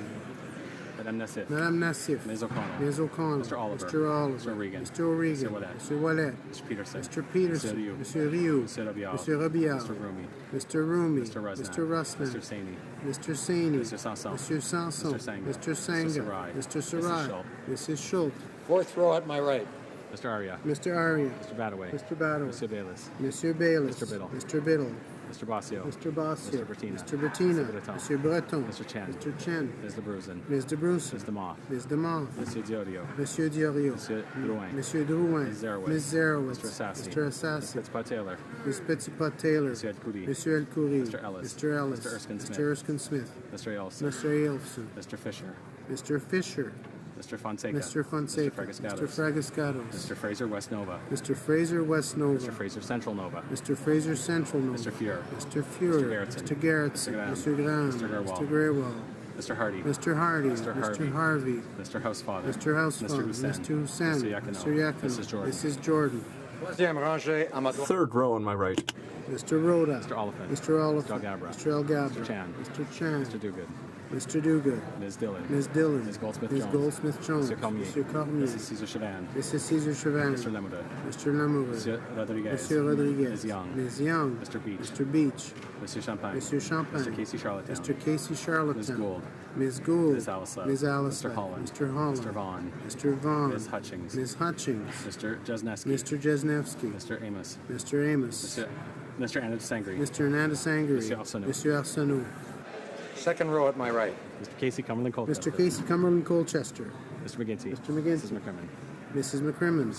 Monsieur Lozon Argental, La Petite Nation. Monsieur Lauzon Argentin, La Petite Nation. Mr. McKay. Mr. McKay. Ms. Cara. Ms. Cara. Monsieur Picard. Monsieur Picard. Mr. Boissonneau. Mr. Cousineau. Ms. Haidu. Ms. Haidu. Mr. Carr. Mr. Carr. Mr. Leslie. Mr. Leslie. Mr. Sohi. Mr. Sohi. Monsieur Duclos. Monsieur Duclos. Monsieur Dubourg. Monsieur Dubourg. Ms. Murray. Ms. Murray. Mr. Varani. Mr. Varani. Mr. Wilkinson. Mr. Wilkinson. Mr. Fergus. Monsieur Fergus. Mr. Lemetti. Monsieur Lemetti.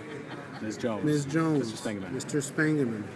Première rangée à ma First droite. row at my right. Mr. Hare. Ms. Paltrow. Ms. Paltrow. Mr. Sargent. Mr. Sargent. Mrs. Philpott. Mrs. Philpott. Mr. Goodale. Mr. Goodale. Ms. Mahaichuk. Ms. Monsieur Mahaichuk. Leblanc. Monsieur Leblanc. Ms. Foote. Ms. Foote. Mr. Bryson. Mr. Bryson. Ms. Wilson-Raybould. Ms. Wilson-Raybould. Mr. Macaulay Cardigan. Mr. Macaulay Cardigan. Madame Le Boutillier. Madame Le Boutillier. Madame Bibot. Madame Bibot. Mr. McCallum. Mr. McCallum. Ms. McKenna. Ms. McKenna. Mr. Baines. Mr. Baines. Ms. Freeland. Ms. Freeland. Mr. Poisson. Monsieur Poisson. Mr. Paradis. Monsieur Paradis. Mr. Easter. Mr. Easter. Ms. Scrow. Ms. Scrow. Mr. Nault. Mr. Nault. Tous ceux à ma gauche. All those at my left in favor of the motion as amended will please rise. Fifth row. Mr. Tan. Ms. Tassi. Ms. Tassi. Monsieur Vandal. Monsieur Vandal. Mrs. Zaid. Mrs. Zaid. Mr. Tutu. Mr. Tutu. Quatrième rangée à ma gauche. Fourth row on my left. Mr. Cerbera. Mr. Cerbera. Mr. Tabera. Mr. Tabera. Mr. Blakey. Mr. Blakey. Ms. Benson. Ms. Benson. Mr. Stetsky. Mr. Stetsky. Mr. Cannings. Mr. Cannings. Ms. Malcolmson. Ms. Malcolmson. Mr. McGregor. Mr. McGregor. Ms. Jolibois. Ms. Jolibois. Madame Hughes. Madame Hughes. Third row at my left. Mission Matsqui, Fraser Canyon. Mr. Sidhu, Mission Matsqui, Fraser Canyon. Ms. Sidhu, Brampton South. Ms. Sidhu, Brampton South. Mr. Secan. Mr. Secan. Mr. Stewart. Mr. Stewart. Mr. Duval. Mr. Duval. Mr. Aubin. Mr. Aubin. Mr. Nantel. Mr. Nantel. Mr. Caron. Mr. Caron. Mr. Sagana. Mr. Sagana. Mr. Dussault. Mr. Dussault. Madame Sans Madame Souci. Sans Souci. Monsieur Choquette. Monsieur Choquette. Madame Trudel. Madame Trudel. Second row at my left. Mr. Serre. Madame Shanahan. Madame Shanahan. Mr. Sheehan. Mr. Sheehan. Mr. Garrison. Mr. Garrison. Madame Boutin-Sweet. Madame Boutin-Sweet. Ms. Matheson. Ms. Matheson. Monsieur Dubé. Monsieur Dubé. Madame Laverdière. Madame Laverdière. Madame Brosseau. Madame Brosseau. Ms. Kwan. Ms. Kwan. Mr. Rankin. Mr. Rankin. First row at my left. Ms. Ashton. Ms. Ashton. Mr. Mincal. Mr. Milcair. Mr. Julian. Mr. Julian. Ms. Duncan Edmonton Ms. Strathcona. Duncan Edmonton Strathcona. Mr. Christopherson. Mr. Christopherson. Mr. Angus. Mr. Angus. Mr. Davies. Mr. Davies. Mr. Massey, Windsor Mr. West. Massey, Windsor West. All those at my right opposed to the motion as amended will please rise. Fifth row. Fourth row at my right. Third row at my right. Second row at my right. First row at my right. All those on my left opposed to the motion as amended will please rise. Fifth row. Mr. Scheer. Mr. Scheer. Mr. Chong. Mr. Chong. Ms. Leach. Ms. Leach. Mr. Nader. Mr. Nader. Nuttall. Mr. Nuttall. Monsieur Reyes. Monsieur Reyes. Mr. Soroya. Mr. Soroya. Mr. Schmale. Mr. Schmale. Mr. Shields. Mr. Shields. Mrs. Stubbs. Mrs. Stubbs. Mr. Vierson. Mr. Vierson. Mrs. Wagenthal. Mrs. Wagenthal. Mr. Waugh. Mr. Waugh. Mr. Weber. Mr. Weber. Mr. Clement. Mr. Clement. Mr. Trost. Mr. Trost. Monsieur Plamondon. Monsieur Plamondon. Monsieur Marcel. Monsieur Marcel. Madame Posé. Madame Posé. Monsieur Thériault. Monsieur Thériault. Beaulieu. Monsieur Beaulieu. Monsieur Barcelou Duval. Monsieur Barcelou Duval. Madame Gill. Madame Gill. Monsieur Boudria. Monsieur Boudria. Fourth row at my left. Mr. Stanton. Mr. Stanton. Mr. Albus. Mr. Albus. Mr. Zimmer. Mr. Zimmer. Mr. Falk. Mr. Falk. Mr. McGuire. Mr. McGuire. Mr. Barlow. Mr. Barlow. Mr. Yurdega. Mr. Yurdega. Mr. Glinsky. Mr. Glinsky. Mr. Cooper. Mr. Cooper. Mr. Diot. Mr. Diot. Mr. Jennis. Mr. Jennis. Mr. General. Mr. General. Ms. Harder. Ms. Harder. Mr. Godin. Mr. Godin. Mr. Kitchen. Mr. Kitchen. Kimmich. Mr. Kimmich. Mr. Leipert. Mr. Leipert. Third row at my left. Monsieur Lauzon, Stormont-Dundas, South Glengarry. Mr. Lozon, Stormont-Dundas, South Glengarry. Mr. Albrecht. Mr. Albrecht. Calkins. Mr. Calkins. Mr. Shipley. Mr. Shipley. Mr. Miller, Bruce Gray, Owen Sound. Mr. Miller, Bruce Gray, Owen Sound. Mr. Dreeshen. Mr. Dreeshen. Mr. McColeman. Mr. McColeman. Mr. McKenzie. Mr. McKenzie. Mr. Sweet. Mr. Sweet. Madame Boucher. Madame Boucher. Mr. Lobb. Mr. Law. Mr. Geneva. Mr. Geneva. Monsieur Gould. Monsieur Gould. Mr. Richards. Mr. Richards. Mr. Hoback. Mr. Hoback. Mr. Sopak. Mr. Sopak. Second row at my left. Mr. Tilson. Mr. Clark. Mr. Clark. Mr. Paulus. Mr. Paulus. Mr. Allison. Mr. Allison. Mr. Carey. Mr. Carey. Mr. Workington. Mr. Workington. Mr. Brown. Mr. Brown. Mrs. Vecchio. Mrs. Vecchio. Mr. Abultayev. Mr. Abultayev. Mrs. Wong. Mrs. Wong. Ms. Gladue. Ms. Gladue. Mr. Sorensen. Mr. Sorensen. Mr. Lake. Mr. Lake. First row at my left. Mr. Nicholson. Mrs. Block. Mrs. Block. Mr. Bazan. Mr. Bazan. Mrs. McLeod, Kamloops Thompson Caribou. Mrs. McLeod, Kamloops Thompson Caribou. Mr. O'Toole. Mr. O'Toole. Ms. Bergen. Ms. Bergen. Ms. Ambrose. Ms. Ambrose. Mr. Lebed. Mr. Lebed. Ms. Watts. Ms. Watts. Mr. Kent. Mr. Kent. Ms. Rempel. Ms. Rempel. Mr. Fast. Mr. Mr. Fast. Poliev. Mr. Mr. Poliev. Van Loan. Mr. Van Loan.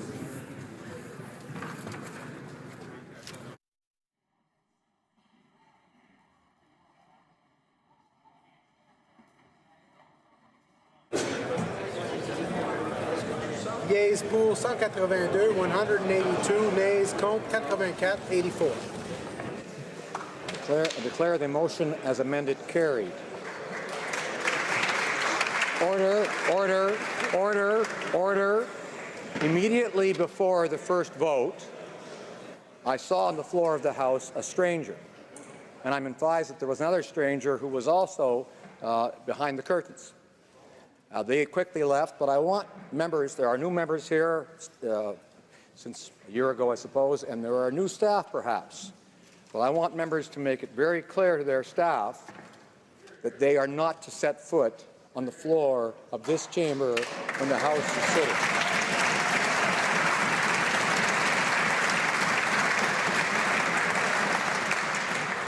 And I've arranged to speak to both of them momentarily. It being 6:42, the House will now proceed to the consideration of private members' business as listed on today's order paper. Private members' business, resuming debate and second reading of Bill C-246 in the name of Mr. Erskine Smith, Modernizing Animal Protections Act.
Resuming debate. Order. Order. I invite members to take their conversations into the lobbies. Order. Resuming debate. The honourable member for Nanaimo Ladysmith. Thank you, Mr. Speaker. I rise today to speak in support of Bill 246, proposed to ensure laws prevent animal cruelty, shark finning, and the sale of products made from pet fur. Because Canada's law on offences against animals have not been substantively changed since 1892, constituents such as Robin Frew and Judy Davidiuk of Nanaimo are urging me to, quote, move mountains against animal cruelty. Large sections of this bill advance measures that New Democrats have proposed over time, and we would like to see these become law. And we'd like to see the hard work of many community organizations and parliamentarians of all stripes recognized. Most important to say up front, this is about animal abuse, not animal use. This bill would not apply to lawful activities such as hunting and fishing. The Department of Justice has been clear. This bill applies to criminal abuse, not lawful activities involving animals. But because letter writers have conveyed to me that they fear the lawful activities of ordinary Canadians could be interpreted as being affected by this bill, we will introduce amendments to clarify that. The NDP wishes to protect the right to hunt, fish, farm, and trap legally, and we will propose amendments to clarify that. Hunters and anglers are vital conservation partners on Vancouver Island, and we need them to be part of the conversation about criminal animal cruelty. So, the first part is about shark finning. Despite action by local governments to ban shark finning, Canada still imports several 100,000 pounds of shark fin every year, and this section of the bill would stop the importation of shark fins. Thanks to the New Democrat member for Port Moody Coquitlam, this measure came within 5 votes of passing in 2013. The only party that stood against it was the Conservatives, even though 81% of Canadians polled supported a shark fin ban at that time. One of the most comprehensive studies on shark fisheries was compiled recently at Dalhousie University in Halifax. In it, scientists estimated that at least 100 million sharks are killed every year around the world, maybe 273 million each year. And it found shark populations being depleted faster than they could reproduce. This threatens the stability of marine ecosystems around the world. The largest culprit is the illegal shark fin harvest, which shows a growing demand for shark fin soup. Sharks are hooked out of the ocean onto boats while their fins are sliced off while they are still alive. The rest of the shark is discarded back into the ocean, where unable to swim without their fins, they sink helplessly to the bottom to die. This powerful image was conveyed in Shark Water. It was horrific carnage that I will not forget. Now, while sharks have survived Earth's mass extinctions for over 400 million years, many shark species could be extinct within decades. A major environmental issue associated with shark finning is that the harvest is not specific to gender, size, or species. So we can't target harvests to avoid endangered species, as we do with conservation-oriented fisheries. Now, further biological complication is that sharks are naturally slow to breed and mature. This makes sharks particularly vulnerable to overfishing, and it makes extinction for many shark species increasingly likely. And this is why extinction would be absolutely terrible. Shark extinctions would significantly alter ocean ecosystems, and they likely already have, because sharks are vitally important apex predators. Like wolves and lions, their terrestrial counterparts, top predators control the population of grazers below them in the food chain. If left unchecked, this can destabilize entire ecosystems. Now, specifically, sharks reduce the overconsumption and depletion of plankton by herbivorous fish. This is relevant to the pressing issue of climate change because plankton are a carbon sink. Plankton absorb carbon, and when plankton die, they sink the carbon to the bottom of the ocean where it sits. Without sharks, plankton populations will become depleted. meaning more acidic oceans, more carbon in the atmosphere. Shark extinctions will exacerbate climate change. The health of the oceans, the climate of the planet, and ultimately the survival of our species might depend on sharks. And if you, by any chance, you still believe the myth that sharks are bloodthirsty human eaters and ruthless killers that might actually harm our species, I will share this compelling stat with you. More people are killed each year by falling vending machines than are killed by shark attack. So please come together and please support the ban on shark fin imports for all our sake. Now, the second section of this bill, the provisions proposed to strengthen and modernize existing animal cruelty offences, they've been advanced by many members of Parliament, including former New Democrat Peggy Nash. They passed third reading in this House several times, and once they were even approved in the Senate. These changes are needed. For example, a man was acquitted of beating his dog to death with a baseball bat, but he was acquitted because the dog died quickly. Another example, for domestic animals, willful neglect has been hard to prove. Now, this bill that we're looking at today instead proposes a gross negligence offence for failing to provide adequate care, and where the individual is found to depart markedly from the standard of care that a reasonable person would use. And finally, the courts in this bill would be allowed to impose a lifetime ownership ban on repeat offenders of animal cruelty. 92% of Canadians polled support updating the criminal code to make it easier to secure convictions for animal cruelty offences, and I hope parliamentarians will stand with those people. The final section of this bill is to ban the sale of cat and dog fur, and also to require source labeling for fur. This would match the law in the US and in the European Union. Now, a 2012 Toronto Star investigation revealed that cat and dog fur is used in children's toys, boots, trim on coats.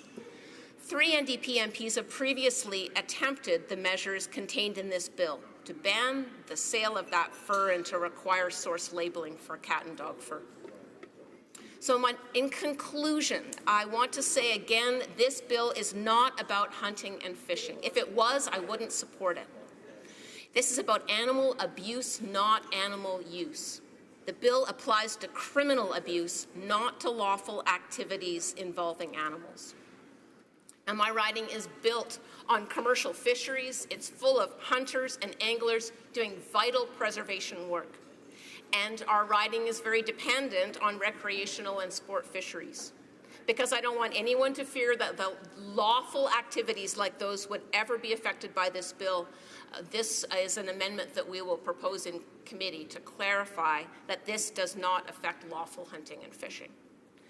Finally, Robert Broadgesill of Ladysmith reminded me of Gandhi's words: "The greatness of a nation and its moral progress can be judged by the way its animals are treated."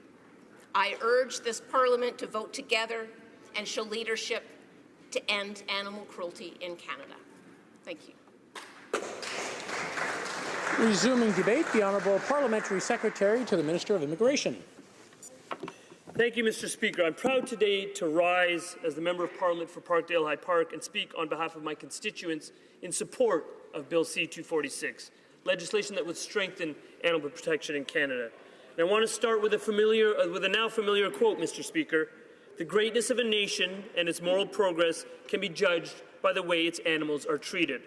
That's Mahatma Gandhi, Mr. Speaker. His words, uttered over half a century ago, remain as relevant today as ever. I say that because the last time animal cruelty laws were substantially changed in Canada was 1892. Mr. Speaker, that's the first year Lord Stanley's Cup was competed for by hockey teams in the Dominion. That was 124 years ago. Legislative change in this area is long overdue, and I applaud the member from Beaches East York for introducing legislation that would help bring Canada's animal protection laws into the 20th century. Mr. Speaker, before I even read Bill C-246, I heard about it. I heard about it from the engaged residents of my riding of Parkdale High Park, by mail, by phone, through email. I'm moved by the passion and dedication of my constituents, people like Ms. Barbie Lazarus and Mr. Kirti Shah from the Toronto Vegetarian Association, who have been advocating for fairer animal treatment practices in our community and around the country for years. Mr. Shaw shares the same faith as my wife, Jainism, a religion which teaches about nonviolence and respect for all living things.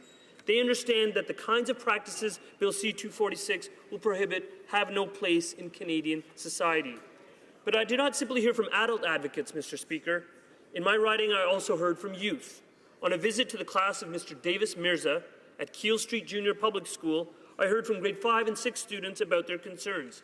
They were shocked to learn how long it had been since changes were made to Canada's laws respecting animals, and they demanded that we, as parliamentarians, do better to ensure that our laws reflect the values of all Canadians, including our young people, who care deeply about animal welfare. Mr. Speaker, I've listened to the concerns of my constituents, and I'm committed to do better by supporting this important bill, which I seconded on May 9th of this year. But, Mr. Speaker, it's not just the people in Parkdale High Park that are concerned about animal welfare.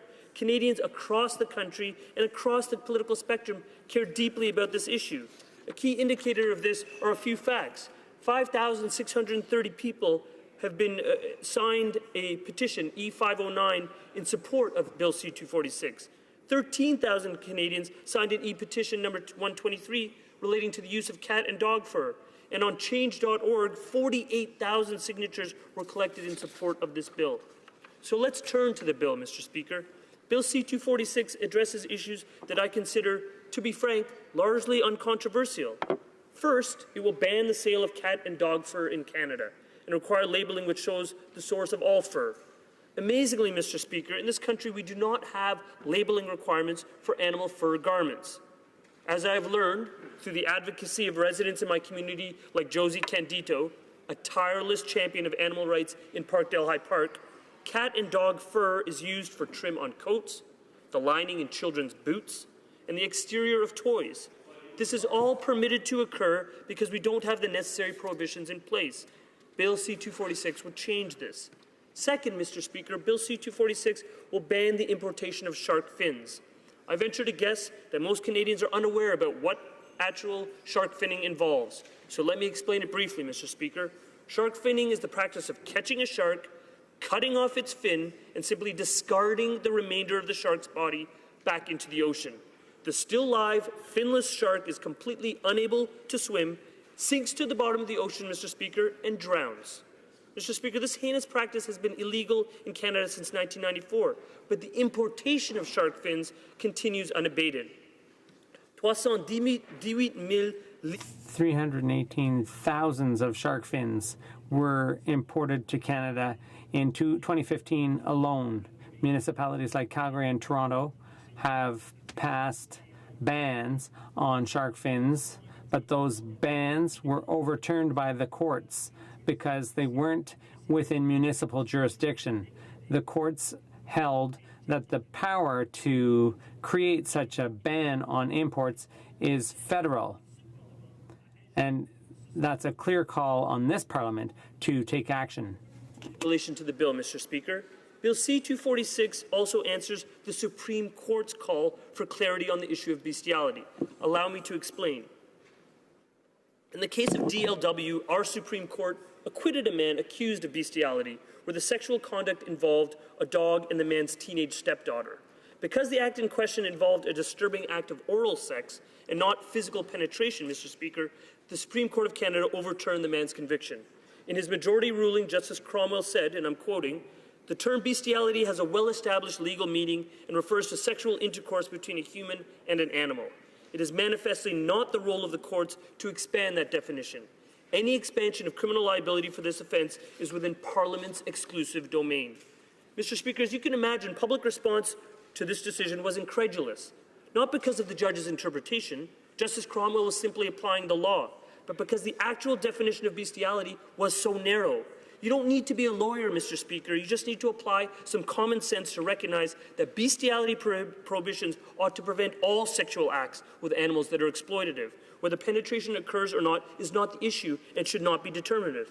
That's exactly what this bill will address, Mr. Speaker, a legal void. It will expand the definition of bestiality, as the Supreme Court invited this Parliament to do, to cover, quote, all sexual activity between a person and an animal.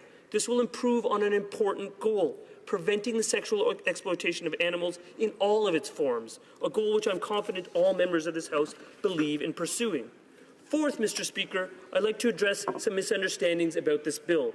Bill C-246 is geared towards preventing animal abuse. It does not affect or prohibit legitimate animal use. So in the latter category, the rights of anglers and hunters are not compromised by this bill, nor are the rights of livestock farmers. Concerns about the impact of this bill on legal accepted practices is unfounded. Allow me to explain. To contemplate a situation where police, conservation officers, and prosecutors across this country would somehow investigate and begin charging and prosecuting hunters, anglers, or farmers engaged in well-accepted animal practices is simply not credible. As a former Crown Counsel who practiced law for 14 years, I know firsthand that police and prosecutors are far too preoccupied by serious criminals to use their precious limited resources to chase after our important farmers and law-abiding anglers and hunters.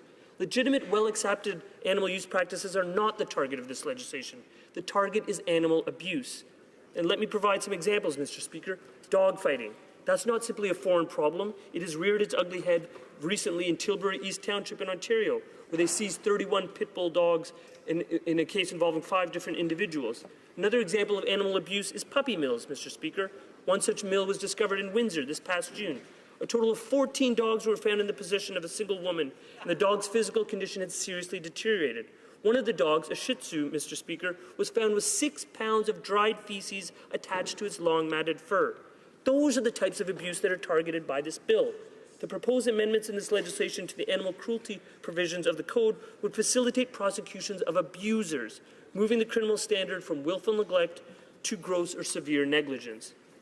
In addition, this bill will close some of the loopholes that currently exist regarding animal fighting, those who benefit economically from it.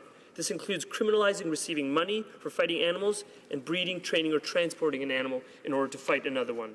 The fifth point that I wanted to make, Mr. Speaker, is that Bill C-246 is based on sound evidence. There are numerous studies and journal articles which demonstrate that animal abuse is often a precursor to later and more serious criminal activity, including domestic violence. So there's an important public interest in enacting legislation that targets animal abuse and works to deter such behavior. This observation was made in previous submissions on this, in previous speeches on this legislation. By enacting Bill C-246, this Parliament can deter animal abuse, which has a derivative effect of helping to address some of the root causes of violent crime in this country, including violence against women. But I would urge, finally, Mr. Speaker, members of this House to get behind Bill C-246, not simply because it's based on sound evidence, but also because it's ethically sound. To circle back to the quote from Gandhi that I mentioned at the outset, you can judge a nation's moral progress by the way its animals are treated.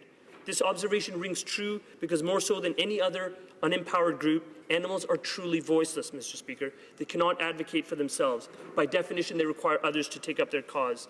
In 2016, some 124 years since the last significant change to the animal cruelty provisions in the Code, I believe it's high time we took up that call as parliamentarians. That's why I'm supporting this bill. Thank you, Mr. Speaker. Resuming debate, the honourable member for Bruce Grey, Owen Sound. Well, thank you very much, Mr. Speaker. I'm pleased to rise in the House today to speak to Bill C-246, the Modernizing Animal Protections Act. And I want to start out, Mr. Speaker, by saying that before my life in this place, I was a full-time beef farmer.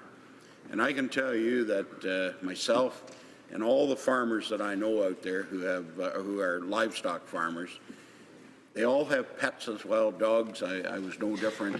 Nobody has more respect for animals than those people. And so, Mr. Speaker, I am speaking not just for myself today as a parliamentarian, but and not just the farmers in my riding of Bruce Grey, Owen Sound, but for farmers everywhere, and also people who hunt, fish, trap. This is a bill that has them very concerned. So C-246, Mr. Speaker, is a reincarnation or reiteration of several other pieces of similar legislation that have come before this House over the years. And having been a member of Parliament since 2004, I can say that I've seen some variation of this bill in almost every Parliament that I've been a part of. It has been voted down every single time due to concerns that it goes too far and endangers legitimate animal use. and I will express these same concerns here today. The riding that I represent, Mr. Speaker, is a rural riding that's home to a lot of farmers, hunters, anglers, and trappers. And for constituents of Bruce Grey Owen Sound, animal use has always been a vital part of their everyday life. And for this reason, I will be speaking against the passage of Bill C-246 at second reading, as I feel that it would endanger the livelihood of many residents of Bruce Grey Owen Sound and across Canada, and possibly put an end to a number of farming, hunting, angling, and trapping traditions across Canada. I'd like to start by stating that I am fully supportive of legislation and initiatives that seek to promote better welfare for animals, and am full support of harsher penalties for those who willfully and intentionally do cruelty to animals. Now, I think, Mr. Speaker, that those who are knowingly cruel to animals, they should face the full force of the law. Nobody disputing that, and anybody that's opposed to this bill doesn't dispute that aspect of it. But in fact, last Parliament, I was pleased to vote in favour of Quanto's Law, which was a piece of legislation that enhanced legal protections for service animals of police agencies and the Canadian Armed Forces. Furthermore, I note that the bill contains provisions surrounding shark finning, which again, I am opposed to, but shark finning has been illegal in Canada since 1994. We shouldn't even be talking about it. There is no need. It's illegal already. Overall, Canada has very good animal welfare legislation at both the provincial and federal levels, but I am always open to discussing potential problem areas to ensure that animal welfare is upheld. These are not the measures that I have great concerns with, though, Mr. Speaker. When it comes to C-246, I'm specifically concerned with 4 specific sections of the bill. The first is a section of the bill that moves the provisions in the criminal code surrounding animal cruelty out of the section dealing with offences against certain property and moves this to the section dealing with offences against persons. This could be the start of a very dangerous trend, essentially moving animal cruelty provisions to the section of the criminal code. To this section of the criminal code begins to suggest that animals are entitled to the full rights of human beings and have the right to be represented in court. And I find this deeply troubling, as it could be the beginning of the end of hunting, farming, angling, and trapping. And, you know, Mr. Speaker, to put this in perspective, it doesn't mean, to not put them on the same grounds that we don't respect animals. But I'll tell you, if I got to, choose one of my family, one of my grandkids, or between that and my dog, as far as the same rights, I think there's only one obvious way that you're gonna choose, and I hope I never have to come for that. But this bill could do that. Furthermore, C-246 contains a number of new provisions that redefine what constitutes criminal activities against animals. The first of which is the inclusion of a recklessly test that would be included alongside the willfully test. What this means is that willfully causing harm or suffering to an animal that has always been illegal. But this bill would add a new host of actions that would fall under the test of recklessly causing harm or suffering. The problem here is that it is not clearly defined as to what constitutes the recklessness. Would hitting an animal with your car constitute reckless harm or suffering? We've all hit animals, or most of us have, if you drive in rural Canada. So would hitting an animal, cause this reckless harm or suffering? I don't think so. It's not intentional, but accidents happen. These are the loopholes that make this bill so dangerous. I would not want to see anyone slapped with a criminal record for hitting a coon or a deer, whatever, with their car. Now, my greatest concern is with the following provision, which I will read here. Under Section 182.2, subsection 1, that everyone commits an offence who willfully or recklessly kills an animal, or being the owner permits an animal to be killed brutally or viciously, regardless of whether the animal dies immediately. To me, this opens up a very serious can of worms that would result in the criminalization of farming, hunting, angling, and trapping in Canada. The words brutally and viciously are used here to describe what could constitute an offence against animals under the criminal code. A major problem here is that there is no definition, again, of what is meant by brutally or viciously. Furthermore, these terms are completely brand new to any sort of legislation related to animal cruelty here in Canada, in the United Kingdom, in Australia, and in the U.S. Further still, no Canadian court has ever interpreted this language, so we don't know how this will play out once this legislation comes into force. I have heard from a great number of constituents and stakeholder groups that this has the potential to criminalize any sort of animal use in Canada. The language is simply too vague. It's unacceptable. For example, Mr. Speaker, the group PETA states that animals are not ours to kill, eat, wear, experiment upon, or exploit for entertainment. Now, for me, it would seem as though PETA would certainly claim that slaughtering cattle for beef production would constitute a brutal or vicious act against animals. There goes our agriculture industry. They would most certainly state that shooting a deer, moose, turkey, you name it, it would be a brutal or vicious act against animals. There goes recreational hunting in Canada. A fish with a lure in its mouth, gone is the recreational fishery. A muskrat or beaver in a trap, there goes our trapping and fur trade. I think you see the point that I'm trying to make here, Mr. Speaker. Because the provisions in this bill are so open to interpretation, and because the interpretations out there are so wide-sweeping, we could see the end of many different traditions and practices related to animal use in Canada. While I do not think that it was the intent of the sponsor of the bill to criminalize these activities, it is most certainly a major problem of the legislation.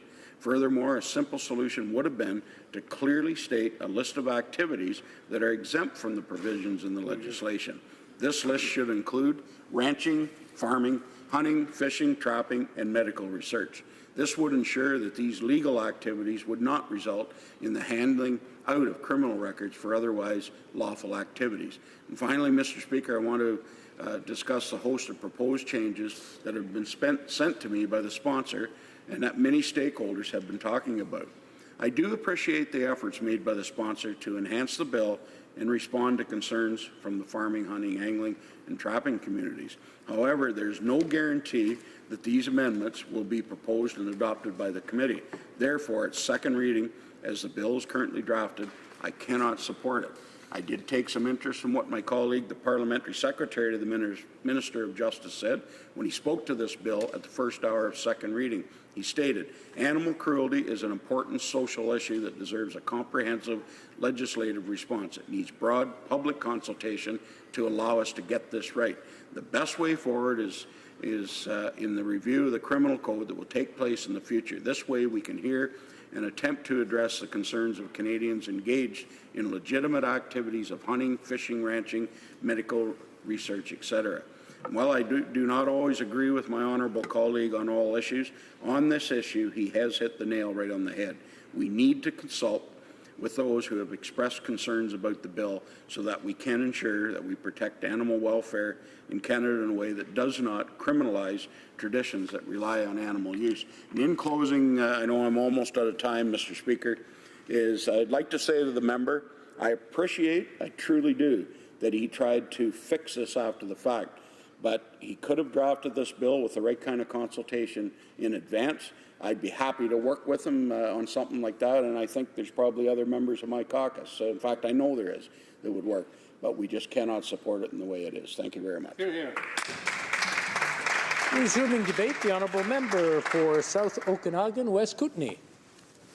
Well, thank you, Mr. Speaker. I appreciate the opportunity to speak to Bill C-246 today, and I thank the member from Beaches East York for bringing it forward. It deals with three rather loosely related issues: animal cruelty, the importation of dog and cat fur, and shark finning. I've received a lot of feedback on this bill from constituents, most of it in favor of the bill because it seeks to strengthen animal cruelty law, but I've also heard a serious concern from outdoors enthusiasts who felt that the bill might have inadvertently caught up hunting, fishing, and trapping in the web of animal cruelty provisions. I've had meetings with 3 hunters groups in my riding who expressed this concern clearly. I assured them then and I assured them again that this is certainly not the case, and if it were, I could not support it.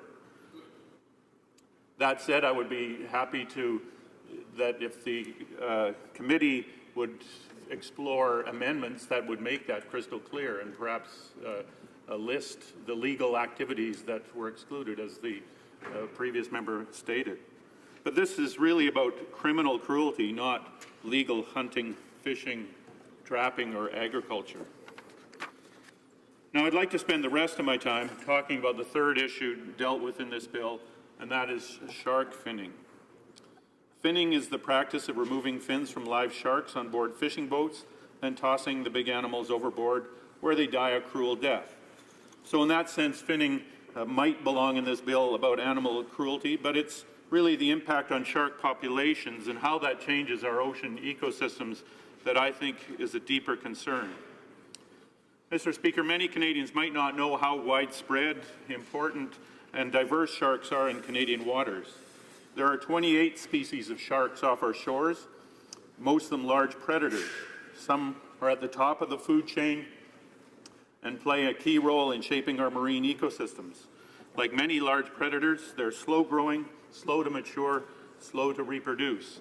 These are all features that make their populations very sensitive to overharvest, especially the overharvest of adults.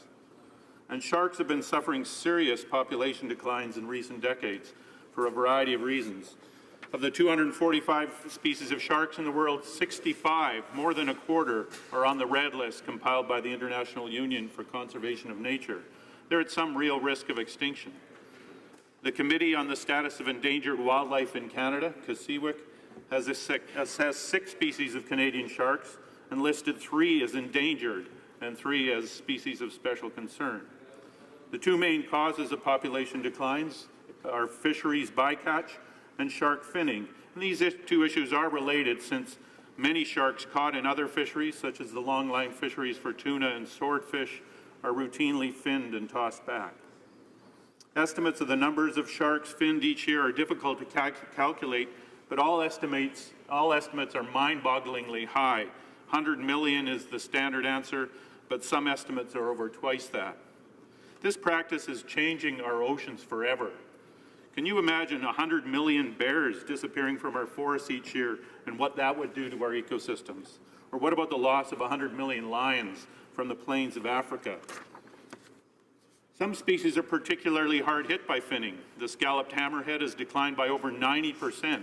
One study suggests a loss of 98% over a period of 30 years off the east coast of North America.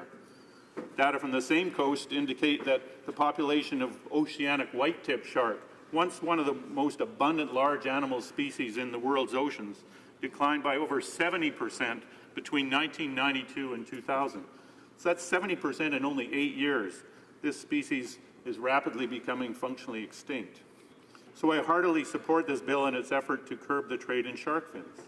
It's a good first step, an essential first step, but Canada could and should be doing more on both the national and international stages to make an impact here. The government has spent a lot of effort to get the message out that Canada's back on the world environmental scene, but we are sorely lagging in many aspects of global environmental action. For example, we could be cooperating with other nations in the International Commission on the Conservation of Atlantic Tuna, who have been calling for meaningful bycatch limits for sharks during the tuna fishery. But both Canada and Japan have been dragging their feet on this issue. We could take the bold step to promote the listing of all shark species on Appendix 2 of CITES so that the international trade in shark fins can be better regulated. And in our own backyard, Canada needs to reinvest in fisheries science and monitoring. Setting regulations about bycatch and creating laws about shark finning will accomplish little if there's not a significant government presence on our coasts to actually witness what is happening to our oceans. And we could put more emphasis on science when government receives listing recommendations from CIWIC. CIWIC makes annual recommendations on species to add to the species at risk schedules, and government then decides whether to act or not. Bird species are almost always added as a matter of course, but fish species only have a 50-50 chance of being listed because economics often trumps the science of endangerment. We must rebalance this policy to ensure that our ocean ecosystems remain healthy into the future. So in closing, Mr. Speaker, I reiterate that I will support this bill. It's about criminal acts of cruelty, not legal hunting, fishing, and trapping agriculture. And I support it both for its strengthening of the animal cruelty law and for its steps to support the conservation of sharks. Thank you. Reprise du débat, l'honorable député. Resuming debate, the honourable member for Laurentides-Labelle. Mr. Speaker, I take no pleasure in rising today on Bill C-246. Je suis d'abord et avant tout un député. I am first and foremost a rural MP. I was born in Sainte-Agathe-des-Monts and I grew up in Sainte-Lucie-des-Laurentides.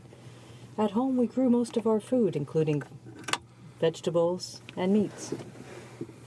We were a farm participating in the WOOF program, an international program for workers on organic farms, volunteer workers. I've got a fishing license. My father has a hunting license. We raise chickens, ducks, geese, and a lot of game. In October, a large part of my riding heads out to hunt deer and moose, and effectively the year is divided into 2 hunting seasons for each animal. And at all times, agriculture producers prepare their animals for slaughter to sell their meat to feed the cities. So that's what life is like for us on a daily basis in the regions. Or to hunt, trap, and fish wild animals. The world population of chickens, as an example, exceeds the world population of humans by a factor of about 7 to 1. And while there are legitimate reasons to work with animals, there are people who abuse them. For example, worldwide problems such as puppy mills, the wanton waste of shark finning without using the rest of the animal, poaching of elephants and rhinoceros for their ivory, allowing animals to fight, killing animals purely for sport, or slaughtering them in torturous and unethical ways are all places the great majority of us would agree improvements must be made. But that is not, despite the appearance of the social media pressure, the goal of Bill C-246. The bill, as written, and as is before us here at second reading, is not a moderate bill looking to tangibly and positively improve animal welfare. It is an overreaching bill by a passionate advocate whose incredible work on this file I deeply respect, even if I do not agree. There are few members of this place ever to have put their heart and soul into a cause they believe in as completely and selflessly as the member for Beaches East York. I think we all respect and appreciate that. But that is not what is before us. But what is before us is not a bill. Is not a person. And the effect of the bill is to risk criminalizing currently legal animal activity. Mr. Speaker, I don't believe that my family belongs in prison for sustainably feeding ourselves. I don't believe tens of thousands of my constituents should be risk prison for feeding their families either. We are reassured in supporting statements that the bill has no effect on current legal activity. But the only reassurance we have is the statements of those supporting the bill. The language of the bill itself is not so ambiguous. Section 182.1 sub 1 sub b reads, for example, everyone commits an offense who, willfully or recklessly, kills an animal or, being the owner, permits an animal to be killed brutally or viciously, regardless of whether the animal dies immediately. It is easy to argue that because killing an animal necessarily results in its death, the act is inherently brutal or vicious. Bringing a legal case against anyone who kills any animal in any circumstances is therefore enabled by this act. There is no exception for aquaculture, agriculture, hunting, fishing, or even accidents, and the instantaneous death of the animal is explicitly removed as a factor for consideration. To add insult to injury, the Criminal Code section 429 sub 2 currently reads, no person shall be convicted of an offense under sections 430 to 446 where he proves that he acted with legal justification or excuse and with color of right. While C-246 fixes the gender-specific references to be gender-neutral, it also removes the justification defense from sections 444 to 446 of the Criminal Code, which is the section that currently deals with animal welfare.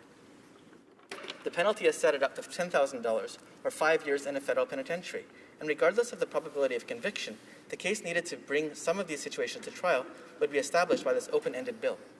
A federal penitentiary is no laughing matter. There is one in my riding at the former Cold War missile base, La Mikaza. I toured that facility this summer, and I do not wish to return there as a result of my fall harvest. Now, we are assured by proponents of the bill that the legal system would not tie itself up in these legal cases.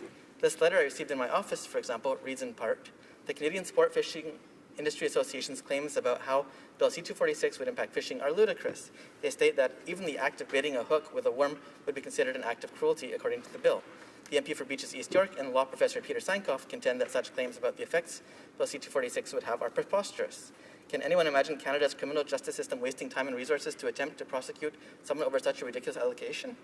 Yes, Mr. Speaker, I can imagine that, because were C-246 to receive royal assent, as it is written, a law telling police and prosecutors to do exactly that would be on the books, having been placed there after thorough examination by a majority of parliamentarians, and remaining there until one or several judges, being faced with such a ridiculous allegation in the courtroom, struck down that law. Moreover, the bill contradicts The bill contradicts its proponents on this very point. It creates Section 182.5, which states, and I quote, "For greater certainty, nothing in this part shall be considered so as to abrogate or derogate from the protection provided for existing Aboriginal or treaty rights of the Aboriginal people of Canada by the recognition and affirmation of those rights in Section 35 of the Constitution Act 1982. If the bill does not risk creative new application, why would it need an exemption?" So it begs the question, what purpose is the law whose authors do not wish for it to be enforced? Why go through the trouble of authoring and presenting a bill if the hope is that the justice system will ultimately ignore or reinterpret it? Mr. Speaker, if the desire of the drafters of this legislation is to ensure that existing, accepted, or common practice not be affected by this bill, why does it not state that? These proponents tell us that it will have no such effect.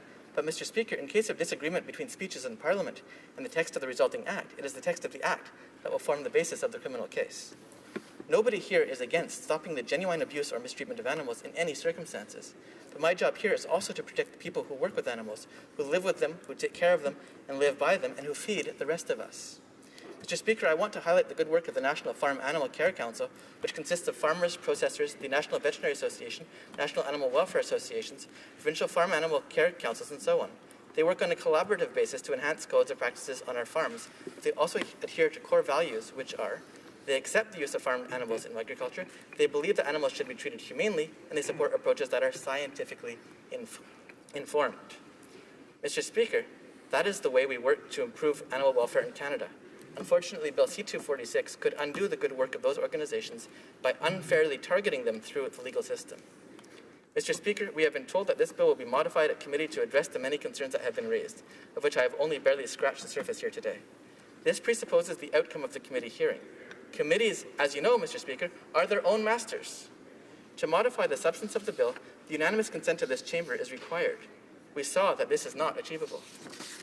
Procedurally, at committee, a bill cannot simply be redrawn. Amendments may be proposed by members, but are up to the committee to adopt or reject.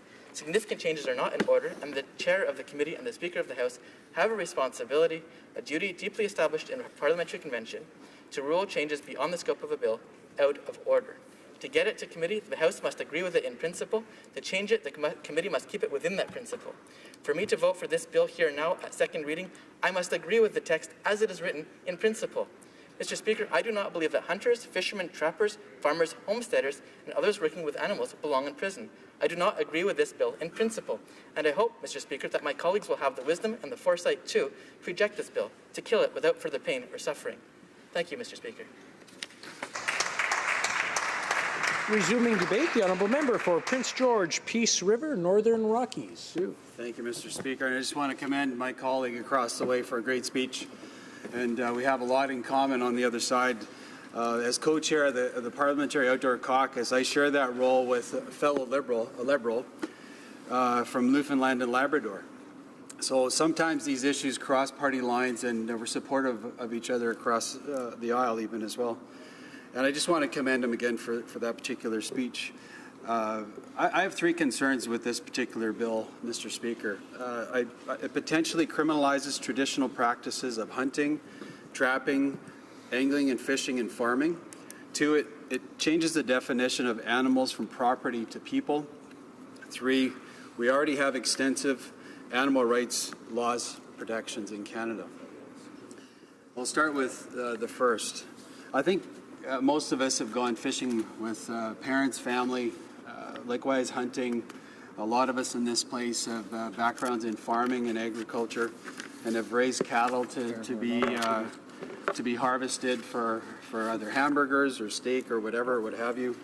And certainly I think the first group, as was mentioned by my colleague on this side of the House, was that the last people that would want to be cruel to an animal, I think, are groups that actually know these animals and that see these animals every day, like farmers, hunters, and fishermen and anglers.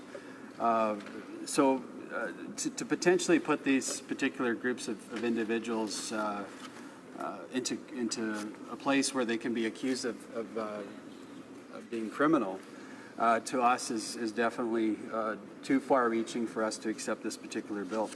A key change in what the bill actually proposes, the new kill an animal offense, and I'll read it out before the chamber tonight, 182.21, everyone that commits an offense who willfully or recklessly kills an animal or being the owner permits an animal to be killed brutally or viciously, regardless of whether the animal dies immediately. Further, it goes on, C, kills an animal without lawful excuse. Concern there, Mr. Speaker, are the two words brutally or viciously. Certainly in this chamber of 330 plus individuals, brutally and viciously have different definitions and different meanings to most of us in this place. For one, brutally and viciously is understood as something that's done that's inhumane, that's affecting an animal in a negative way without with concern with the animal's sensibilities, I guess. But another one could be considered for the common practices of even catching a fish, for instance, where you have to, once you catch the fish, you have to, do what you have to do to end its life, and so it can be consumed and eaten as a fillet for supper. That could be deemed brutally or viciously killed. And that's my concern, that we have groups of people that have traditionally fished, hunted, and trapped, etc., that will now be potentially accused of being brutally or viciously treating of animals. And I know the members across the way that or the member that's putting this forward says that's not the case. But the potential for that definition to be taken far and wide is what concerns a lot of us in this place. I'll talk to number 2 as well, just about the changing in definition from property to people. And the change is significant because it takes animal cruelty offenses out of the section dealing with offenses against certain property, Mr. Speaker, and moves to the section of Criminal Code dealing with offenses against persons.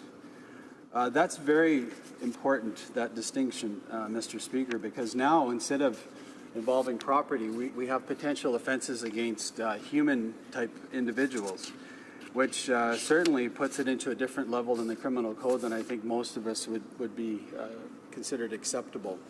Again, I want to get to the premise of what the honourable member that presented 246. Again, on this side, and I know many on that side too, don't want to see cruelty to animals. I have a family pet. We've had family pets in the past. We cherish them as members of our family. But to hold them as an equitable member of that family to the human beings in our family is too far in my mind. And I agree with my colleague as well that said that earlier. Lastly, we already have extensive legislation that deals with animal cruelty in Canada. And so to say that we need more legislation to make sure that this doesn't happen is just not necessary. And I thought it was interesting. I think one of the members that said they're going to support this particular case had talked about a certain case of animal cruelty where certain animals, or I think there were dogs, I believe that the member said, were abused. They were emaciated. They were down to a fraction of what their healthy weight should be. But they were acknowledged as being abused, and they were dealt with in the system. The owner was charged, and the court case went before the courts. Well, there's an example, Mr. Speaker, of the current laws in this place working, and it already is functional. It already functions well to already deal with animal abuses and cruelty.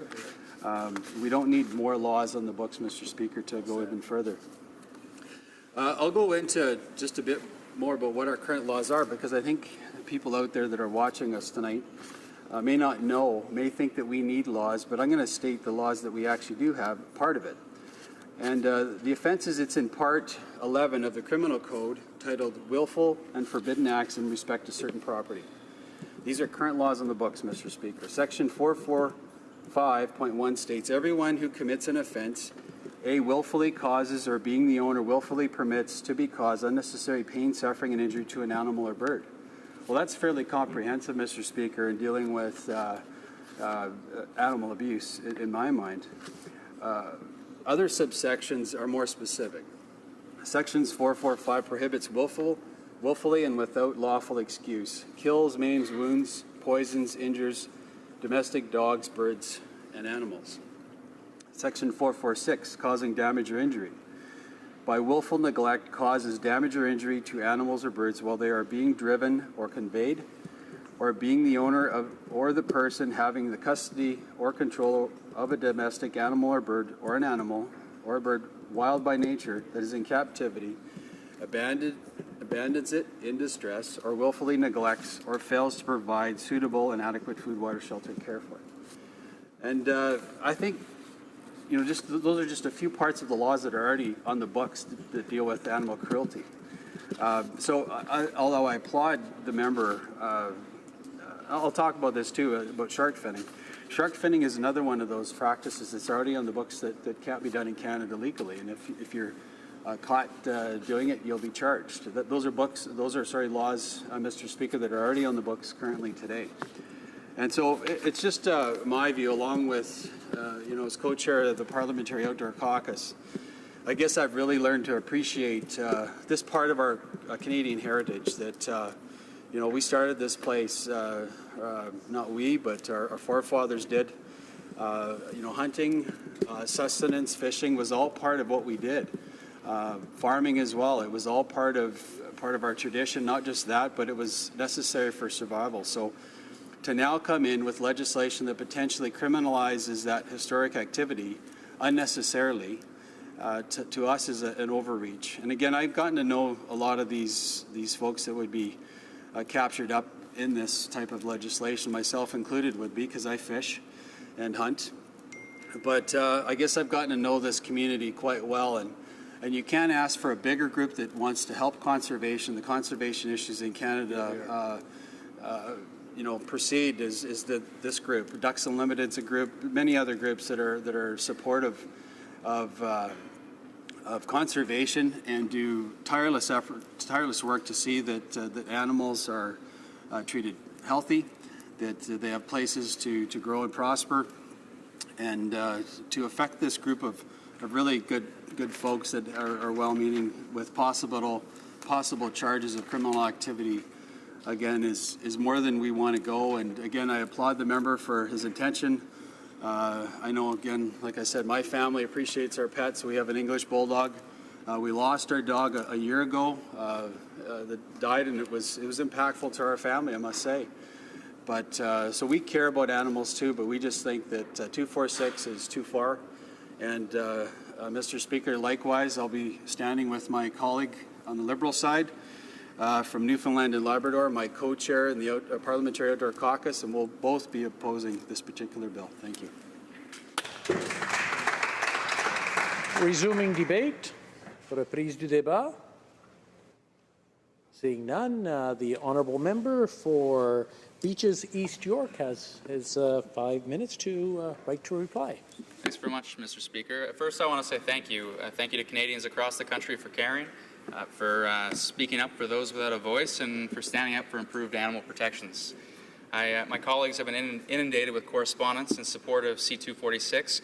I want to in particular thank Ruby's Love Letter Legacy, an organization come together to stop puppy mills, and animal cruelty legislation advocates, both grassroots organizations working to improve our animal protection laws. When I introduced this bill, I said Canadians from all parties support ending animal cruelty. I don't think this is a partisan issue. I don't think it should be a partisan issue.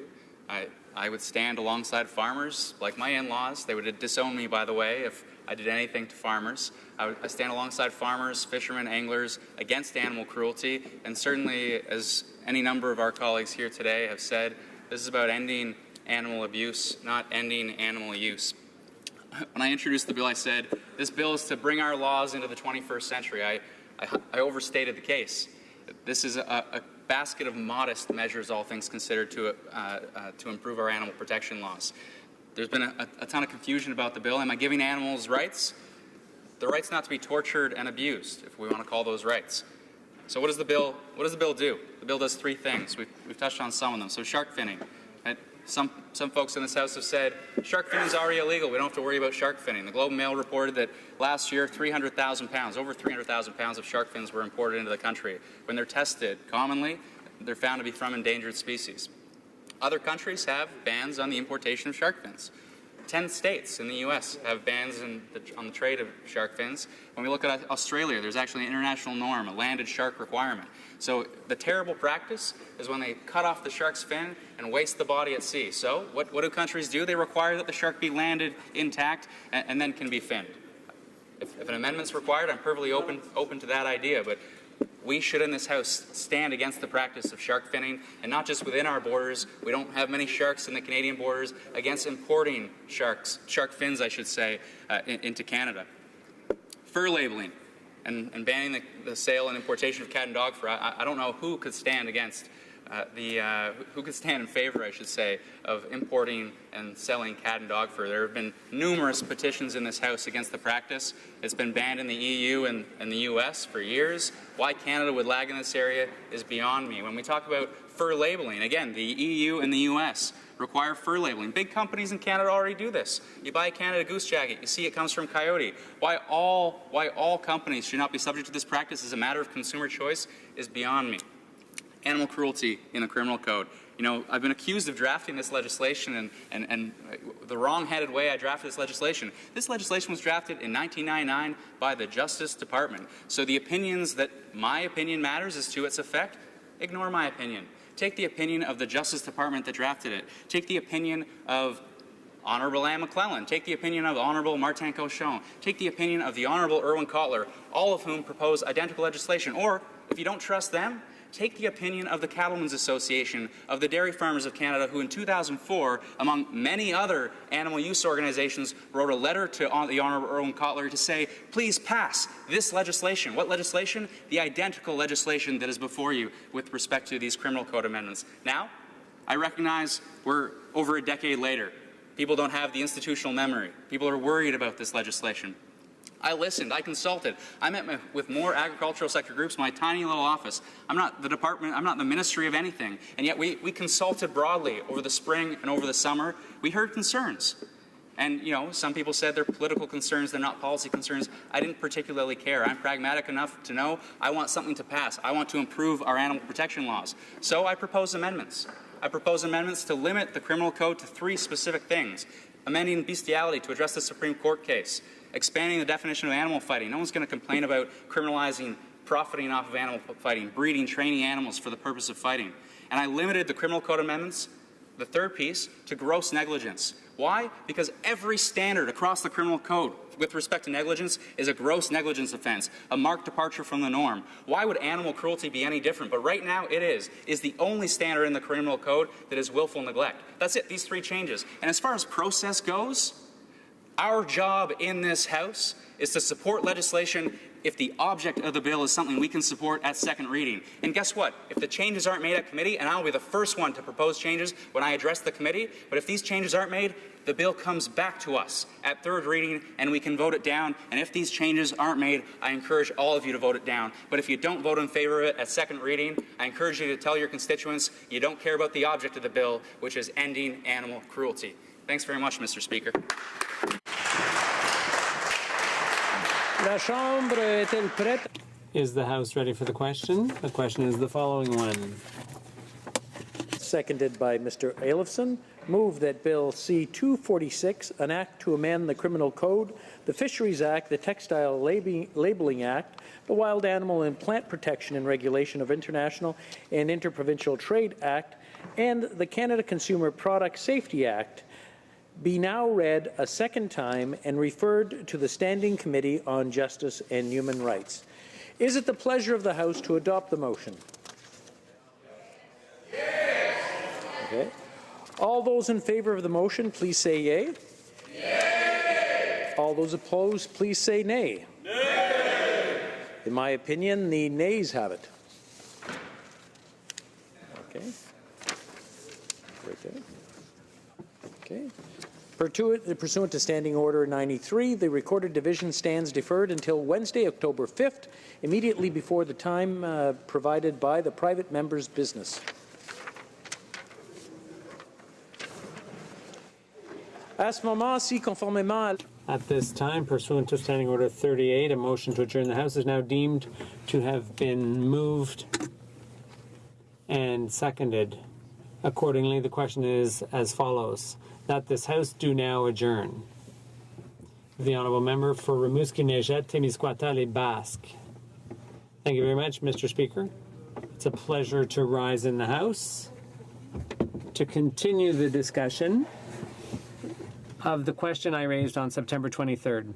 At that time, I asked a question of the Minister responsible for National Revenue, a question about the Panama Papers, the leak of documents from Panama. And as you know, we learned that one senator, Senator Eaton, was taken by surprise when her name cropped up among a number of names on a board of directors of a company in the Bahamas. And she was surprised because she had no idea that she was a director of a company in the Bahamas. So this raises the issue of tax havens, like the Bahamas, where there are two problems. The first is banking secrecy, which is very, very secret.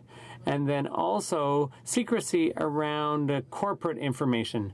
When you have a corporation in those countries, it's hard to get any information about their banking or about the directors of companies that are incorporated in those tax havens. And my question for the minister was about these tax treaties that Canada signs. We have signed 21 so far since 2008, treaties for the exchange of tax information. Those agreements are supposed to give us greater access to tax information. And we get the impression that when we sign these agreements with those countries, we're going to get information about Canadian taxpayers' dealings in those countries, Canadian taxpayers who are trying to hide their money in those tax havens or trying to use those tax havens to avoid or aggressively evade tax that's owed here in Canada. But unfortunately, those treaties really don't provide for greater exchange of information. On the contrary, those treaties have gained popularity since the OECD drew up a gray list of tax havens. And they drafted a sort of a standard form tax treaty or a draft tax treaty, a model or a template for other countries to use. Countries on the gray list had to sign that type of treaty in order to get off the gray list, and that was relatively easy for them to do. We've signed 18 in 2 years' time. And some of them signed treaties with some tax havens signed treaties with other tax havens, and that's good enough to get them off the gray list. Canada has signed 21 so far, which I mentioned, with the U.S., with European countries like France and Germany. Others were with Anguilla, the Dutch Antilles, Aruba, the Bahamas, Bermuda, and so on. These are countries, most of them, not all, but most of them are considered to be tax havens. Canada is still signing treaties that are wholly ineffective. And when there's a leak like the Panama Papers, there are names on those lists of people who are supposedly directors and they don't even know it. So my question is whether Canada is going to take another look at the effectiveness of those treaties. And unfortunately, the minister just read her lines out, as she always does. She talked about $444 million eventually going to be invested, but it was not a serious answer to my question at all. The Honourable Parliamentary Secretary to the Minister of National Revenue. Thank you, Mr. Speaker. I'm really pleased to be able to answer my colleague. Following his question, Mr. Speaker, it's true that we've heard a lot lately about KPMG and the Panama Papers and the Bahamas. And when you're dealing with this file, it's true that it brings us back to international tax evasion or tax avoidance. But to specifically answer my colleague, because he's talking about various treaties, and those treaties they exist to avoid double taxation, but I'll tell my colleague what CRA is doing to fight tax avoidance and tax evasion internationally. Because I should also mention that he talked about the unprecedented investment of $444 million. It's with that $440 million that the agency, CRA, is actually fighting tax evasion. We're also working with our international partners through joint cooperation and information sharing in order to prosecute tax cheats and others who avoid paying their fair share of tax. We're also intensifying, increasing, and better focusing our activities with the view to enforcing the Income Tax Act. And we also intend to account to Canadians on the progress we achieve. This will help reassure Canadians that our tax system is fair. Last spring, CRA hired more tax experts. We will be hiring more over the next 5 years to detect multinational corporations that resort to tax avoidance and evasion, and will make it easier to target high-risk offenders. We have more auditors, more economists, more lawyers, and other types of experts. We will have the highly qualified and diversified experts in-house to pursue these prosecutions. The agency will also be taking on more files by using sophisticated information coming from experts in a number of fields. CRA also recently created 3 other audit teams focusing on big business, and there will be even more hired next year. The minister has also entered into multilateral agreements that require multinational corporations to report on their financial activities worldwide. This international effort will allow tax authorities to follow financial transactions all over the world, wherever they go. The CRA is currently conducting 750 audits and 20 criminal prosecutions against people with assets abroad. That, in summary, is some of the things CRA is doing to combat the phenomenon of tax evasion and avoidance. Thank you, Mr. Speaker. The honourable member for Rimouski-Neigette-Témiscouata-Libasque. Thank you, Mr. Speaker. Indeed, Canada signs tax conventions with certain countries to avoid double taxation or dual taxation. But what happens is it creates double non-taxation. For example, the agreement with Barbados. A person can get some of their tax refunded, but in Barbados, the tax rate is only 2.5%.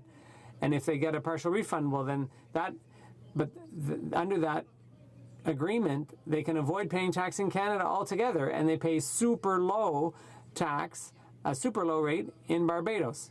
And in Bahamas, we saw that this is one of the countries we've signed this kind of treaty with. We're supposed to get more information from them, but ultimately we're not getting any information out of those tax havens. It's a bit like you had all the evidence in your hands, and then you're asking another country for more evidence. You don't need any more. So that's why I'm calling on the government to revisit the effectiveness of those tax treaties, because currently they're not very effective at all. The Honourable Parliamentary Secretary. Mr. Speaker, during the last session, my colleague and I sat here together and talked a lot about international tax avoidance and evasion. And what I can say is that currently, well, this is the first time ever CRA has had so much money to fight tax cheats internationally and to correct the situation. So, Mr. Speaker, my colleague is here, he's present, he's watching. And another thing I'd like to remind him, Mr. Speaker, is that when we're talking about sharing information, the integrity of the system, we want people to understand that the protection of confidential personal information is very important for this government. We have treaties, we have information sharing with countries like the U.S. This has been happening since 1942 with the U.S., and that information has always been kept confidential. Extraordinary steps are taken to keep information protected. Thank you, Mr. Speaker. La motion portant. Motion to adjourn the House is now deemed adopted. The House accordingly stands adjourned until tomorrow at 10 a.m. pursuant to Standing Order 24-1.